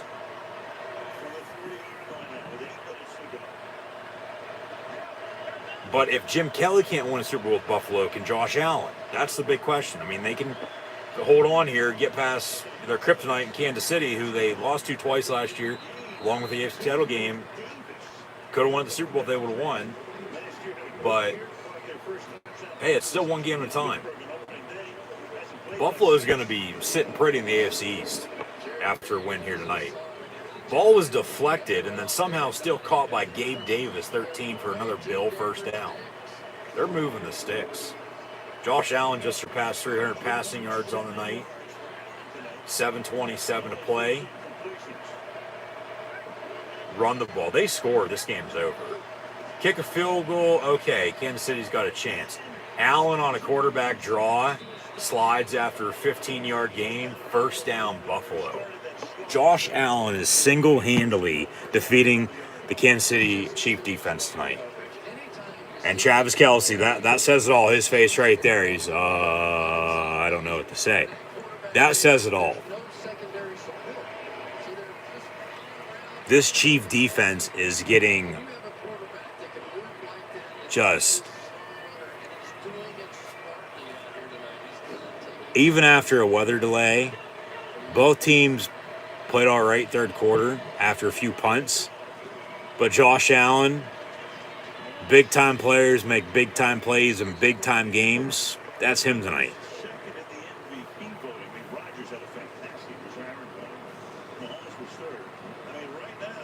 Yeah. Still early, though. Still very early. A lot of football left.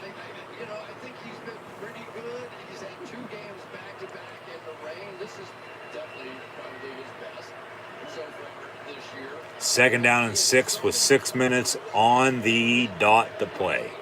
From the 9. Got 8 tries, 7 tries to punch it in here. Pump fake. Caught. Touchdown. Buffalo. Emmanuel Sanders again. And this game's over. Bills are going to win it. I'll stay on until we go final, but this game's over. 5:51 to play. It's now 37-20 Buffalo, pending the extra point. And the Bills are going to walk into Kansas City, defeat the Chiefs on Sunday Night Football,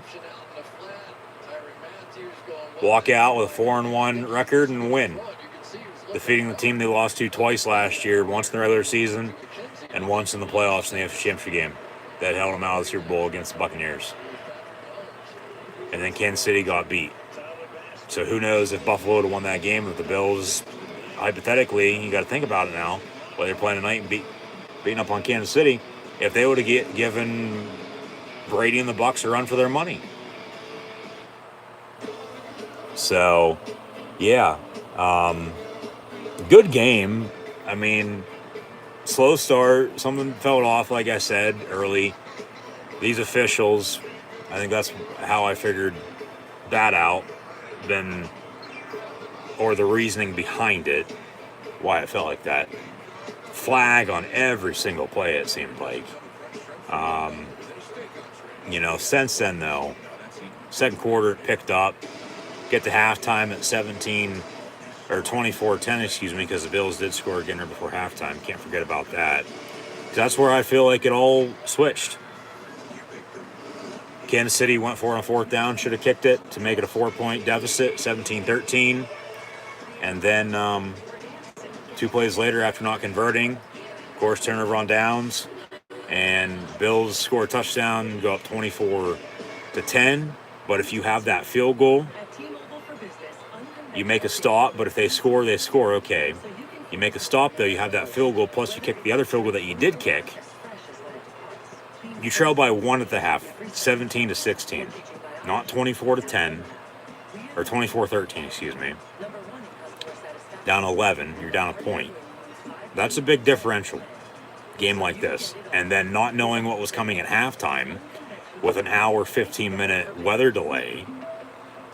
Get back to it about an hour or so ago now, 5:51 to play here in the fourth in tonight's Sunday night game. Before Monday night kicks off a little bit later on, technically now tonight. Still is Sunday night for myself. Sunday night, Monday morning now, after midnight here on the East Coast. But, I'll stay on here until we go final. Thank you for your continued support. Thank you for tuning in and listening all night long, all afternoon, all day long. For Broncos, Steelers earlier, and now, of course, Bills, Chiefs tonight on Sunday Night Football. Just be sure to like, follow, and subscribe. Links in the description below. If you tune back in for more live watch, long reaction streams, live here on YouTube, college football, the NFL, and professional wrestling. But then, after the weather delay, we had 3 straight drives with punts, 2 by Buffalo, 1 by Kansas City. After that, Mahomes threw a pick 6. Buffalo goes up 31-13. Throw another interception on the next drive. Can't capitalize, though. The Bills can't. And then after that, Kansas City scores 31-20. And then the Bills just scored again on a quick drive. Josh Allen doing all the work. He's the MVP of their team. He is. He's not playing quarterback for them tonight. They don't win. But just as I said a few minutes ago, the difference was the field goal happened and that pick 6. So turnovers, like I said, coming in, whoever doesn't turn the ball over is going to win. Chiefs turned it over 3 times, Buffalo 0, and the Bills are going to win. They're up 38-20 with 5:43 to play. Hour, 15-minute weather delay, of course, at halftime. But they just scored again, now lead by 18. I believe this is the largest lead of the evening by either team, if I'm not mistaken. And to go back, I feel like when Kansas City, mid-second quarter, or before halftime, decided to go for it on fourth down, didn't convert, turnover on downs when they should have kicked it. 2 plays later, the Bills scored. Momentum for them ever since, even with the weather delay in between. That's when the game changed, and that's when Buffalo decided to advance, and Kansas City, for the most part, not necessarily backtrack or stay put, but, I mean, they have scored, but not much. They've, just been treading lightly. Treading water, and with the rain continuing to fall, like the Chiefs and the Bills weren't a close one. They were, and now this game's just sort of getting out of hand here in the second half now, late in the fourth quarter. Another penalty flag. Who would have guessed it? We've seen a flag on every fucking play. No foul. They finally pick one up. Okay. Yeah. I don't know how many penalties tonight. At least ones that were accepted.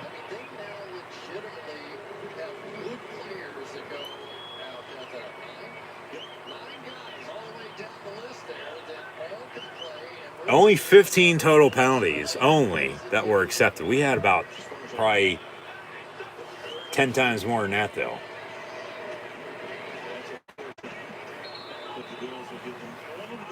First down, Chiefs. 5:10 to play and counting.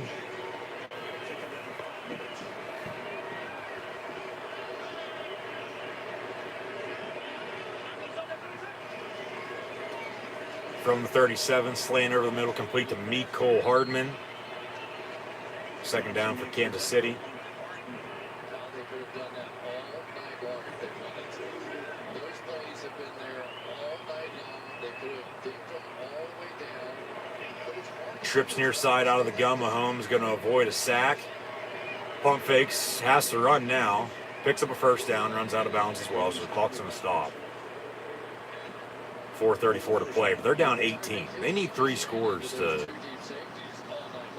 come back. There's no way. If you can't find anybody to race, that's frustrating. I mean, all you want to do is get in a race with somebody. This is going to be a tough loss for Kansas City, too. 30 yards down the field, and they sort of had people all around them. People see it. From midfield, Mahomes looking to throw. It's going to be incomplete. 10 for Tyreek Hill. Second down. They know what's going on. They get him next week. They get him in DC. Very interesting. Yeah, well, I mean, Rivera's group is built for that because of their 4-man pass rush, all those number 1 picks up front. So, yeah, I don't think there's any question they're going to see it. They're going to see it until they can beat it. What does Andy and Eric Bieniemy do? Once again from midfield, 2nd and 10. Hill in motion. Dump off on the screen to Jerick McKinnon. 6, maybe 7 yards from him. The other problem, too, for Kansas City tonight, they don't have a running game. And then Clyde Edwards-Helaire goes down on top of that. So he's running down the field towards Poyer, and underneath he has a corner sitting there. So there's no move, no problem. This guy will set up. There's just nowhere to go. There are plenty of holes in it. It's not like you can't. And the one area they did not attack tonight is right in the middle of the field. They should have had more action. Mahomes, deep, incomplete, 10 for Kelsey, and he gets rocked. And that's going to be a targeting. He's, a little dazed. That'll be a 15-yard personal foul. Yeah, they laid him out. 20 years ago, that would have been legal. That's a good call. He almost caught the damn ball, too. And then it wasn't helmet to helmet. It was left shoulder to the side, right side of Travis Kelce's helmet. So, yeah, personal foul, 15 yards, automatic first down. Yep. Unnecessary roughness. Personal foul. Well, at least it wasn't helmet to helmet, and neither players are, or should I say, both, at least both players aren't down injured. It's only Kelce that got banged up there on that. Mahomes, and you never want to see a player get hurt to begin with, but yeah, that's what happened. You sign up to get hit, you know?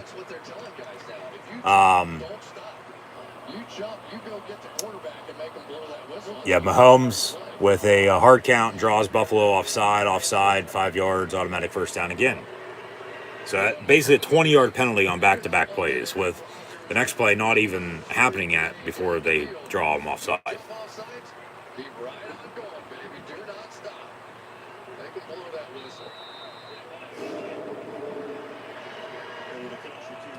So now 1st and 5 from the 24. Mahomes slant over the middle, going to be caught by Hill. Helmet comes off. That's how fast he was running. And another first down for the Chiefs.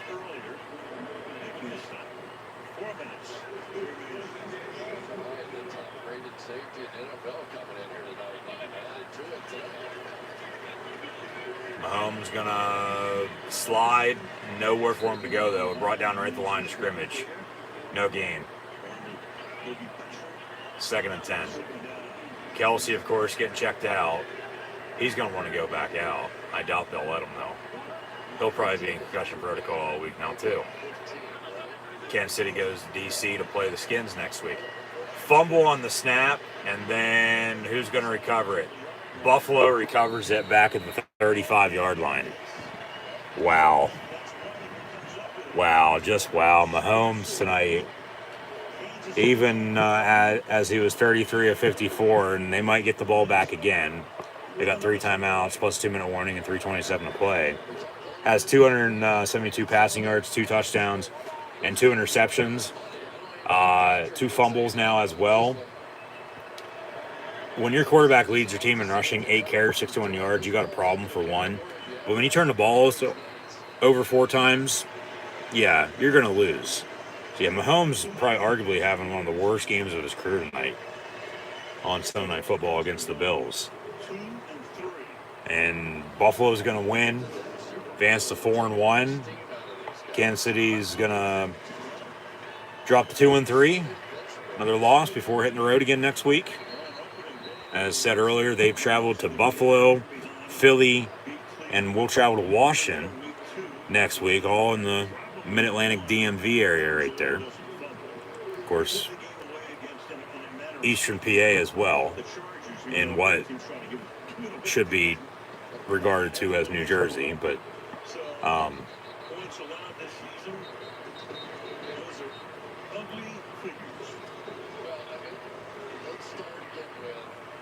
Kansas City's going to lose for the second time at home. Really probably should have lost to the Browns week 1 at home as well.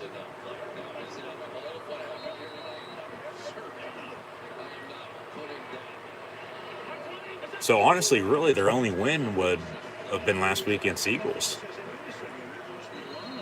And the Chargers should be unbeaten, I think. They lost on a game-winning field goal at home against the Cowboys. Yeah, the Chiefs beat the Browns. Lost to the Ravens when they probably should have lost to the Browns. They lost the Chargers, beat the Eagles when they, Eagle game last week. I watched that. Philly, Kansas City. Andy Reid's coached both of them. Defeated them last week to become the first NFL coach in history to win at least 100 games with 2 different franchises. They're just not playing good football right now. The big story all week long, as it was with Urban Meyer all last week, it's going to be what's wrong with the Kansas City Chiefs. I can already see the headlines. I can already see people talking about it. Like, what needs to change? What needs some fixing? 1st and 10 for the Bills. Kansas City with 2 timeouts. They'll call their 3rd and final now. 3:06 to play. Be 2nd down. Or maybe they'll let this clock run. Actually, we hear a whistle, 3:03 to play. Final timeout by the Chiefs here. It'll be 2nd down. Still have the 2-minute warning, but Buffalo can run this clock out. And that's all they're going to do is run the football. And the Bills are going to win on the road tonight on Sunday Night Football against the Kansas City Chiefs. And the AFC Championship game rematch. Actually, as they went 0-2 against the Chiefs last year. Once in the regular season. Game was supposed to be on Thursday night. Moved to a Monday night because of COVID. Because of the Bills' issues with the Titans a few days prior, because that game was played on a Tuesday. Of course, the NFL wasn't going to allow them to play 2 days later on a Thursday night at home, so they moved it to Monday. Kansas City won that in the rain. Kansas City won the AFC Championship game, advanced Super Bowl before losing to the Bucs. Tonight, though, Week 5, Sunday Night Football, after an hour, 15-minute weather delay at halftime, the Bills are going to hold on to their lead, extending it in the process. Because if they wanted to score in the second half, giving up what they gave up to the Chiefs, they still would have won 24-20. It's going to be a little bit closer, of course, right now. So they scored 2 touchdowns in the second half, and the Bills are going to win it 38-20. 3rd and 2, though, right now for Buffalo, 2:30 to play. And what do you know? Right about 12:30, we're going to wrap up. Between 12:30 and 1 here at the latest. If they get a first down, this game's over, because they can take a few nil downs after 2-minute warning and call it a game. First down, Buffalo, and a first down run by Zach Moss. That should do it. We'll get to the 2-minute warning. A few nil downs, and Buffalo's going to get to 4-1 with a big road win. 38-20 over the Kansas City Chiefs. As Bills Mafia We want the tables for the win. And this game is going to officially wrap up about, as Al Michaels and Chris Collinsworth just mentioned, early here Monday morning for a Sunday night football game. Still local time, Sunday night, 11:30, out in Kansas City. But once Buffalo returns, I'm sure there's going to be people at the airport welcoming them back. And for some reason, they panned a Mitch the Bitch Trubisky on the sideline as he's the backup to Josh Allen. He's never going to fucking see the field in Buffalo the way Josh Allen's playing. He'll probably never see the fucking field anywhere ever again in the National Football League, for that matter. Well, he played in Chicago, for God's sakes. And the way they're playing right now, Justin Fields won again at Vegas today, beat the Raiders. They got the Packers coming into Chi-Town next week. That should be a good one. 2 minutes to play. First down, Buffalo. A few no downs, and this will do it. Bills are going to win 38-20 over the Kansas City Chiefs, so a losing effort.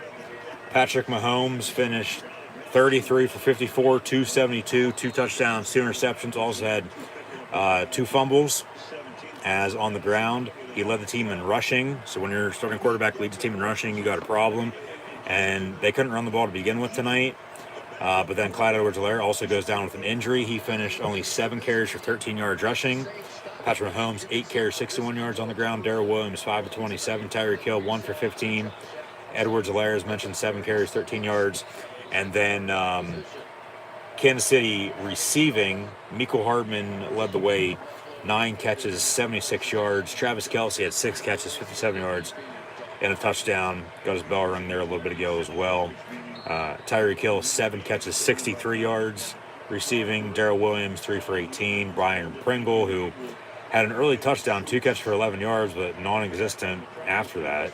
Josh Gordon, 1 catch, 11 yards in his Chief debut. Clyde Edwards-Helaire also had a catch for 11 yards. Jerick McKinnon, 2 for 13 on the backfield. Demarcus Robinson, 1 catch for 8 yards. And Blake Bell also had a catch for 4 yards as well. As the Chiefs, not necessarily got their asses handed to them, but they got beat tonight by the Buffalo Bills. The Bills, by far, were the better team here this evening. As 3rd and 12, they can get it under 40 seconds, take a final kneel down, and that'll do it. The Buffalo Bills defeat the Kansas City Chiefs tonight on Sunday Night Football, 38-20.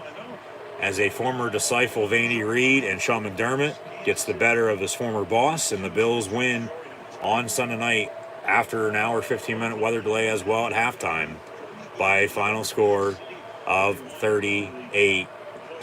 Josh Allen in the win, 15-26, 315 passing yards and 3 touchdowns.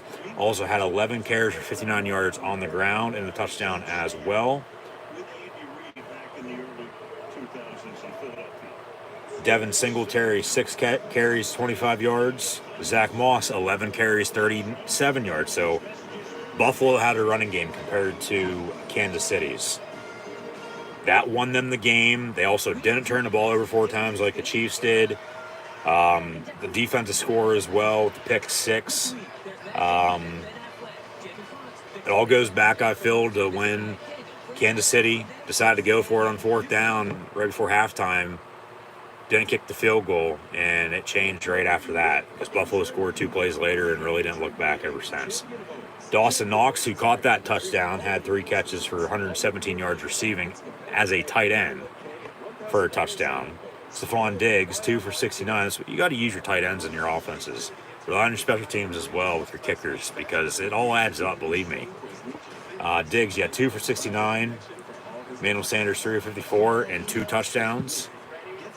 Zach Moss, 3 for 55 receiving. So Zach Moss, hell, he had close to 100 yards total here tonight. All-purpose yardage out of the backfield, running and receiving. Gabe Davis, catch for 16 yards. Cole Beasley, 1 for 5. And then Sweeney also had a catch as well. But here tonight on Sunday Night Football, the Buffalo Bills win it 38-20 over the Kansas City Chiefs. As this game will finish about 12:30 a.m. Eastern Time, Sunday night, Monday morning for Sunday Night Football to wrap up Week 5. Still got Monday Night Football tomorrow night, or technically tonight, depending on where you're at. with the Colts and Ravens from M&T Bank in Baltimore. I have live watch along reactions live right here on YouTube tomorrow night, technically tonight for myself. Then for NFL Monday Night Football and WWE Monday Night Raw, so be sure to tune in. Be sure to like, follow, and subscribe as always on social media. Links in the description below. Thumbs up button. Share. Keep those chat questions and comments always rolling through. Thank you for continued support. Thank you for listening all evening long for about a 4.5 hour live stream this evening, with 1 full hour of that, hour 15 of it basically, as a weather delay for Sunday Night Football during halftime with a thunderstorm that rolled through.